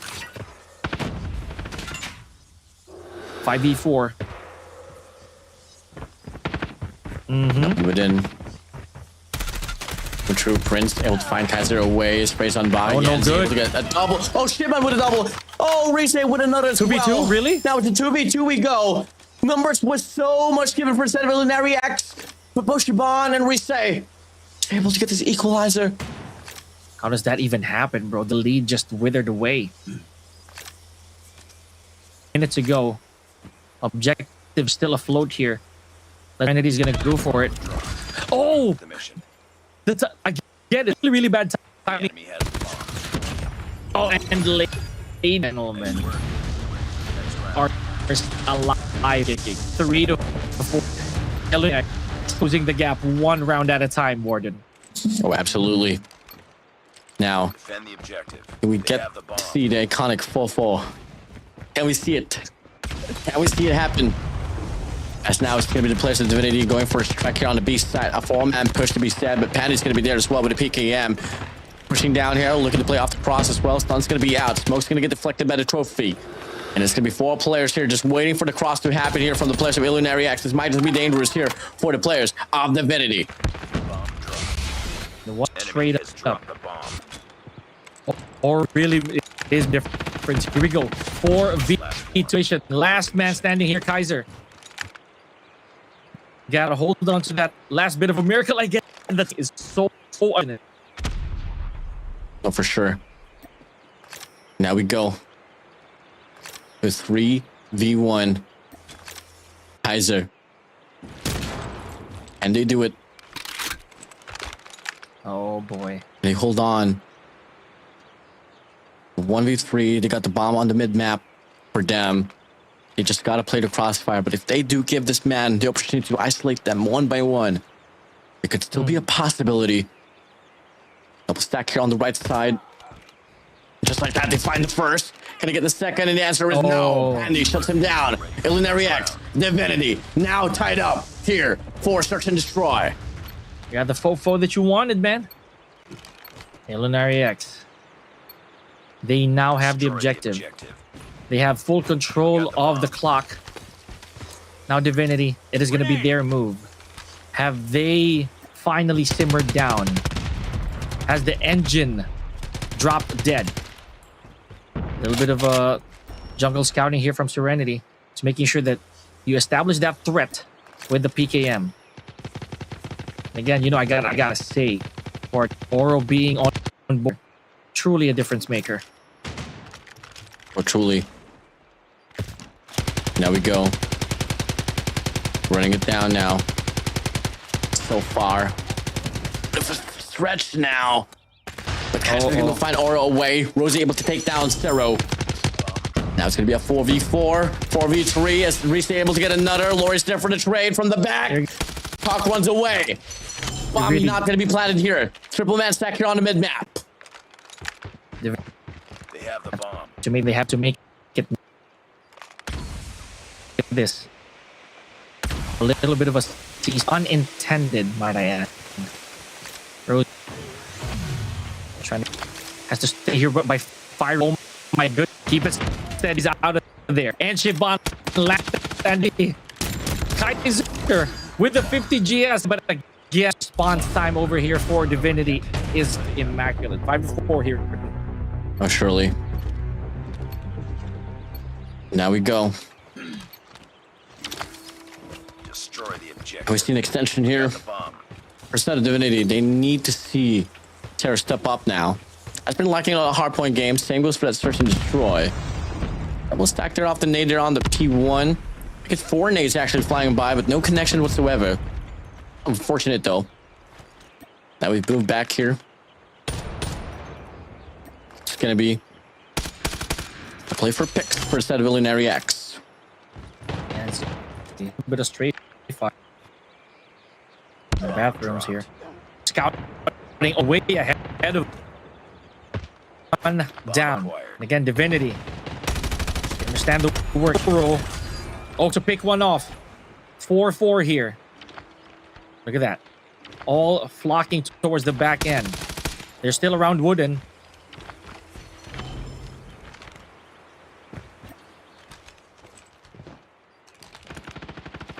Ooh, 1-for-1 trade. Far now we have Still less no than dictation. a minute to go. Yep. In a minute. Yep. Still no dictation on where they want to go, but the bomb does lean towards the east side. Player 1. Oh no, Prince able to get the shot down off the scope. Finds Shiban away. And now they finally go for the commitment here on Alpha. Player 4. Clark's gonna be the only player there. He unfortunately wastes too much out in the open, and it does get him punished now. It's a 4v2. Should be another equalizer here for the set of Illinary X. Oh boy. And again, we are still looking at a very resolvable case here, but Illinary X, okay, getting ahead here. 4v1. Not looking very sharp. Oro, oh my goodness, of course. Of course, the survival instinct. And the numbers game again, Warden, is just really inevitable.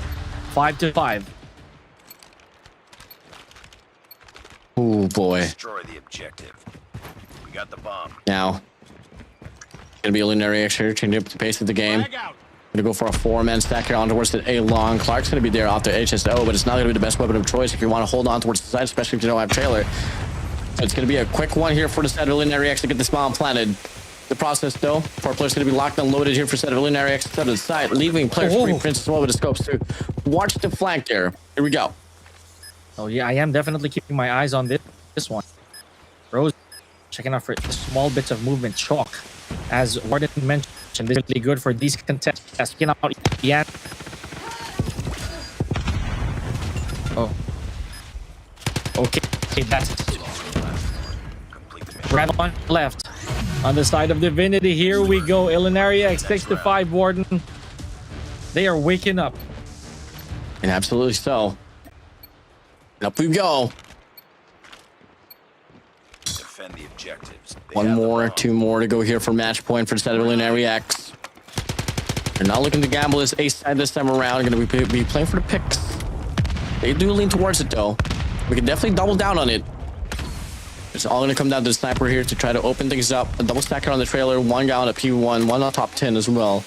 A singular man here on the beast head down the tires, but Prince finds Chalk away. Massive pick off here for the side of Illinary X. Oh boy, the numbers dwindling down here for Divinity. 6-5. Habits have been catching up to Divinity right here, but look at that in favor. Kaiser Prince. And right there, smoke. Kaiser taking a chance. And Norden. They push through here. Looks to get it planted. Nade gonna fly by here. Is it gonna be a direct hit? The answer is no. Bit too long there. Oof. But Kaiser from the back able to find another. And that's gonna be Oro out here. Sarah still has this post up here on his trailer side. As he waits for a double man push. Lord's gonna check out. The timing is surreal. He finds one. A double for Pandy. And now Shiban's gonna be all alone from the backside. A kill Not on looking hand. good. Can't get the shots to connect. 1v3, 20 seconds left on the clock. Has to go for the commitment. Has to pray for a miracle.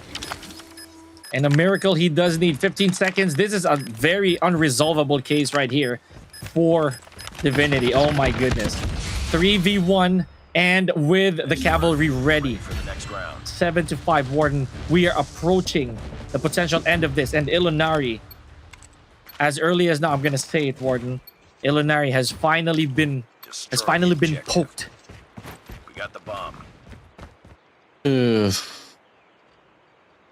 Running it down. Looking to over. Get this one through. Wreck both now. Pushing through. Rosie able to find Chalk away. And that would be the first step that they need to get this match point through. Making a second as well. Aura finds one. The trade's going to be there for Rize. Bomb's going to get planted in the process. But Shiban able to take down Rosie down through. 3v3. Could this be Divinity denying the momentum? Oh no. Or could it be just match point here for the set of Illinary X? Okay. Oh, got a little bit of a limb there showing. He's alive. One more. He's No alive. way. Okay, here we Sero go. now you're all alone in 1v2. Yanzi. Pushing through now. Can Sero do it? From the back, Lori goes for the flank. Prince gonna be waiting inside to the side. And it's just gonna be Lori more than enough to get the match point here for the players of Illinary X. Bring around the Rosie there to element and again slapped back into the senses. Illinary X to go for that one here, Warden, and we're not gonna jinx it. We are not that commentator's skirt, but so far all in the picture. The play goes Prince again, finding Kaiser. And for Sean this goes for Sean's happened. Running it through here. 5-2 we go. Gonna be Illinary X bound to take this victory. The victor's crown is on. Illinary X. 2 more players to worry about, and that will be them sending this series to a map number 3 of control. As we go, bomb is planted. The pressure is on. Resay all alone, and it doesn't matter. Illinary X, they refuse to die, and they send the series to a map number 3 of control. You gotta admire the will to live of Illinary X after all of that. After that hard point was almost their complete downfall. But here we are, ladies and gentlemen, just like yesterday. 5-2-0s in, but now we are going to 1-1, a third map of control. Congratulations, Illinary X. Activate. It's never a GEP group stage season without the last match reaching a map number 3. It's a worthwhile GG to speak. This is equal, I'd say, a good tie. Just goes to show how much these teams really want it bad. Dude, with $8,000 on the line, there is really no way that our teams are gonna slack off in here, especially in the case of Illinary X. Woo. Loving the game there. Go to comeback from the players of Illinary X, and man, Aura, you should have been playing ever since Hardpoint, bro. Of course. The missing piece during that hard point definitely came into play here. Now, this is the hybrid mode for those of you who are just playing Call of Duty Mobile now. We're going to move over to control where spawns and objective are both as vital. So here we go. 15. Beautiful. And again, I don't have anything else to say here for Illinary except that, yes, you were close. They were so close to being pushed off the cliff. All I gotta say is I'm proud for Illinary here to be able to find a footing. I mean, it would be absolutely devastating if they just take the L there, all because of that Hardpoint tragedy. But now, the MVP of the game is going to be Prince from the set of Illinary X. 17 kills to his name. 8 deaths. I mean, talk about a 2.0 KD, bro. Ooh. And again, that's exactly what's happening, right? Like, with Prince always fishing out for that initial frag, right? It's usually Kaiser. It's usually Kaiser that he comes into contact with every start of the round. So it just really goes to show how Prince will bag this, you know? Illinary X closing the gap, Warden. Now we are moving to our first, and you know, funny enough, our final game of Control today. And the only game Control today. And the only game of Control, actually. Yeah. So here we go. I mean, we're going to go back to a map of Raid, and it's going to be... Is it Raid or Cross Raid? I forgot, to be honest. But I think it's Raid, buddy. I think it's Raid. Yeah. Regardless of whatever it will be. I feel like I got this one on the hands here for the side of Illinary X, to be honest. Just by looking at the basing off from eliminations alone there. If ever you get Rosie, just sling it off alongside Prince as well. And then you just let Lori alongside Oru and Andy to play as role players here on the Control. Then we could definitely see them push this one through. But if there's going to be an it factor here for Set of Divinity, it's definitely going to be the fact that Seru has to shoot back, aka Yanzi. Well, we are going to leave it in their court here, Warden. Now, Raid, this is very classic when it comes to Control, ladies and gentlemen. Either objectives are going to be... well, there's really no easy way to go about it, but I would say that it is just a matter now of who has the better amount of confidence with these two teams, man, because they've been it off strong. With Illinary, they had to dig deep. You know, their core just done. But we are gonna stop talk and we're gonna head straight into the action here. Divinity versus Illinary X. Here we go. On the offense, gonna be Illinary X. Looks to go for the push out here. Double nade from the side of Rosie, but a double as well from the side of Shaban. Rosie good for 3 eliminations. 4 eliminations here off the break off. Rosie, what are you on? Uh-oh. There we go. Something or someone has whispered to Rosie. Here we go, Pandy. Just staying around this rotunda. 22 to 27 here.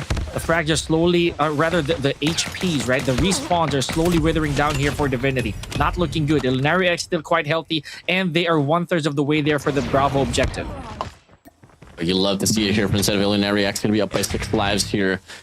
And it's a matter of question here for the set of Divinity. You still want to go for a push out here on his B control point, want to settle down for A, or probably go for a spawn trap. That's exactly why they're going to be pushing up here for a double man push out on a zigzag side. But here, Illinary X, last thing of progress here on his B control point, and that should be a capture. Oh, just a few more ticks, a few more seconds here, and we're going to add another minute to the board. But don't look now. We are tied up in spawns here, buddy. Yanzi being the last one on the feed. Those 2 minutes, this is going to be very detrimental for both these teams. They got to be super careful. One wrong peek, and the advantage swerves to the opposition. 17 to 16 here, just like that. That's exactly what I was talking about. Divinity, a while ago, was at a deficit. Now, Illinary, if they overextend here, Warden, this is going to be very dangerous for them. Here we go. Move over here. Looks to get this one down. Pushing over 15 to 13. Game close as ever. Divinity is going to be up on the lead itself. But if ever you get to see Illinary X trampled down and isolate the kitchen side for themselves, that might just be the key way for Dam to be able to take this round. And it's exactly on the contrary here for the set of Divinity. They can't afford to let this one slide upon the hands of Illinary X, especially on this launcher side alongside condition as well. Having lost Bravo, man, this is already half of the work done here for Illinary X. A minute to go. 11 to 10 in spawns. We are approaching the potential one-digiter, and that's it. 9 lives right here for Illinary X, and returning the favor. Now we're looking at 8 to 9. Warden, they're gonna move fast. 49 seconds to go. Oh wow, Illinary X making wonders work once again. Oh, Pandy finds Restay away, but Kaiser alongside Zero able to respond back with their own sense of frags, but it's gonna be Zero whipping out the Tempest alone. 3v4 to go. If you are the side of Illinary X, you gotta take the gamble off the operators as well, but Zero gets rubbed up to the type. The Tempest is out. Shaban and Chalk has to go for the clutch here up against Illinary X. 20 more seconds, man. Just lingering by the bar is Shaban. Does he have any information? And that's it. Illinary X takes round number 1 with 3 spawns to spare, Warden. And we're gonna go for the switch. Oh my days. This is pretty devastating here for a set of Divinity. Now we move over towards the next round. It's going to be a B-stat push here, a 2-3 split to be offered by set of Illinary X. 5M clear for set of Divinity directly inside the control point, but Rosie's going to be able to get the first kill. Able to get a double and a triple and a quad overall once again. The first 5-kill metric lies upon the players of Illinary X. And they're doubling up on the objectives here, Warden. Both Alpha and Bravo already showing attempts here from Divinity. They want to get this started, and they want to get this started quick. There goes the equalizer, though only good for a few frags, but nevertheless, we're still going to count those. Very important. Tempest is out here for Lori. Good for 1. Oh, basically 1. Yeah, there we go. Smoke out. Oh, boy. We go. 20-23 now here pushing through. We'd love to see it. Divinity, they got 3 operators well available for any investments. And they should definitely go for it. They got to reap away the lives here if you are Divinity. Oh. 21 to 19. And look at that. 2/3 of the way, almost there for the extension. Divinity, they are returning the favor here for that objective. Bravo is gone. Now Alpha is already slowly starting to blink here. Should Divinity be able to seize that as well, Illinary will have to pick up the pace. Truly. Ooh. Now we go. Running it right back here inside of this game. Despite all the efforts from the set of Divinity and all the resources, Illinary X is still finding means to get themselves back on the lead. Shaban tries to get a double, but he does get denied. Now it's going to be Reset out with Annihilator. Pushing through Chalk, able to find Oru and up and within. The Claw and the Annihilator is going to be out. There should be a ground here for the side of Divinity if ever they can get the connections. Okay, 12 to 13. Doesn't lives work with here for both these teams. And look at that again. A already being contested, already being challenged. Divinity, they have to make this successful if they want a little bit more breathing room to formulate. Here we go. Shaban with the War Machine. So far, so good here. Good control. Staying by the shade. Handy, Aura. 11 to 11. I'm a firm believer. I'm an absolute superstitious man. But this does not look good for Illinary. It doesn't matter, though. I mean, it can come again. It's only 2 lives. Any moment of time. We've seen a lot of resources here for the set of Divinity. But Illinary actually got the map control here for them as Pandy finds Chalk away. We go. Rosie still has that operator to play for as well, or just get picked off. But if you are Rosie, you want to go for investment here, off with Annihilator. He does get tagged up now, only up by 1 life. You have the Annihilator. You got to take the risk here. You cook up the nade. Now it's a 5v5. The contention gets stopped for a moment or so. Guys are just top there on the corner side. Rosie pops 1 as well. The trade's going to be there. 15 seconds left on the clock. They can go for the split. Try out to offer a pinch regardless. To be Oro as well with a claw that could come up next to make a play. Lori's going to be out from the magic box. Illinary. Out. Gonna go for the fight. Oh, Illinary, they drop 2 more lives now. Pandy and Lori. If they go for the clutch, the contention comes through. They try to find one. Lori from the backside as well. Has his op here with a Tempest on hand, looking to get the first pop, but has to move in quick. 1 more minute. Capture and 1 more minute. And just like that, it's over. 1 more minute. It doesn't happen, man. The capture will persist. 1 for 1 to go. Oh man, and I'm gonna say this right now. All Illinary had to do was keep their heads down. But man, they paid the price dearly for that, man. An entirely objective win here. Oh boy, Alpha and Bravo gone. We did not see that complexion a while ago, Gordon. That complexity rather on the side of Illinary when they were on that end of the fence. 27-30 here already. Immediate pickoffs from Illinary. Divinity has to be super careful. And now Prince with a sniper here. Still not looking real shabby, but was able to go for a frag. 24-29. Illinary X revitalized once again here to break off. Just so immaculate for them. Claw's gonna be out. Enemy taking B. Elijah comes through as well here from the side of Kaiser. If they stack up the control point, they do wash them away. Chalk finds one as well, and they got the prime control here to try to go for the push out and go for the spawn trap. So far, so good here. Just a few seconds to work with. Look at Bravo. 1/3 of the completion. 21-23. Ladies and gentlemen, again, this is very, very important for Illinary X. Granted how devastating it was for them to start things off. Divinity, they did take that opportunity for the hard point. It's too close. Fight hard. 19 for 18. Now going to be on the lead. Divinity we go. Look at the lane control here for them. Player 4 checks out. Able to get a double for himself. That is going to be Chalk making the play. Up in we go. Good for a double.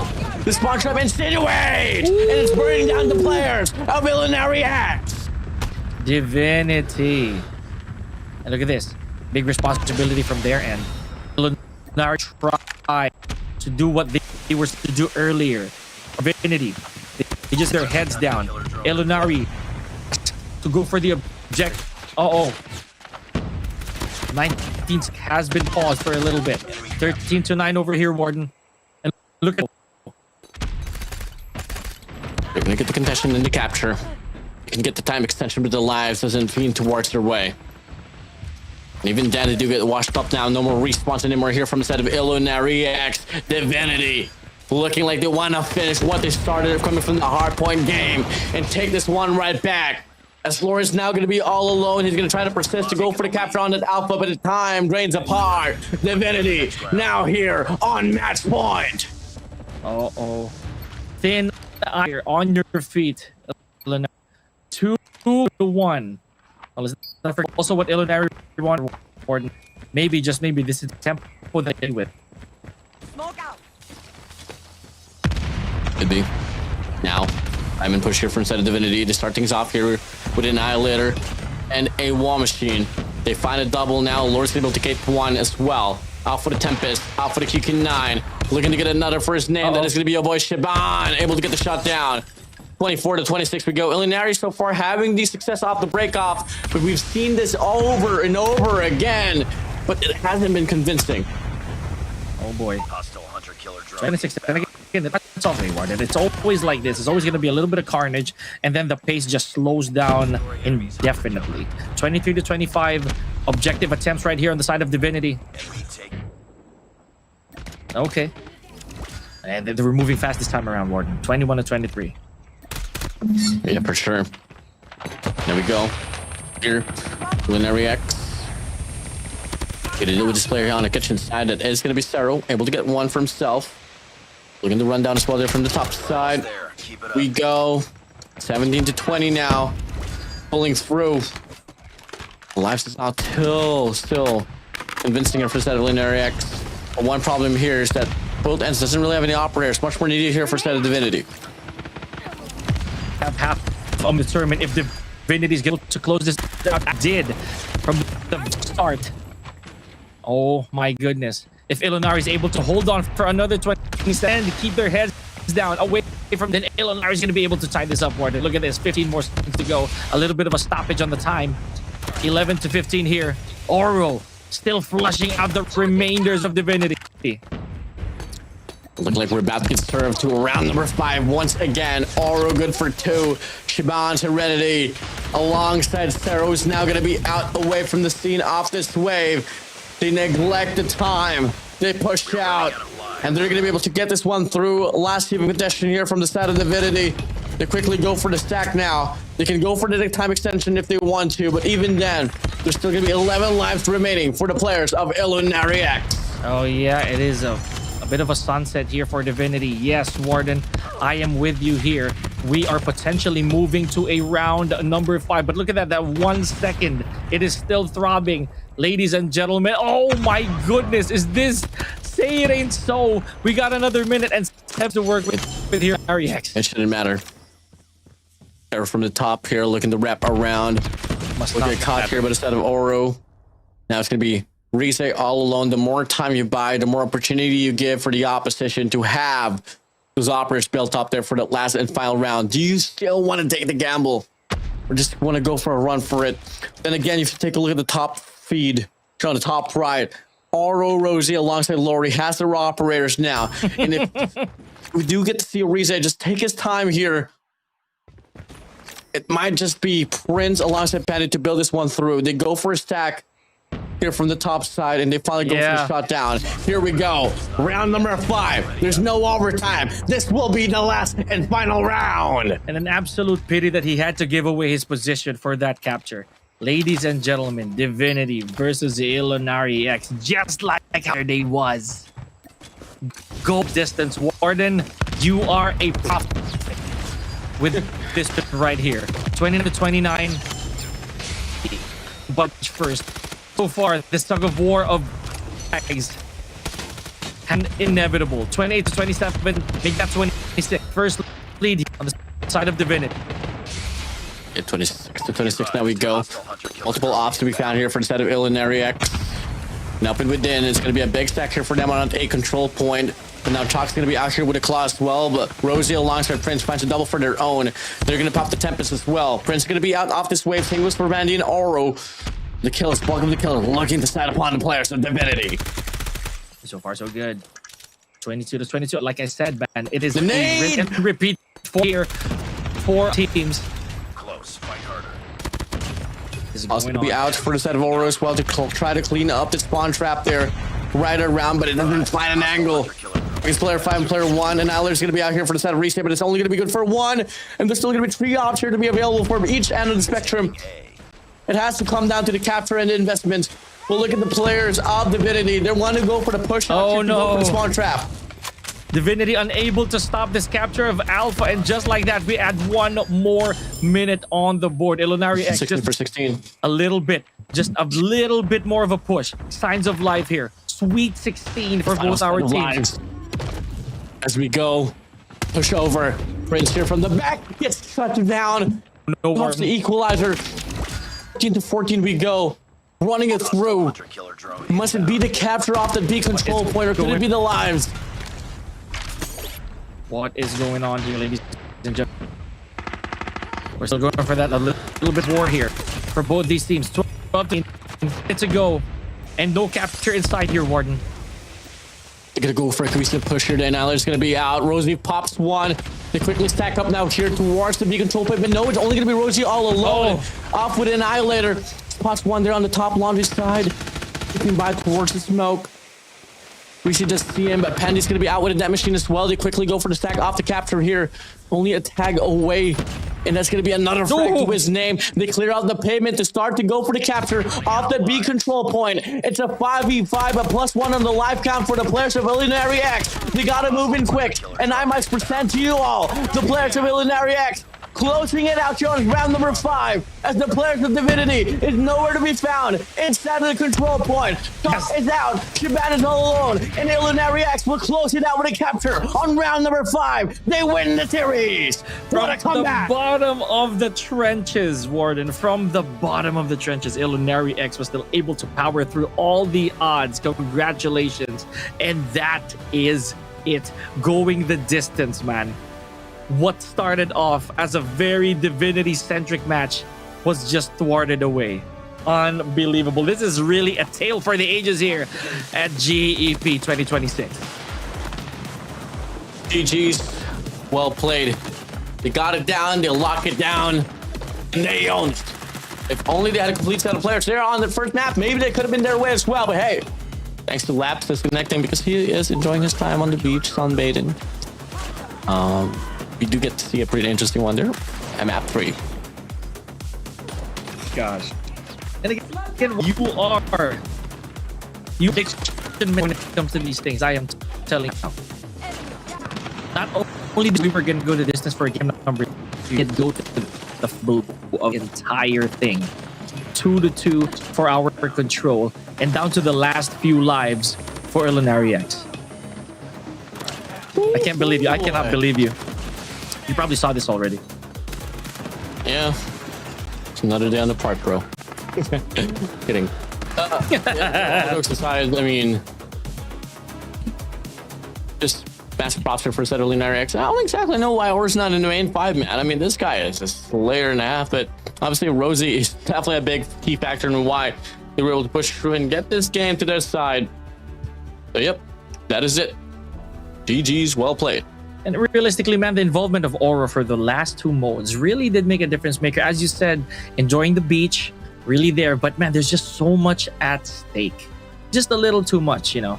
Can't afford to let go of the ball here and just this far forward into the tournament, right? No, you gotta hustle, if so to speak. Yeah, for sure. And you know, like something about this win here overall, I think would really solidify probable slot. You know, I mean, I know it's early onto this whole group stage here for the multiplayer division, but I was projecting either Illinary or Divinity to be part of the top 4. And with that being said, Illinary taking this win here will look to be a promise for the future run here on this GEP. As we take a look at the MVP, it's no other than Rosie. Or I don't know if it's actually Rosie, because it's I Love Rosie. That might be another girlfriend, boyfriend situation running the IGN. But regardless, we'll call you Rosie for the time being. Yes, you're gonna have to pardon us. It has been a long couple days here, and Rosie, you earned your flowers, not gonna lie, or whoever you are. Warden, you would know more than I do, but or at least in this scenario. Ladies and gentlemen, now we have finalized our scoreboards, at least for day number 2 of the group stage. Nocturnal still up there with 9 points. Yeah, but then again, you know, with its statement persist, I mean, they still haven't gone to go against the players who's carrying MGO, not just yet. Yep. So we gotta wait for that to happen. I mean, it's just taking a look at the future schedule here. I mean, on the 21st of April, Nocturnal does have to go up against Oblivion, that one, and then right after that, on the 22nd, that will be scary up against Nocturnal as well. So those are the matches that they gotta prepare for if they really want to stand strong here on this group stage. Oh yeah, man. The journey is just beginning here, gentlemen. As much as the action has taken us to our limit, and you also did this epic conclusion, ladies and Illinary. I cannot say more than the beauty of a comeback right there, Warden. Truly a fairy tale ending, if so to speak. Yeah, it was definitely. You know, Laps has called me here, man. If we lost the series there, I would have resigned away from the game. Like, calm down, man. Right. Just tragedy happens here and there. You. It's just the fact that I don't know why you didn't expect to not have the best of cellular data in the beach. But it's okay, bro. We love you. Love the efforts. But hey, Pika, to beat you to it and to beat everyone to it, we still got a lot more days up ahead, man. We still got 4 more days right after this day itself here. And with that being said, this is Garena Elite Philippines. Tomorrow round, we're still going to be having GEP, but it's only going to be the multiplayer run. And we're going to be starting things off at 7 p.m. to 11. So that will be the runtime for the broadcast itself. It is I, Warden, Pika, signing off. Good night, everyone. See you guys tomorrow.